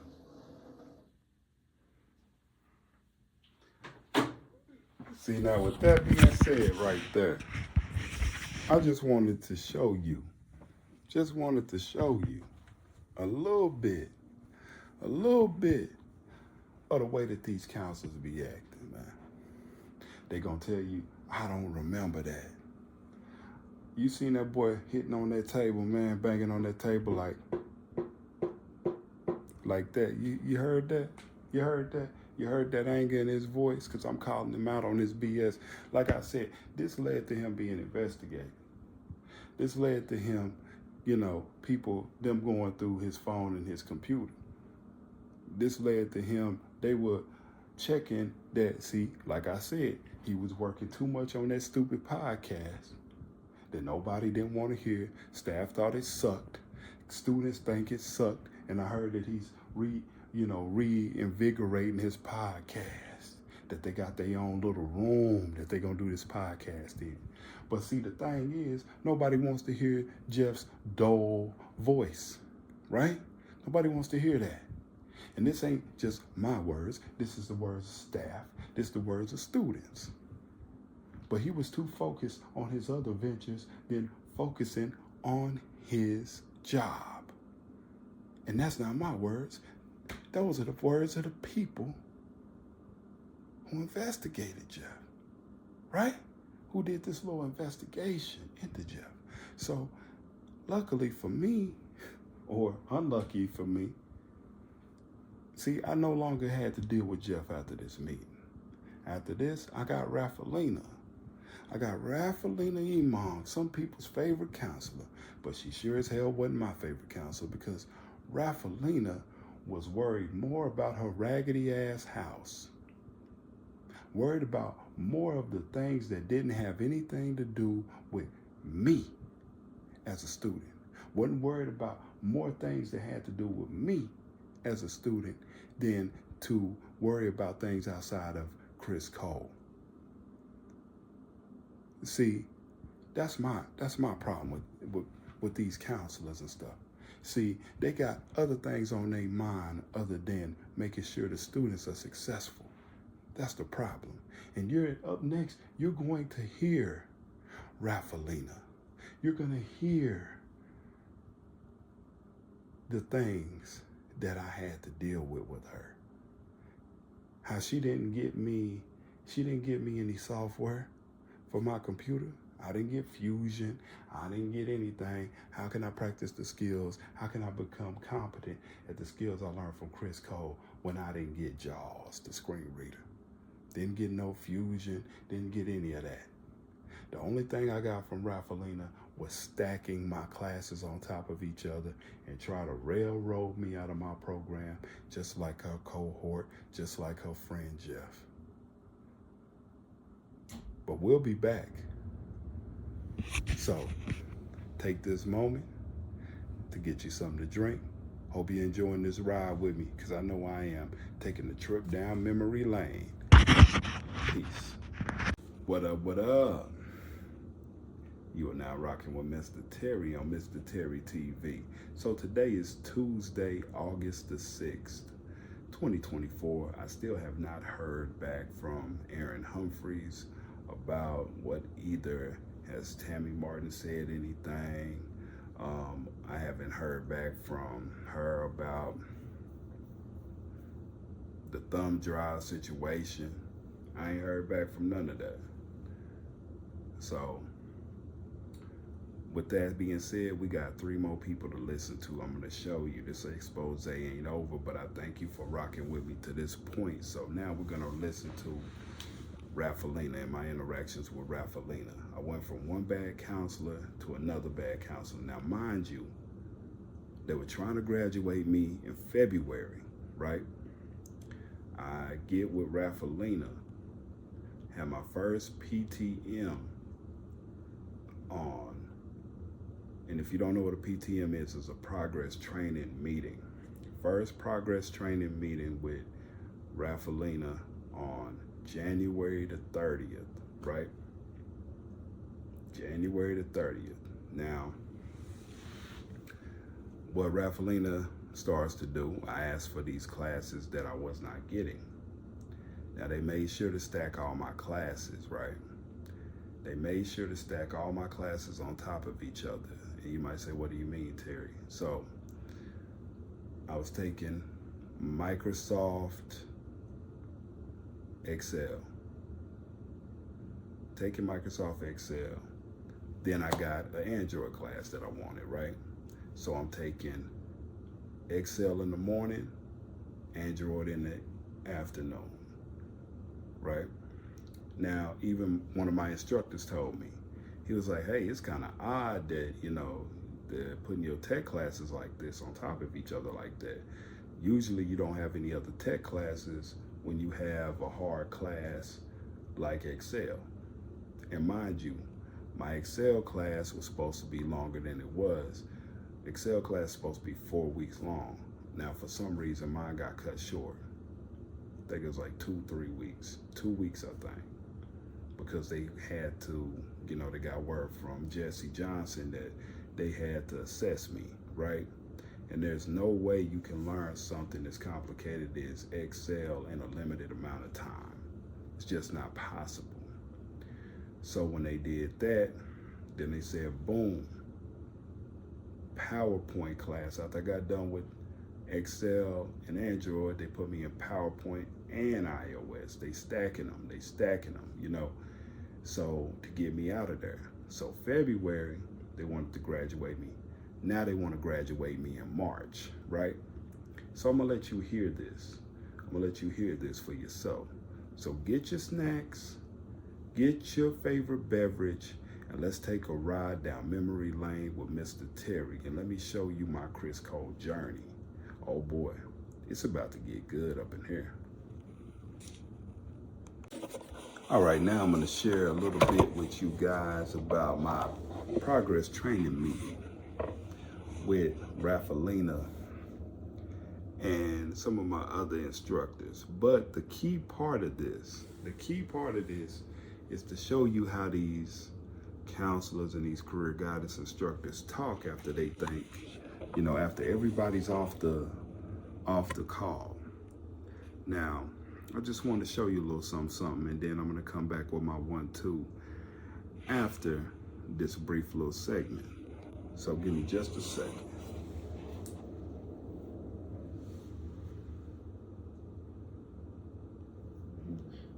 I've been using that time to further what I need to do as far as trying to reach out to the housing office and things like that. How is that coming along? Are you left?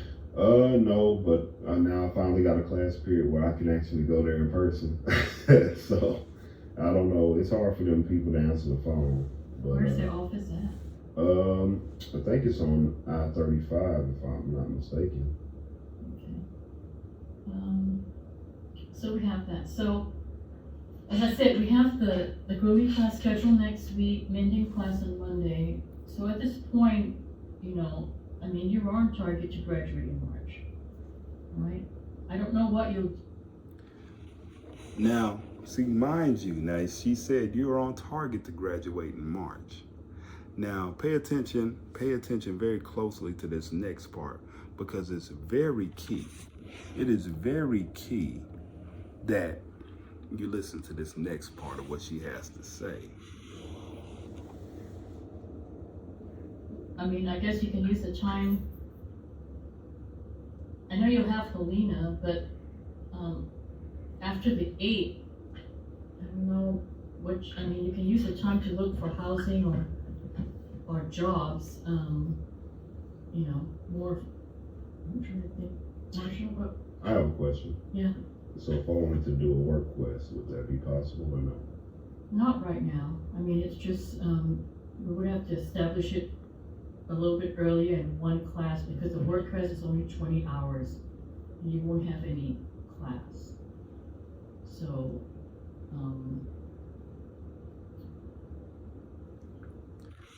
Okay, so check this out. So you hear what she said? Now, clearly, now let's recap. So I showed you that Jeff wanted to graduate me just a month before in February, at the end of February. Now I get into having Rafalina as a counselor, and she says that I'm ready to graduate in March, right? Now you heard what I asked. I said, well, is it possible that I could do a work quest experience? Now, the thing is, when I asked my career guidance instructor about this, Marshall, he told me he didn't think I needed one, right?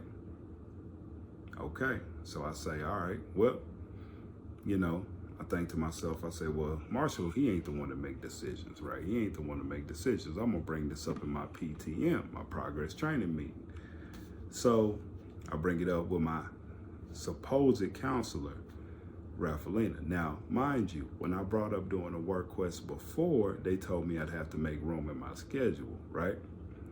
Now, as you heard, I don't have anything at 3 o'clock or whatever. So I freed up time in my schedule since they start stacking all my classes, right?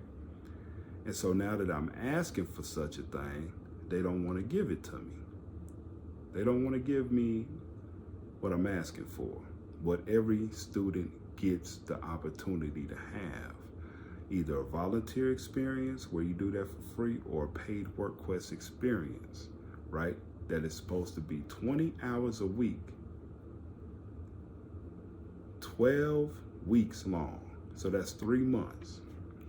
So that's going to be very key. I want y'all to pay attention to that because that is going to be the ongoing theme from here on, is me getting a work quest, me being able to have the same experiences that other people are having, right?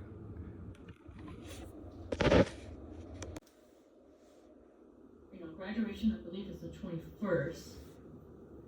But I mean, what do you want to do between the 10 days? I mean, you okay looking for jobs, or what do you want to use the time for?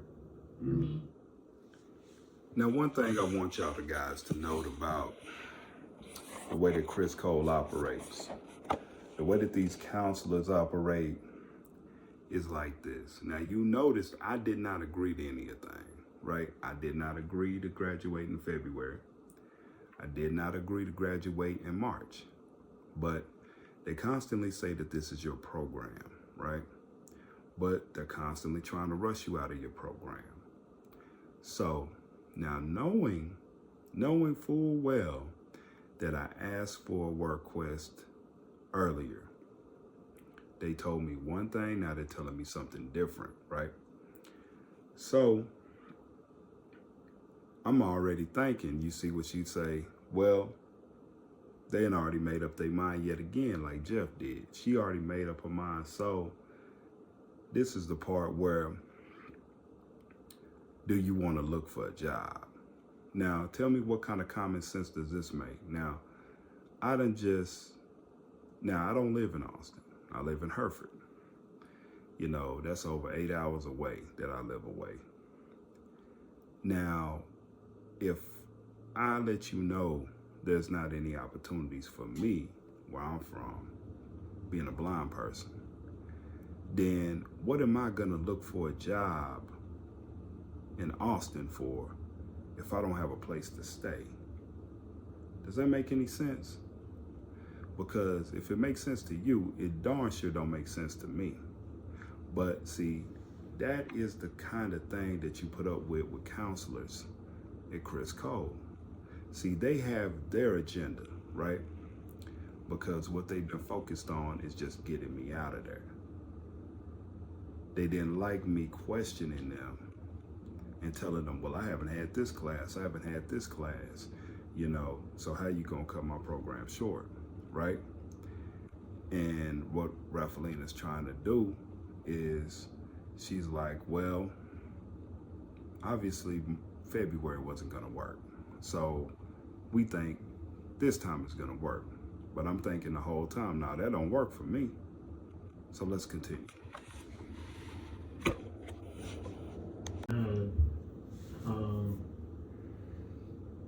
It just occurred to me. Because, you know, the other option we talked about is the lighthouse warehouse. And They are hiring, was it $19 an hour? yeah, because two things on that. Because you need income to get to Austin, and we can apply for other jobs, but if we applied for Lighthouse also, that might be the fastest, quickest kind of burn. So let me ask Terry something real quick. So I don't know, it's been a while, because how GWC doesn't support the lighthouse, right? But the lighthouse, is it still where they have the ones where it's not temperature control, where you get paid higher, and the other one is assembly work? Is that still the same? Marshall? I don't think so. It's all one, because I know they moved, but I know the other one where it's, I mean, Terry, I take it from what I heard, you're pretty strong. I know one that if you can do a little bit more work, it gets paid more, right? I think so. When we went on the tour. Did you go on a tour? Yes, ma'am. Yeah. But is it the one building now? Because I know the last time when they were doing this, they didn't move yet. So that's why I'm trying to figure out what the latest.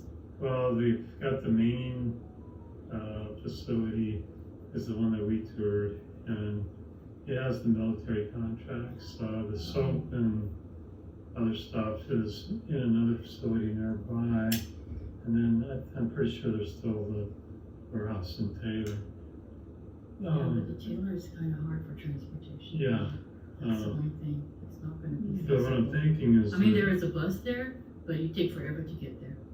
if we, I think they provide the transportation too, right? yeah, Yeah. but maybe difficult. Well, you're not going to start school till the fall. So essentially, we're talking. Can I ask Terry another thing? Do you get SSI or SSGI? Both. But I mean, I'm not really attached to either one as long as I can make money. Well, how much do you get in your SSGI? Now, let me stop it right there, right? Now, everybody is off the call. All my instructors are off the call at this point. Now, you heard Raffalina and Marshall going back and forth. And Marshall say, I got another good idea, the warehouse. Now, the warehouse is a great place. It seemed like a great place to work and everything like that. But mind you, still, there's a problem here. I do not have a place to stay.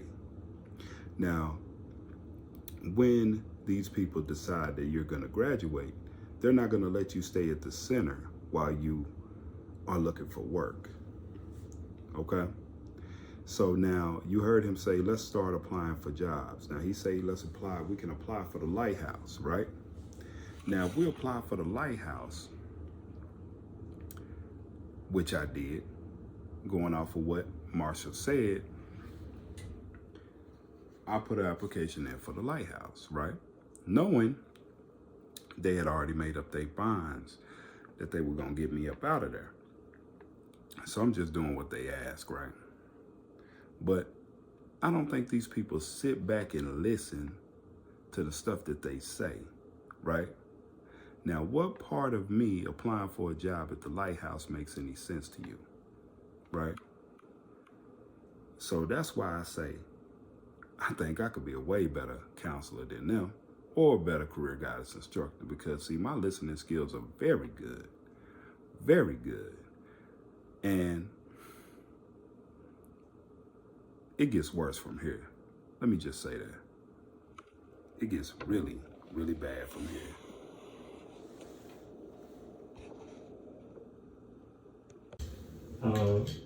Kind of get the bird in hand, potentially at least apply for the job, and so that you have income immediately while you're waiting for Marriott. You know, it's like, okay, well, you start working there, but then if something else comes through, Hold up. it's like, great, and maybe until the fall you do both. But let me ask, so I don't know about finances, but what about housing though? Because Now, that's what I'm asking myself. What about housing?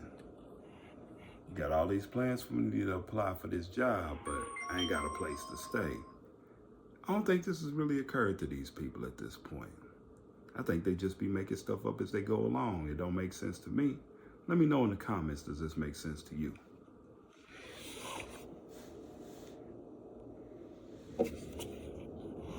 They said you got a co-signer, right? Yes, sir. Yeah.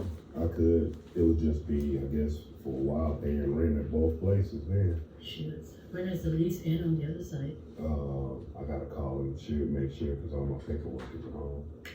You were talking about transferring that. Yeah, see, I was talking about transferring.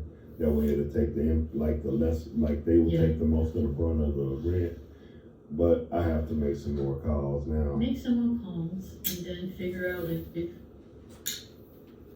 because it'd be easier to, I mean, I'm not talking as a counselor, I'm just talking as a former consumer, right? Because finances, I'm just putting away my counselor hat. If you want to do that transfer, you should do it now before you work for the lighthouse. Mm-hmm. Before you get one. Now, did you hear what this woman just said? Is you crazy?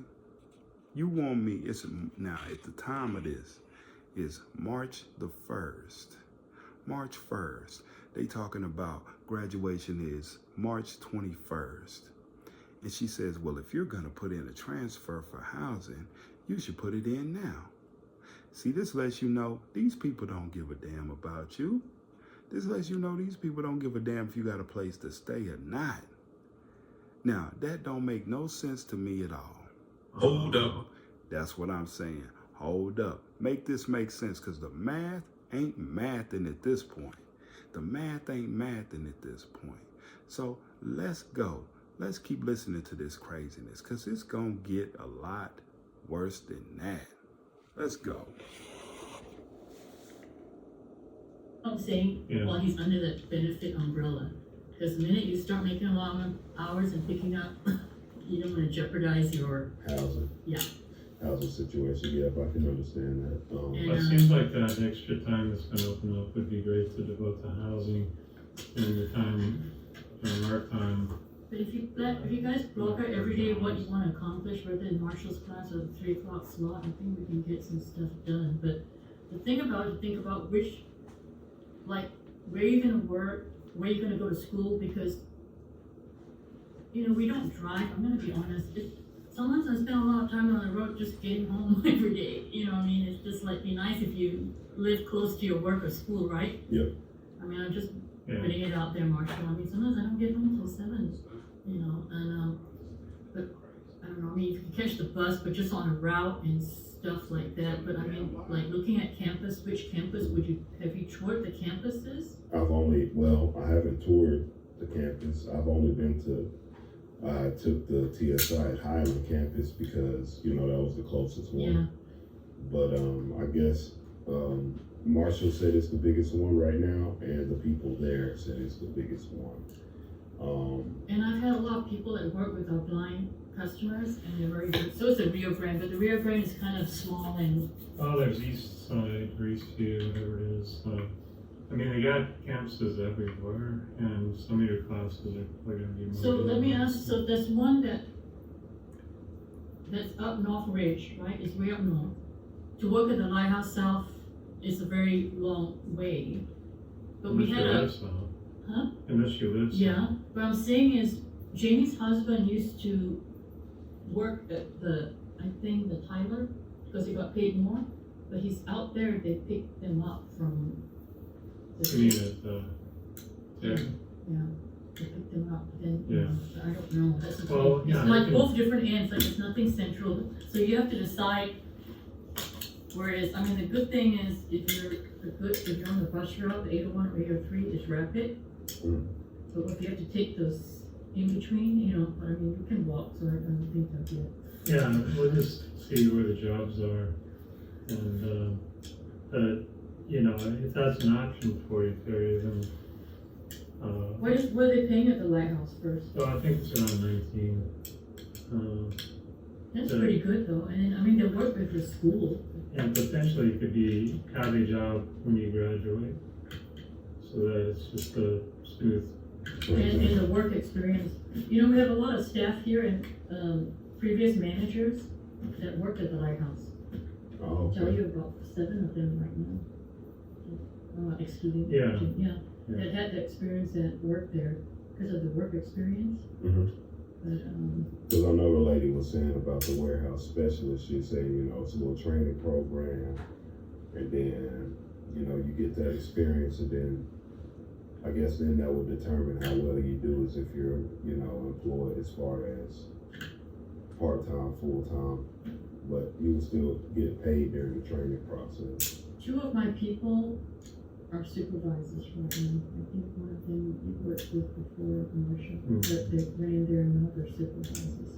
And I had somebody that went there, I think I don't know, I think you rehabbed them too when you started about 14 years ago. He worked at the Lighthouse and he started doing federal contracts. Remember it?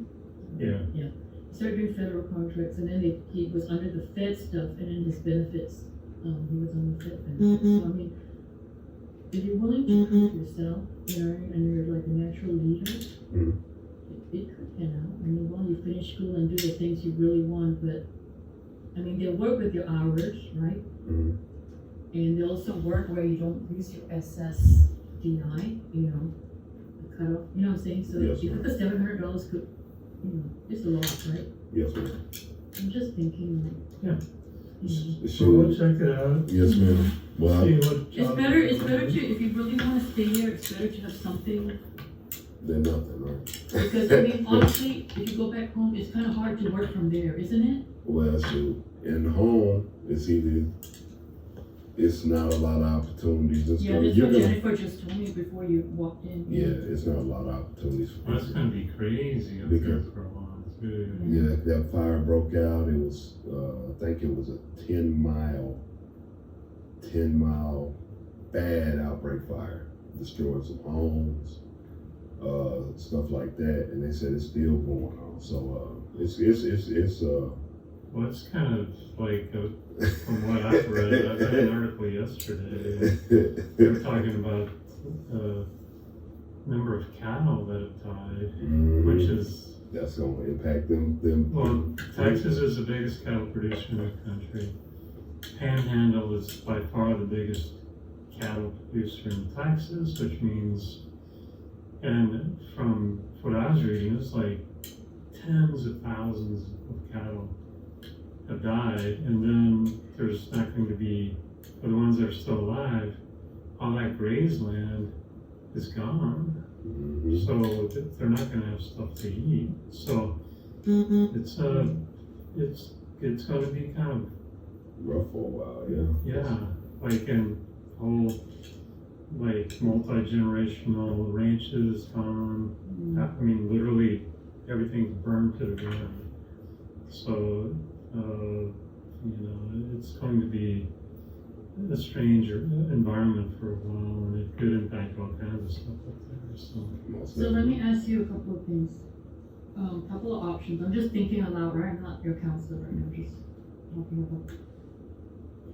Would you have roommates, or do you like want a one-bedroom apartment? What are your thoughts, Terry? I mean, me, I want to stay by myself. That's why I wanted a job. Yeah. But I mean, basically, really, to be, you know, if I'm being 100% transparent with y'all guys, is the reason why, you know, I wanted to come do the program and, you know, gain the skills is like where I'm from is basically like this. If you've got a vision problem, there is little to no opportunities. If you get a job, which I've worked for a lot of places there with like Walmart, little convenience stores, stuff like that. Basically, they want to pay you. My town still pays $7.25 an hour.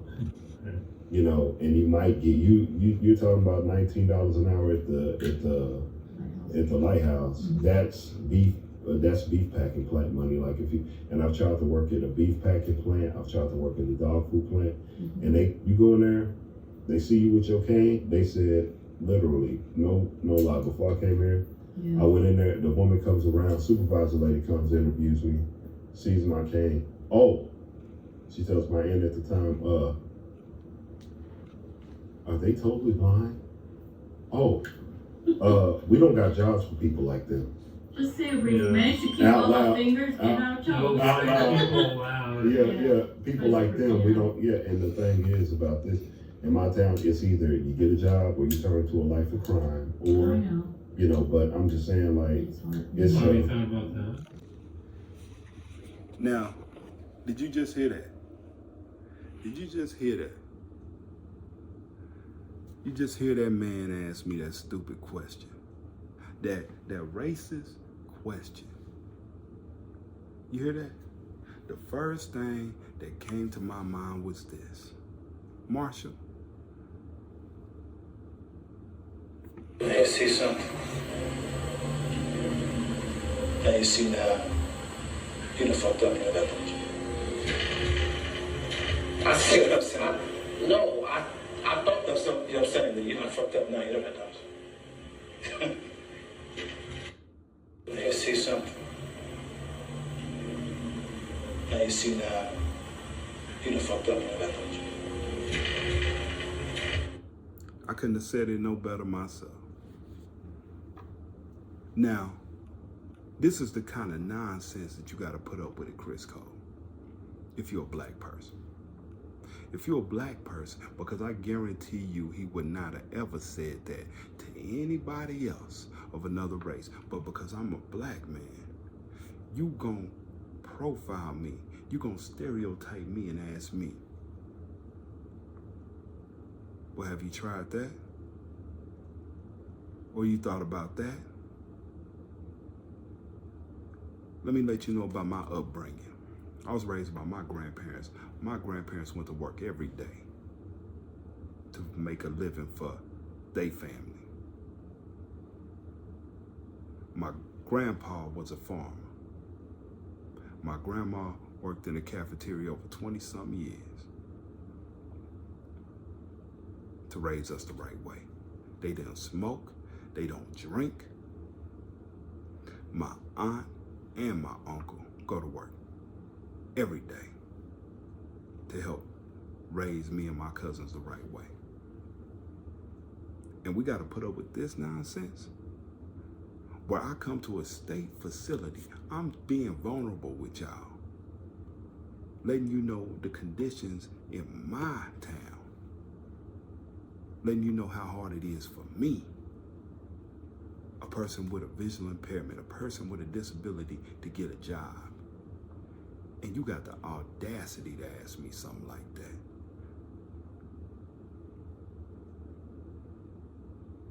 Just sickening, man. It disgusts me just to hear that again.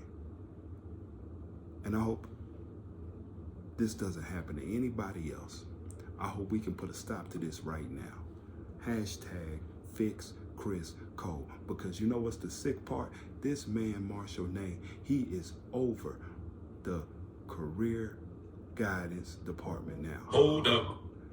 No. I said Marshall Ney is over the career guidance department now. He's the supervisor over career guidance. And you just heard this racially profiling, racist, stereotypical question. Now you wonder why I was sitting outside of a liquor store waiting on a ride to go to work on my work quest that they didn't want to give me. You see that? You wonder why? But why? But why, Terry? But why? Tell you why. Because there's racism and discrimination going on. So don't let nobody tell you that racism is dead. Don't let nobody tell you that that's dead. Because I'm going to tell you, one of the places it lives and breathes is right there at Criss Cole Rehabilitation Center, 4800 North Lamar Boulevard. So let's go on. Let's go on. Hashtag fix Criss Cole. Because after this nonsense, they had me and my uncle scheduled to graduate on the 21st of March. Okay? So, check this out. We had to send a lot of emails. We had to appeal our counselor's decisions. And we eventually got a meeting with one of the big bosses, Tammy Martin. Tammy Martin came to see us. I believe it was March the 12th. Okay? So she started out with a sheet of paper, you know, to take some notes down. I think she had like a little notebook and stuff, and the more paper she had to get, you know, she didn't like what she heard. So she said she was gonna let us know our decision, you know, let her know her decision on us staying or graduating. So it comes to the 18th. On the 18th of March, we have a meeting with Julie Johnson, and I'm gonna let you hear that meeting. So, now that you know a little bit about what I'm going through, do me a favor. Comment, like, subscribe, and share this video. Let's make this thing go viral so we can stop crap like this. This is disgusting, man. Let's go. Hey, what's up, everybody? You still tuned in to MR.TerryTV. Now, it's been a long journey. We almost to the end, though. And I want to note, today is Wednesday, August 7th. All right, check this out. We starting bright and early giving it to you. So, today we are going to listen. We're going to listen to the meeting that we had with Julie Johnson after Tammy Martin made the decision for me and my uncle to stay. So, let's listen carefully to what Julie Johnson has to say, what we can expect out of our program going forward. I think you might find it very, very interesting. Let's go.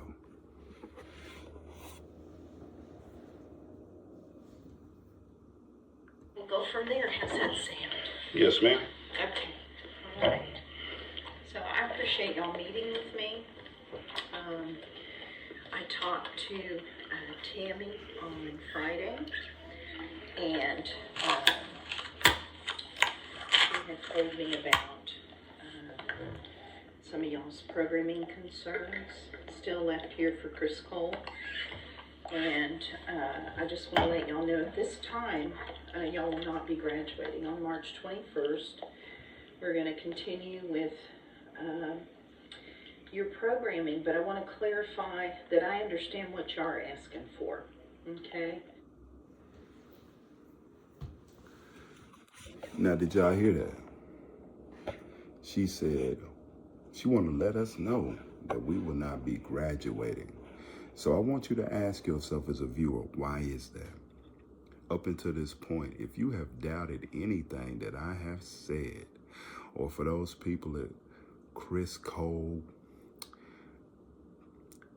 if you doubted anything that my uncle or I have said, or maybe you heard it through the grapevine from your fellow co-workers, if you doubted anything that we have said so far, Now ask yourself, now why would a boss like Tammy Martin decide for us to stay? So obviously, either one or two things happened. Either we were telling the truth, right? Which we are. Or they felt like, well, if we cut their program short with all these things that happened, maybe they have some kind of lawsuit against us, which is very funny. Which is very funny. A potential lawsuit against Criss Cole and TWC, right? For their wrongdoing. So apparently, we still got to stay at the center. And you just heard it out of Julie Johnson's mouth. She understands what we have asked for going forward.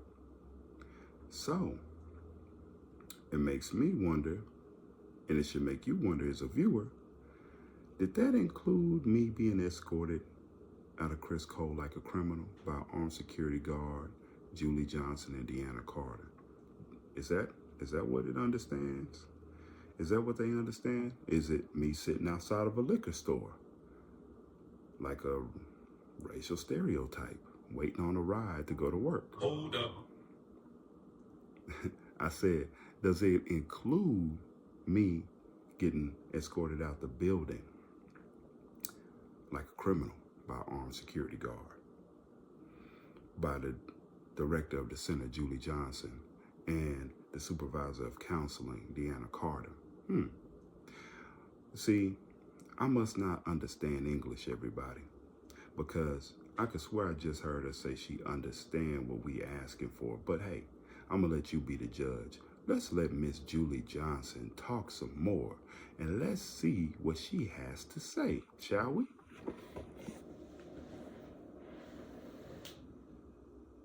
And then these are also the things I talked to, I think the teachers involved, like your career guidance. And then Brent, also your technology teacher, which I think is Otis, right? Okay. So my understanding, who wants to go first? I'll let him go first. You want to go first, Brent? I guess this is the oldest one. Okay. Well, actually, I'm probably the oldest out of the three. If we're going to do that, right? Unfortunately, let me tell you, sometimes aging it's a tough thing. So, in talking to Tammy, one of the things that she shared with me is that around your career guidance goals, that your career focus is being a gunsmith, right? Yeah. And that you were looking into some of the programs that are available. I think one of them is through ACC. Yes, ma'am. Okay. And I talked to Michael Sanchez, is now going to be your career guide. He'll be working with you on career guidance. Okay. And I talked with him this morning, and we just want to continue. My understanding is working with you on your goal around gunsmithing and possibly getting into some kind of training program. Is that right? Yes. Okay. Now, one of the things that was expressed to me is, a lot of it you want to do independently. I understand. And I get that. I do. But I would say to you, let Michael in, because when it comes to looking at... Now, the thing is, I got to stop it right there, because that's a lie. Now, pretty much what has happened here, I want to clarify this for my uncle. And when I have him on this channel, he can speak on this. They call it, you want to do it independently because their instructors have not been doing their job. You see what I'm saying? See, with this whole gunsmithing business, my uncle did all the research. My uncle already had a road map on where he wanted to go. He already knew the facts.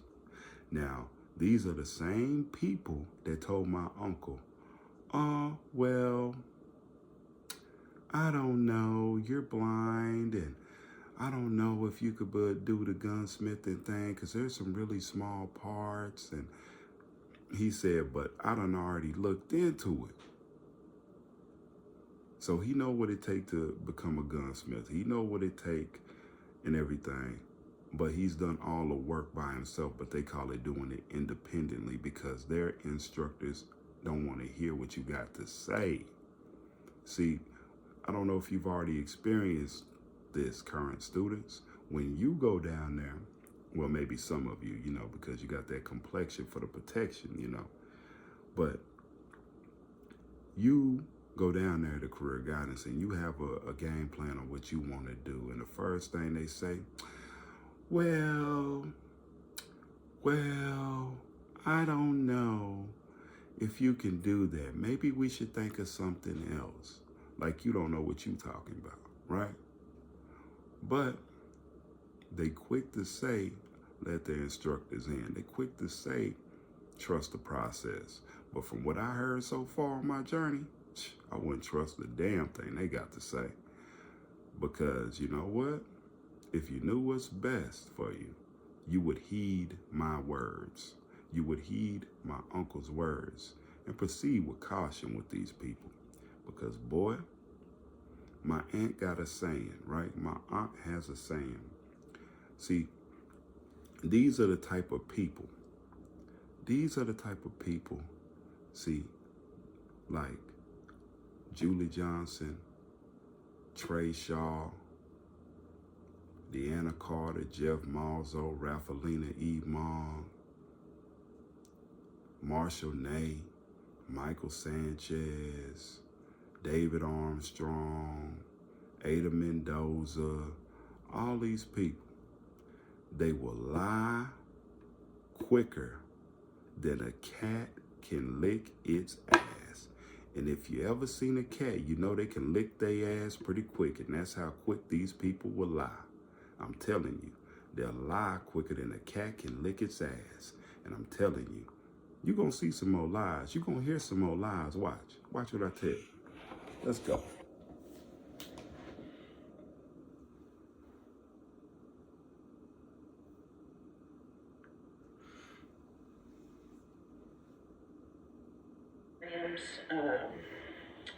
You know, making sure the technology is accessible. It might be good to have another set of eyes on that, like Michael or Otis even. You know, just somebody that could say, yeah, that, you know, computer software seems accessible, or, you know, or the program that the school's doing, you know, is going to work.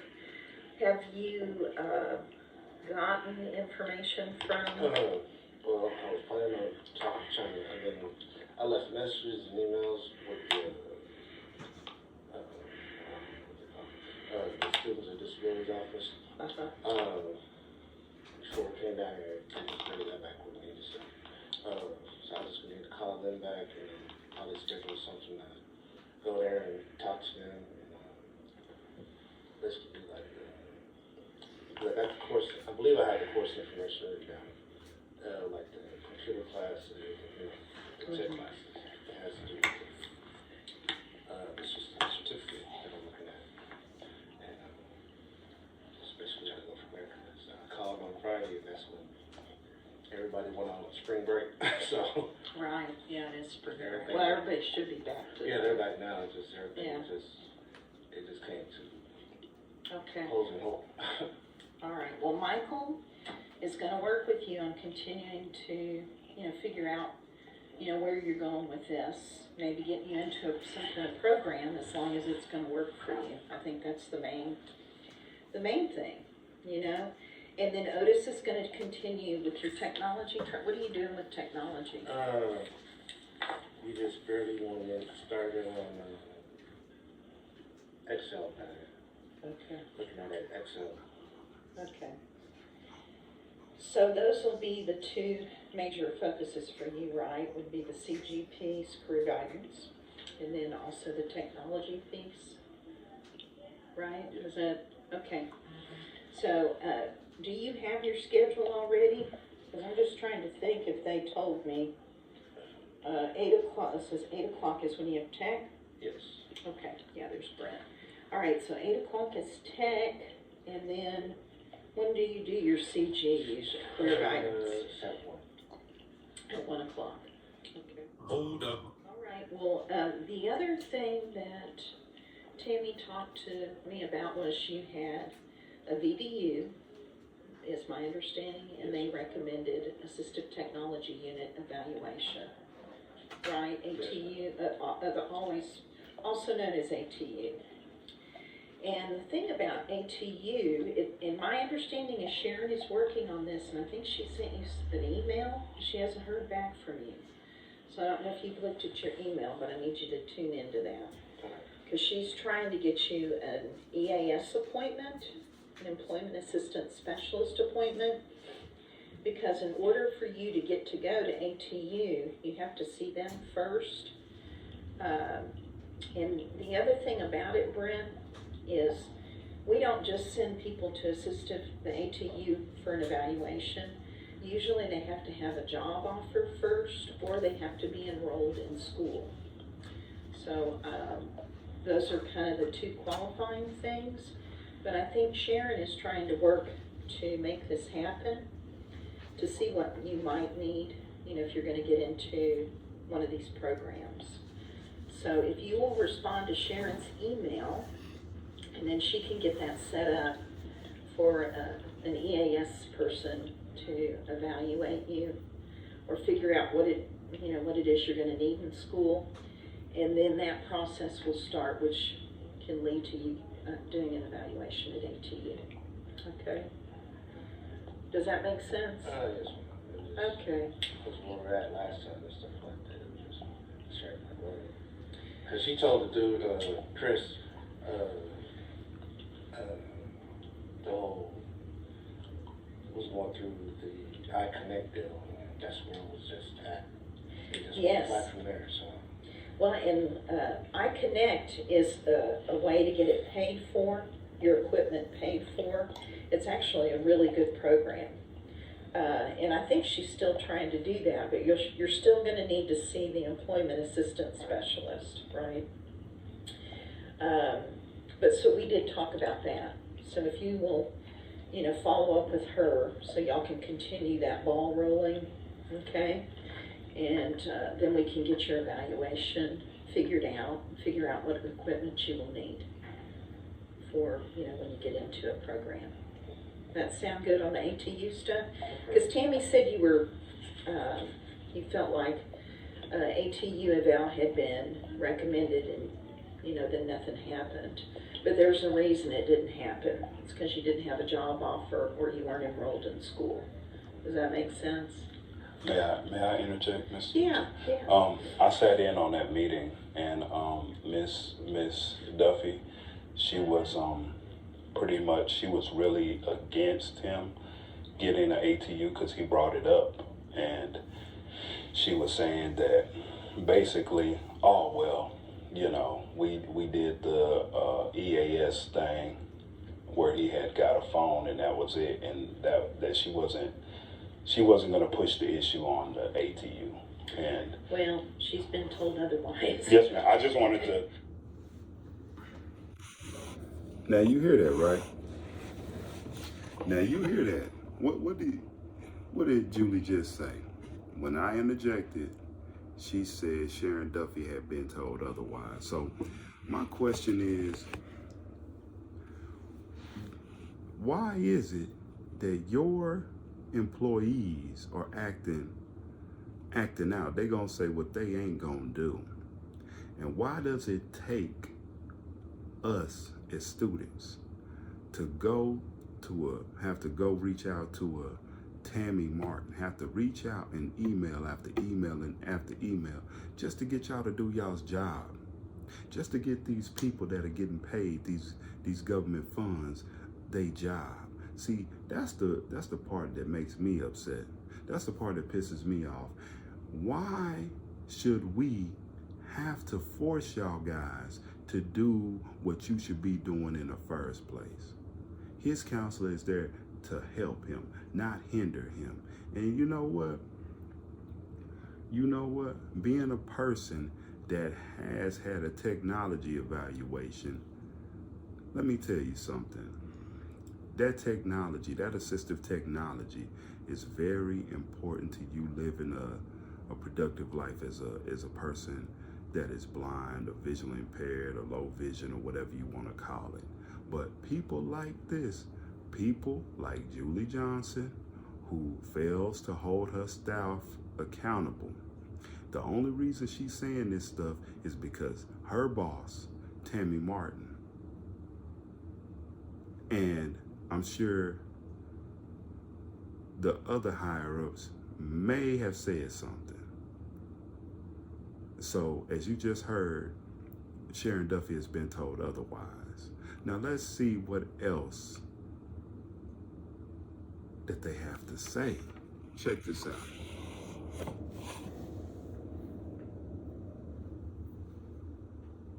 Just wanted to say that. Yes, ma'am. Yeah, and so I told her, I said, we need to, make these things happen for Brent. So she's on board with that.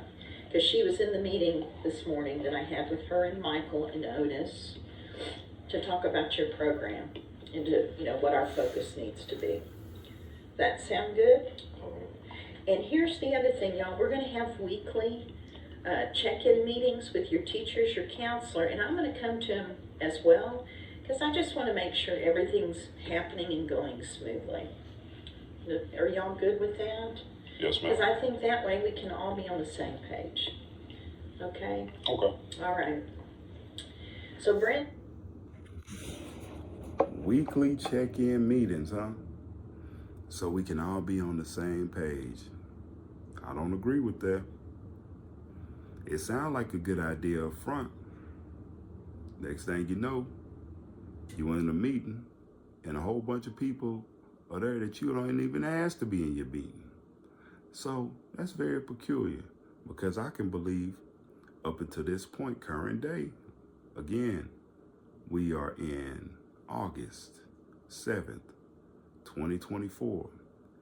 This happened back in March the 18th, I believe the date is on this recording, March the 18th. And we were never on the same page. So I just want y'all students to realize that. Take this as a cautionary tale. Take this as learn from my story. Don't let them do what they did to my uncle and I. Don't let them do it to you. Because, man, these people do more tricks than an animal in the circus. Boy, they flip around and everything like that. They want to spin the truth and everything. You can't believe what they be saying, I'm telling you. Let's go. Does that kind of help with what you had asked about? Oh, yeah. Is there anything I'm missing? Well, that was, I wanted to do like I told him this morning and stuff. I just, wanted to do my program, kind of follow through with the initial assessment, recommendation for David and stuff, trying to get a work quest and, so I can have something current on my resume. Now, Tammy didn't talk to me about a work quest for you. She talked about a volunteer experience for Terry, but I'll get to that in a minute. Wow. Is that your ringtone? Wow. Okay. That's some serious business there. Okay. So are you now saying that you want to do a work quest too? That's what I would do. Because, you're not going to probably be able to do both, pursue at the same time while you're here. You know what I'm saying? So what's the best way for us? I mean, my understanding is you wanted to get the trade school thing checked out, maybe get enrolled in it, Well, I checked out the trade school and that was not going to work out because... Now, this is y'all center director. Now, she said, you may not be able to do both. And see, yet again, why not? Every student has the right to do either a volunteer experience or a paid work quest experience. And from what I know, you're allowed to do 2 of them, right? And see, the people I was told by were these same people that are lying right now. So which one is it? Can you not do it? Because I can remember sitting in the audience and listening to people who've done 2 or 3 volunteer experience or 2 work quest experiences. But, although they were of a different race though. So if the rules are gonna be one way for one person, shouldn't they be like that for everybody? But y'all just heard it. Julie Johnson just told that boy, I don't know if you'll be able to do both while you're here. Ain't that something, boy? You can't make this up, boy. No Hollywood writer could write something like this. Man, this is pathetic. One, like the grocery stores is way too far. They really don't have any reliable transportation. Even if I was to stay here and go from here to there, it was not reliable. Okay. So, Where's it at? I'm just curious. ACC, which campus? It's going to be up here at the home campus, I believe. But the initial one I was looking at first was in Hutto. Yeah, Hutto's going to be tough. Yeah, that was tough. That's in the country, just Yeah, about. You know, that would be tough. I couldn't get there unless I took a Lyft or an Uber. You know, because I don't think Capital Metro. I don't think they have any kind of system that goes that far. I could be wrong, y'all. No, it's not. Okay. All right, so you're looking at the Highland Yes. Mall location? Yes. Okay, which is close. That's So I close. was just trying to basically finish up the diving in and getting up the information for my counselor at home and here for sharing about what possibly will be needed for the class, for classes, whatever. And so that's why I called back to them, and I was just trying to get all the information together for everybody. So. All right. Well, the main thing is, let Michael help you. That's his job, is to get in there and help you figure stuff out. You don't have to do that alone, there may be things that he says, okay, Brent, research this. But, Michael, get him involved. Michael's really good. He's a good teacher. Gotta stop it there again. Now,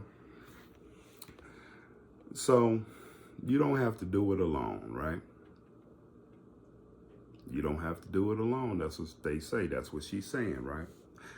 So tell me why, to this current day, my uncle is still doing things on his own.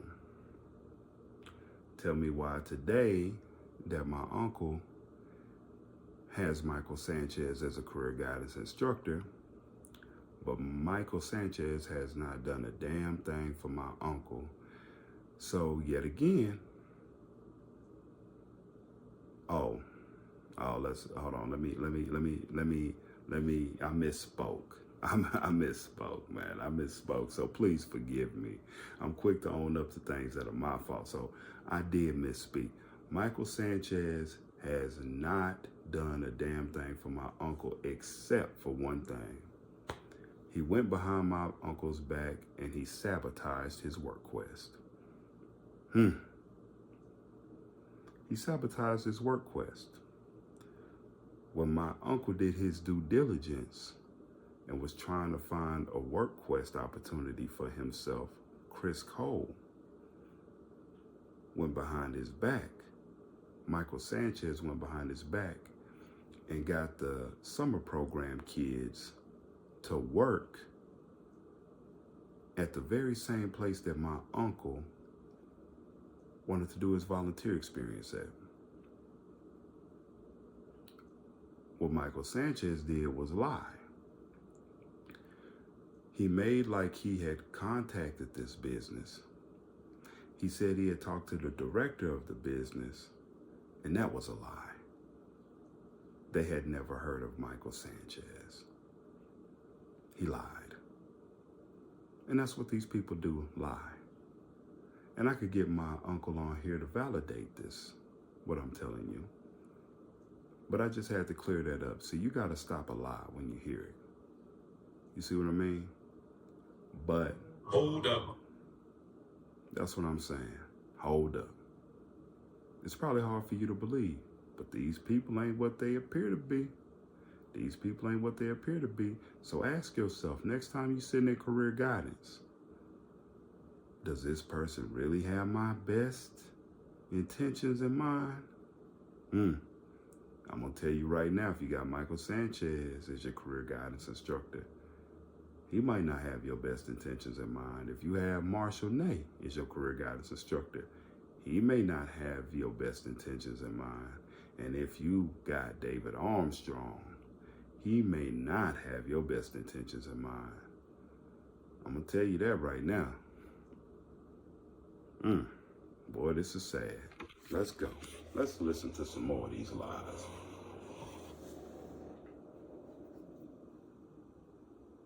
He's been doing career guidance for a long time, so, okay, does that sound good? All right. Anything else that we need to talk about in terms of your programming? Because those are the things Tammy talked to me about, and I just want to make sure that we make this happen. That was pretty much it, you know. Like I said, tuned in and stuff like that, because I was going back between, going with that, when I was with Dave and stuff, I was looking at the school and also looking at a volunteer or paid internship, paid deal at the same time, and somehow things got kind of derailed with that. Okay. So maybe the next step. So you feel like the going to ACC is off the table? Is that what you're saying? That's not off the table. It's just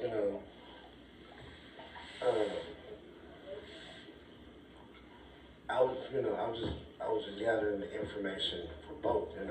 I was looking for a paid intern, a volunteer experience, and looking at the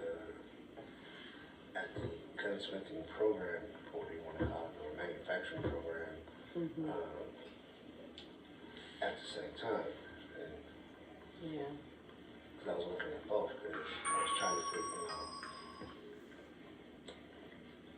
All right. Well, so here's what I have to understand is how we need to move forward. You know what I mean? I mean, so it sounds like you're saying now that you do want to pursue looking into some kind of training program still, right? For gunsmithing? Yes. Okay. But you're also saying now you want to do a paid work experience. Sometimes that takes a little bit of time to set up. Volunteer is a faster thing, I will tell y'all. Do you have any ideas about where you might want?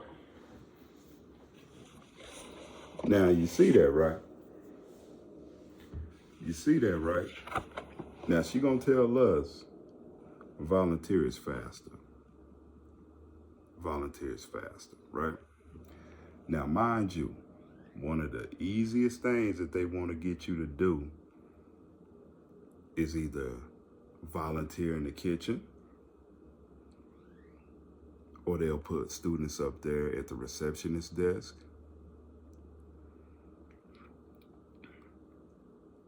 or something else. Now, I don't got nothing against that. I don't got nothing against that. But I will note those opportunities weren't afforded to us. I'll tell you that much. I'll tell you that. And that's disgusting. But you see how she was quick to say, well, a paid internship, a paid work quest, you see what I mean? That takes a while. But see, I'm gonna be honest with you. I've sat in the same classroom with Michael Sanchez when he was talking to one of his students about getting a work quest. And mind you, these students, I had been there longer than some of these students. And it didn't take them long at all. Let me tell you something. When I was sitting in there with him, the first thing he say, oh,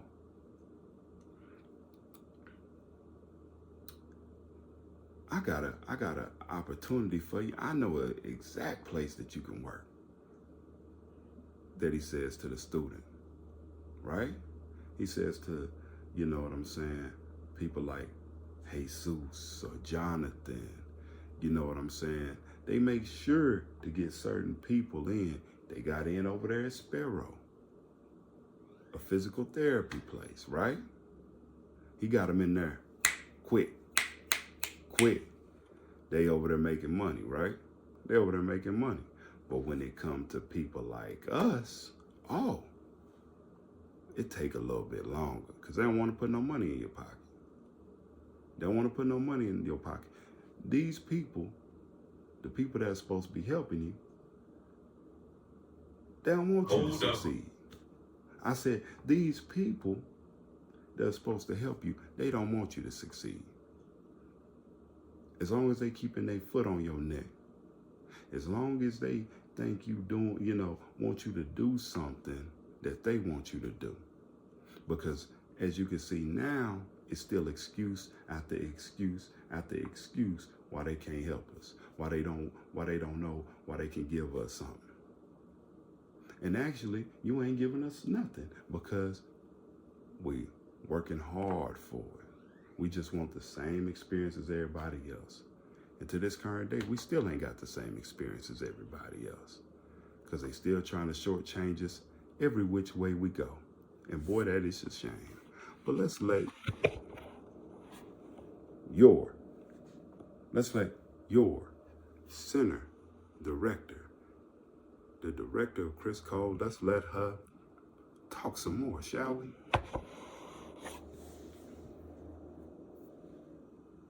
Work or volunteer at? Have you explored that with Well, your... I was looking at the Pets... Austin Pets Alive? Yes, ma'am. Yeah, I think I'd heard something about that. And what happened with that? Everything that got put on hold, then like we need to focus on the school thing, and that's where I was focused. Okay, I just took their recommendations, so I was put all my focus into that and trying to find a potential place in Hutto, and then when I took the information to them about it, that's not going to work out, and I took it upon myself. The ACC, I looked into it, like, okay, but what I saw first, and like, okay, this is pretty much the same thing that Texas State Technical College had offered. So I got the information from them, from ACC, brought it to them. They're like, well, we need more information. So you need to figure out what's, is the technology going to be accessible? Okay. Books and so forth and so forth. I know one of the classes in the program at ACC, and y'all probably heard this, and I can't remember the name of it. It's a technical term, but it is not accessible. I do know that. What is that called? Do y'all remember? Terry, you sat in some of those meetings too, right? I think What was it?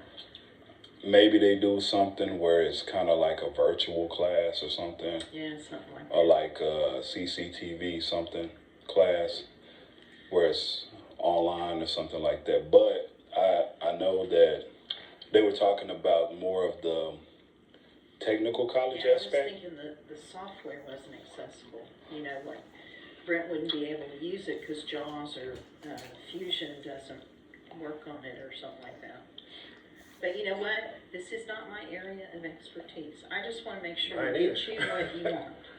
So here's what I'm going to suggest. You get with Michael, and maybe Ada can sit in on some of this too.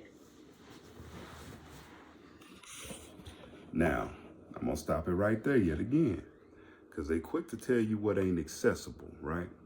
But that's why you got this assistive technology. You have people that walk around that have these things like glasses, right? That they have cameras on that you can take pictures of the material, and that's called an OrCam. Or you have something like Envision glasses that can read text and things like that. So it's just another excuse. That's what my uncle is there for, to get the technology to make him successful, right? But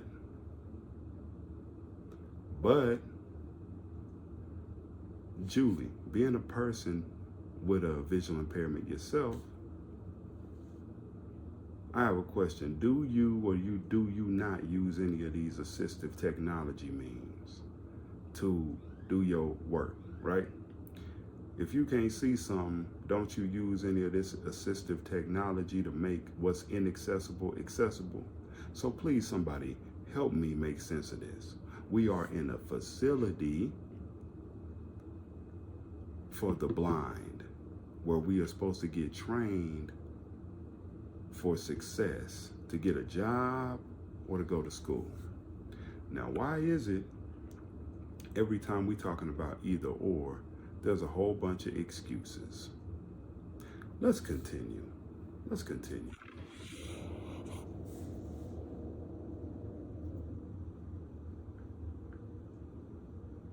His supervisor, and y'all kind of figure out what the direction's going to be. You know, like these trade school programs. Are we going to work with you to get a work experience? I mean, what needs to happen? You know, does that sound good? That you and the career guidance instructor and Ada, because I know Ada was sitting in on some of the meetings too, I think, with y'all. So we just want to do what it is you need or you want.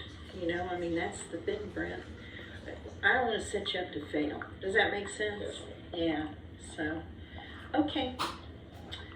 All right, and you know your schedule, right? You probably know it better than me. Okay, Terry. So does that sound good? Yes. All right. Okay. Now, Terry, my understanding with you is that you want to do a volunteer experience, right? Yes, ma'am. Well, see, my thing was the thing I wanted to do, which everybody was talking me out of, from Raffalina to Marshall, I wanted to do, because I explored the thing with Miss Rosie with Marriott. Yes, and they did tell me about that. Yes, Marriott ma'am.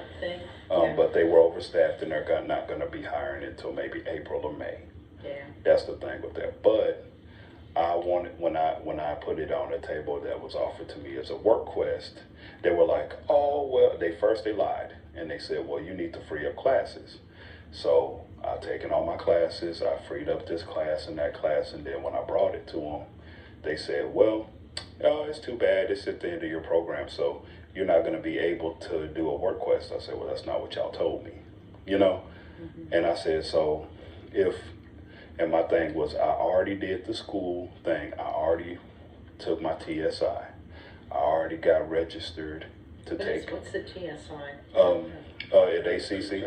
Oh, they're like screening. Mm-hmm. Okay, gotcha. To see where they're going to place you. I took my math TSI and everything. I did everything that Raffalina wanted me to do for ACC up here to get, to go in August and stuff.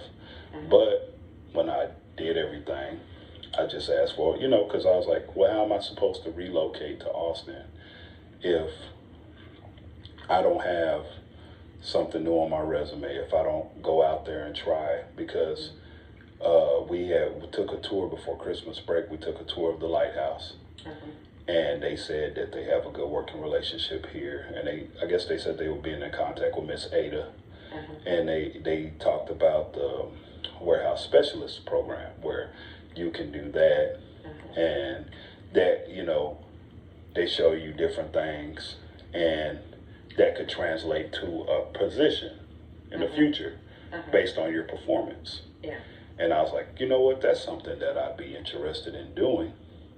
And, you know, maybe I could make a little money. Maybe that could lead to me coming to Austin and being able to go to school and work part-time. And I heard that they work good with your school schedule, because that's my main focus, is going to school. But and I got to. Part-time. Yes, ma'am. Yeah, I did hear that's what you wanted to do. Yes, ma'am. So are you more interested in the work experience? Because Tammy used the word volunteer with me, and I'm just trying to make sure we're Yes, ma'am. clear. I want to do the work experience part. Okay. Because I think it's very important to have something new on my resume. And I really like the vibe of the place, you know. And Yeah, you know, there's some good people over there, I will tell you. I know Angie Hall, you know, she's one of their managers. Yes, ma'am. I've worked with her she used to work for VR. Really? And, yeah. And so she's doing a lot of great, she's a good person too. You'll like her. And then Vincent, do you know Vincent? No, ma'am. I can't think of Vincent's last name. And he's great to work with. He's been doing lighthouse work for a long time. He used to run all the assistive technology training down in San Antonio. Really? Yeah, and then Austin got him, and he's, you know, so he's really good. So there's good people over there, and, you know, students that go there, you know, they say good things. It seems to be a good experience. Yes, So ma'am. you're interested in Lighthouse? Yes, ma'am. I'm interested in that. And I mean, because even if it's something that's just temporary, at least I have that warehouse specialist thing on my resume. And then when I go to school, if the Marriott thing comes to fruition, then I could do that, you know? Sure. But at least I'll have a foot.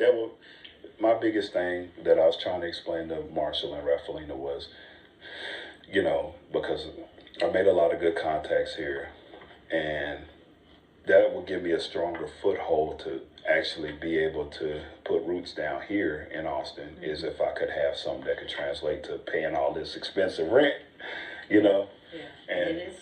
I'll tell you, and I'm sure y'all know this, it's pricey here.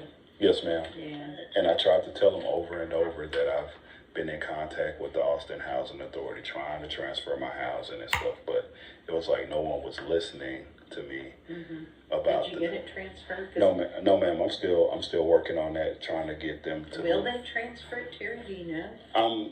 Well, see, the thing is, they will, but it's the thing of seeing when they accept transfers. So the biggest thing is connecting the people where I'm from to these people here, so then they could start talking. And then communicating and saying, okay, well, this is what we have to do. We have to transfer this case, and then y'all have to go over and find this apartment or this or that, you know? Yeah, because you know, here it's about a 2-year waiting list is the last I heard. Yes, ma'am. It's a long time. And if you're on that list, it's going to be a long time. Yes, ma'am. I would almost say if y'all could go find an apartment that, you know, y'all could afford, because I think that's what you and Brent and Margarita, the three of y'all interested in rooming together? Now, see, let me go ahead and stop that right there. Because, see, here's some gossip. Here is some gossip. See, that's what I don't like. See, I ain't gonna let that lie be told. Now, at no time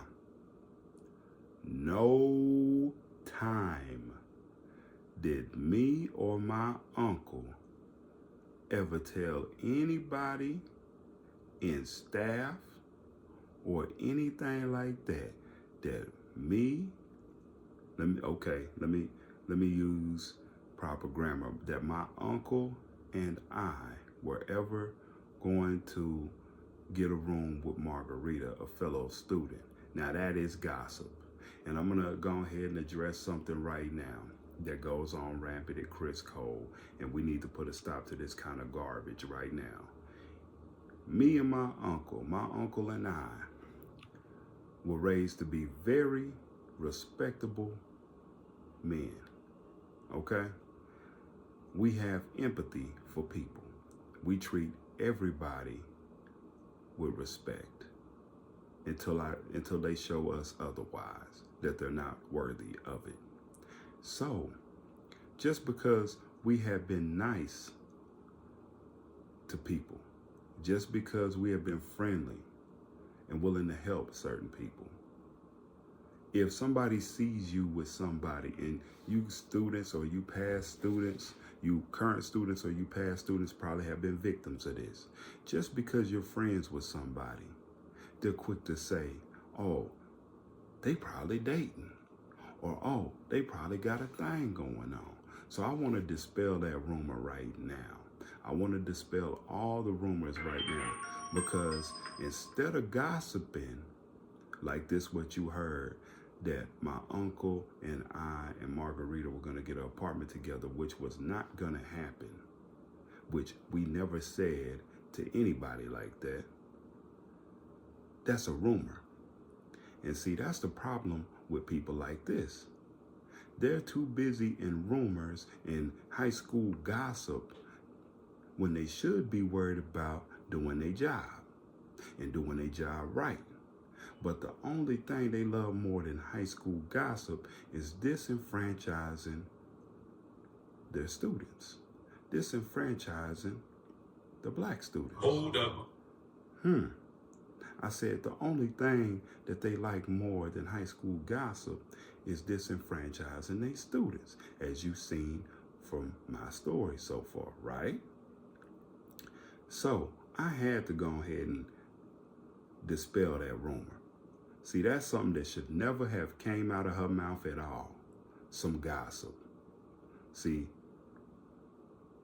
that is unacceptable. And that shows you the lack of professionalism by this person and her co-workers. Let's get back to it, man. Or something like that. And you don't have to share all that. I'm just saying, y'all may want to look for some other options other than, I mean, if it would transfer, that's great. But I'm telling you, if you're on the list here, it takes a long time. And I wouldn't rely on that. No, ma'am, because... You know, now I want to stop it again. Let me get my camera right. I want to stop that again, right? I want to stop that again. So, my thing is, now you heard in the previous recording, Rafalina said, when it was March the 1st, Rafalina said, well, I'm not speaking as your counselor, I'm just speaking as a former consumer, right? Former consumer means a former student, right? Former student. So, the thing is, if the list for housing was 2 years long, how in the hell would I put in a transfer and get it in by the 21st? So she knew, she had to have known that wasn't gonna work. Now that's if you were signing up for housing, to get on the housing list, which I already have that, right? I already have that. But still, if you're doing a transfer request, it ain't gonna go through that quick. So, like I said, they say they ain't sitting here to set you up to fail, but I can't tell. I can't tell. Now you ain't just hearing it out of my own mouth, you hearing it out of their mouth. And that's probably what's gonna piss them off, because they didn't think for 1 minute, for one single solitary second, that I, Terry Thomas, was smart enough to catch them in the lies that they were gonna tell. That's pretty sick, boy. See, my grandpa has a saying, the biggest fool there is an educated fool. And let me tell you, Criss Cole, TWC, the people that have overlooked us, the people that have not helped us, they some of the biggest educated fools that you'll ever run into. And it's sad. Y'all need to get y'all's money back for y'all's education, boy. That's pathetic. Yes, ma'am, because that's what I was trying to tell Marshall and them. I said, I'm already on housing. And the fastest way is for me to transfer my case from there to here. God, if they would do that, that would be great. And that would shoot me all the way up to the top of the list. Yes, ma'am, and that'll cut that 1,500 in half, you know? Yeah. So I said, okay, well, that's cool, but yeah. It was just kind of seeming like to me, Miss Julie, they were trying to send me back to where I'm from, where I wouldn't have nothing. And I told them, I said, there's no opportunities there. I said, it's either 725 or a life of crime. And Marshall says, well, have you tried that? And I'm like, yeah. And Rafaelina was like, Marshall. Yeah. So here's the thing for you, because I met with Rafaelina and I met with Marshall, because those are going to be your two people that you're going to work with based on what you want to continue to do.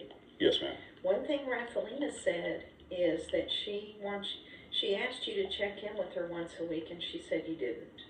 So I need for you to tune into her, okay? She did say that. Well, that's not just telling. Yes, ma'am. Rafaelina is a really good counselor, and she does. Now, I'm about tired of this mess. Rafaelina is a very good counselor, they say. Now, tell me, what reason do I have to go and check in with you when you the counselor? Now, how many times we got to go in there and meet? We ain't friends. We ain't friends, because the last time I came in there to you, the last couple of meetings I had with you, you were supposed to give me Fusion for my computer. You're supposed to give me Fusion for my computer, and you did not do that. You learned to use JAWS at Criss Cole, a screen reader, right? You go through all these classes to learn JAWS effectively so you could be effective out here. And to this current day, I don't have JAWS for my computer. I do not have it. So basically, how can I practice the skills that I learned at Criss Cole? Well, unless I can go and purchase a $900 to $1,000 computer program, JAWS, then I cannot practice it. Unless I can go afford Fusion, which I already have the program on my computer, Zoom Text, that's another screen reader, right? Unless I can purchase Fusion that comes with JAWS, then how am I going to practice it? When my counselor at CCRC dropped the ball on that. But she want me to go see it. The last thing that I let y'all hear, the last conversation, was Rafaelina saying, you're on target to graduate in March. They already had a made up mind. So what I need to go talk to you and meet with you every week for? See, that's what I'm talking about. Lies upon lies upon lies. See, that's the problem with these people. See, it's a shame. And for those of you that are watching this, please, I beg of you, please heed my warning. They say warning before destruction, and I want to stop the destruction of your program. Whether you're a current student, whether you're a future student, and you're seeing this video, please, I want to help you. My uncle wants to help you. Please heed this warning. Be very, very careful, because when they get you in these back rooms like this, when they get you in these offices, I'm telling you, these are backroom bullies. I'm telling you, they will lie until the end. So you need to protect yourself. You need to know that this is your program, and you have the right. You have the right. If you feel you are getting railroaded, discriminated against, you have the right to fight back. And I want to say, that don't mean fighting with your fists. That means fighting with this thing between your ears called your brain. You have the right to file paperwork. You have the right to appeal your counselor's decision, the decision of the director of the center. I'm telling you now, you have the right to have a CAP representative represent you. You have the right to advocate for yourself. Now, it may very well cost you your program because it cost me mine. Because I'm going to let you know right now, I'm not going to make it sound all sunshine and rainbows, because if you do stand up for yourself at Criss Cole, they could escort you out the building like a criminal, because that's what they did to me, and you've seen it for yourself. All right, so I'm letting you know both sides of the story. But let me let you know this. Do I regret anything that I said? Hell no, I don't. Do I regret any people that I've helped up until this point? Hell no, I don't. And am I going to take back anything that I said about these nasty, funky weasels? Hell no, I'm not. So I just want to help you understand, overstand that my uncle and I's goal, my uncle and myself, we want to make Criss Cole better. Hashtag fix Criss Cole. And we want to make it better for people that are there now and for people that are going to come behind us in the future. We want to make it better for you. But the only way is to get bad apples like Julie Johnson up out of there. And all these people I've named in this video that are doing the wrong thing. All right, let's go. Let's listen. Students accountable, I will tell you that. But she did say she hadn't seen you in forever. So I do need for you to tune into her, okay? Let her know what's going on, you know. And now I wanna dispel that other lie. The woman say she ain't seen me in forever. Now, this date on this recording is March the 18th, right? March the 18th. This woman just sat out of her mouth and lied. She lied. Now, Rafalina just seen me at the beginning of the month on March the 1st, where they were already making plans for me to graduate. So, don't that sound like a lie to you? These people just don't care what they say. also talked to Marshall about, well, we talked about a volunteer experience because that's what Tammy told me. So with work experience, I think it does take a little bit longer, but we need to get the ball rolling with that quickly, you know, so you can do that. So,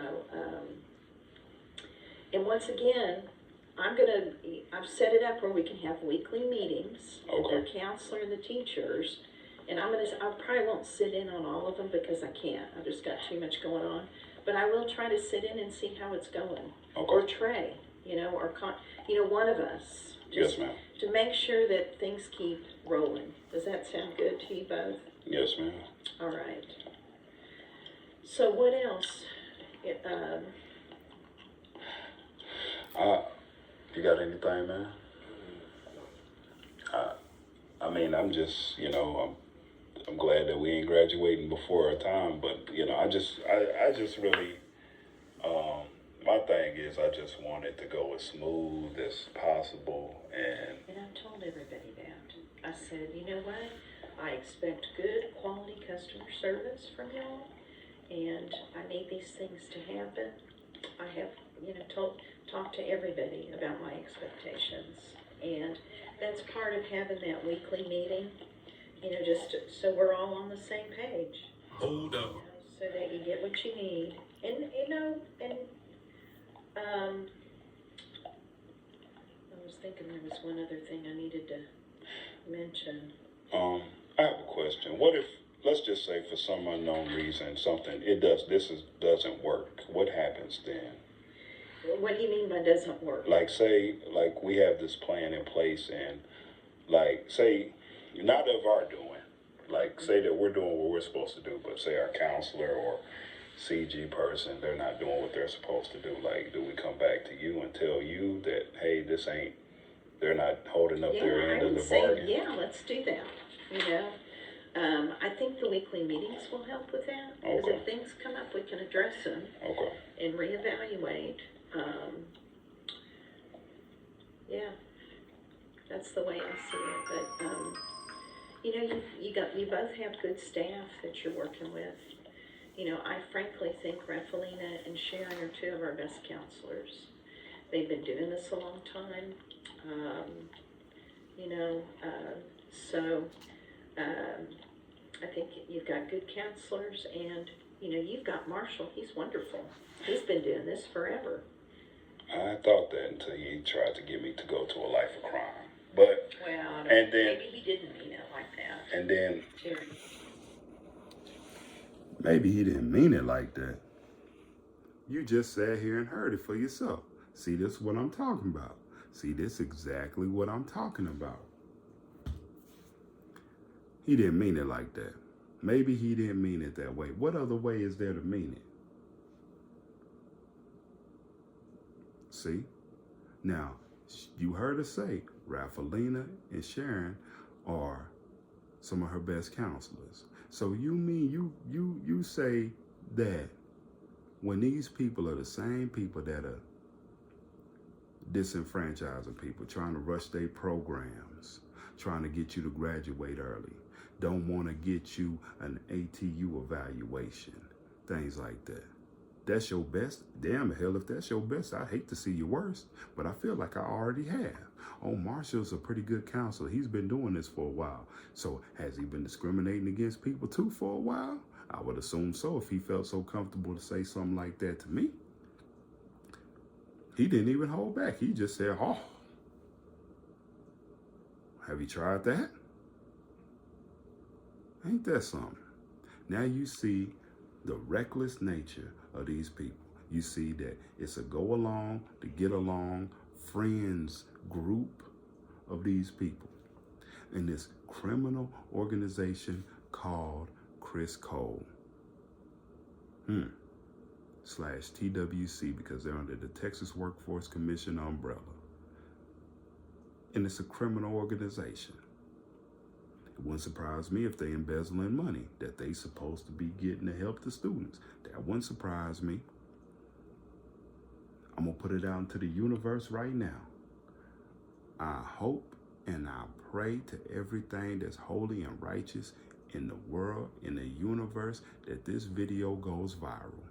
That this video goes viral, it reaches every media outlet, every news outlet and everything like that. And I hope and I pray it puts TWC and Criss Cole under investigation to get to the root of the problem. And I pray that they get rid of these bad people, these bad apples, so Criss Cole can be what it's intended to be, a place where people with disabilities can come and get on the road to success. And I pray and I hope that these people like Julie Johnson and everybody else I've named in this video that is a bad apple and doing wrong and doing the students wrong and have done my uncle and myself wrong, that they have to pay for what they have done. Because you know what? They should lose their jobs. They should lose their pension. They should not be able to do this kind of work ever again. So, I'm putting that out into the universe. Patah. So straight up. Let's go. And then I don't know about Raphaelina either after, but I'm gonna hold up my end as long as they hold up theirs. That's another thing. You haven't signed your IPE. Do you know that that's a big issue in VR? You know, according to the federal regulations and stuff. Yes, ma'am. Do you have a plan to get that signed? Yes, ma'am. All right. Okay. How I you have make to. that happen? I have to meet with Deanna about that, right? Well, Is that what they set up? Well, they said I'd have to meet with her because Raphaelina's not going to be here or something. Raphaelina's going on vacation as of Friday, I think. Yeah. She's doing a spring break herself. Oh, okay. So I guess Deanna. Yeah, you work with Deanna. I also know you've made a request with the... Hold up. Have you heard anything from them? They said that they would meet with me. They said that they were going to meet with me, so or that they were going to give me a call. And then after that, but I think it was supposed to be today, but I should be expecting a phone call. And then after that. All right. Because I know you wanted someone to sit in with you. I did. Before you signed. Yes, ma'am. Your plan. And so I hope that can, I asked Trey as well. I just said, I just need somebody to make sure that everything is legitimate. And when I get my signature, that it's none of this funny business. Well, okay, well, you signed this and I said this, but really it says this, And I just said, I just want somebody to look at it, but I don't think. You want a set of eyes outside of us, is what you're saying. Well, I just wanted somebody that was going to say, hey, this is what y'all both agreed on. And now that's not getting fulfilled. So, yes, you're in the wrong. And that was it. And that's it. Usually with your IPE, your field counselors are involved with that as well. Have you talked to Jennifer about this stuff, about your IPE? No, ma'am, because they didn't. When I talked to Deanna about it and Rafaelina, Miss Jennifer wasn't included. They just told me to go in there and sign it.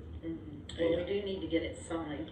But, maybe that's something they could do is do you feel like you trust Jennifer? Yes, ma'am. Well, why don't y'all, I wonder if y'all could do a 3-way and Jennifer could read it to you. Yes, ma'am. Does that be feasible? I mean, that would suffice for me. I just wanted somebody that would be a witness to it. Yeah. I understand what you're saying. I get it. So let's see if we can make that happen. When are you supposed to meet with Deanna? I'm not sure. I know I'm supposed to hear from Disability Inc. Well, you want to wait on that first, or if they don't today, they're gonna. Yeah, I think they're supposed to call me today. Okay.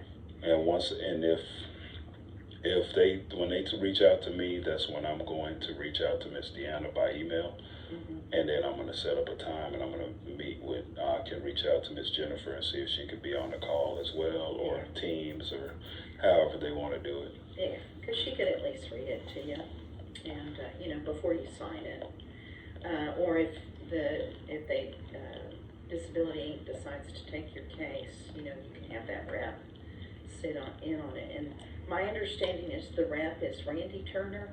I think so. Randy is been around a long time. She knows VR very well, Terry. I don't know her personally, but I've seen her present. She was on the governor's committee with people with disabilities, so she's got a lot of. Hold up. So if she ends up being your rep, she'll be a good rep for you. She understands VR real well. Yes, ma'am. But, if not her, then let's get Jennifer, just Jennifer. Jennifer, you have a relationship with her. She's been your counselor, so. Yes, ma'am. All right, that sounds good. So do we have a plan, guys? It sounds like What are y'all doing today? Sounds like a plan to me. I have independent study right now. Okay. And Brent, you're in class? Are you in class? Class, we need to call the school, call the Lighthouse, or go on the Lighthouse website, check on my resume. My job application. Have you done a job application with the Lighthouse? Yes, ma'am. Oh, okay. All right. Well, it sounds like there's some things percolating. We just have to,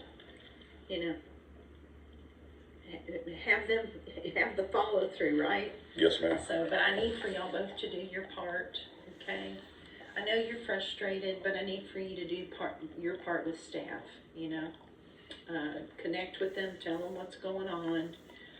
Brent, I'm going to have Michael and Ada get with you about clarifying your career focus. And by the way, anytime your career focus changes, Jennifer does have to approve it. So I don't know if she's been a part of the discussion. I think she has been, hasn't she? I really don't. And probably what it is Sharon has talked to her, So, but yeah, Jennifer's, related to your career goals. Those usually come from your field counselor. They have to approve those. Did y'all know that? Yes, ma'am. Yeah, we just kind of provide training based on your career goal, but it's the field counselor who has to say, okay, I'm good with that, you know? Yes, ma'am. So, okay, I just want to make sure, you know, of how all this works. Is there anything else I need to do? No, ma'am. I think we touched on everything. All right, guys. Well, I'll see you in our first check-in meeting, okay? When will that be? Well, we need to get it scheduled. Let's see y'all. All right. Now, let's go over a couple of things before we move on. Now, you heard Julie Johnson say that Rafalina was gone on spring break. So that already lets you know that she told a lie. Because if Rafalina's gone on spring break, then how she want me to check in with her and she ain't seen me in a while? I wanted to address that lie, okay? From May 1st to, not May, but March 1st to March the 18th when we're having this meeting with Julie Johnson. Now Rafalina's gone, but she ain't seen me in a while. She probably figured that I'd be getting ready, being my uncle, be getting ready to get our bags packed and get the hell out of Criss Cole. Well, things didn't play out like they wanted. Now, you heard Julie Johnson say, I want y'all to do y'all's part with staff. Hold up. When we've really been doing our part the whole time. That's what I'm saying. You know, we've been doing our part the whole time. And I still continue to do my part up until the day that they forcibly graduated me and they escorted me out of the building like a criminal. So I want that to sink in. I want that to sink in. So if there was any doubt before about what my uncle and I have been saying, there should be no doubt in your mind anymore. But tell me why. If you think this is the end, oh no. We are almost to the end of this. But tell me why when we meet with Julie Johnson on this day, tell me why ever since then. Now, let me make sure y'all understand this. Tammy Martin is one of their bosses, right? So tell me why when she makes a decision, Julie doesn't respect it, Trey Shaw doesn't respect it, and all their underlings don't respect it, because sure enough, I would have a problem with my career guidance instructor. I would sure enough have a problem going forward with Rafalina. I would have a problem moving forward with Deanna Carter and all the other people that I will go forward with, right? So let's go to that. If you expect, and you told your staff that you expect exemplary customer service, excellent customer service, then why ain't your staff listening to you? Because in any other job, if you don't listen to your boss, you get fired. But not at Criss Cole. Not at Criss Cole. You heard Aaron Humphreys. It don't work like that. It don't work like that. So, let's see where we go from here. Until the next video.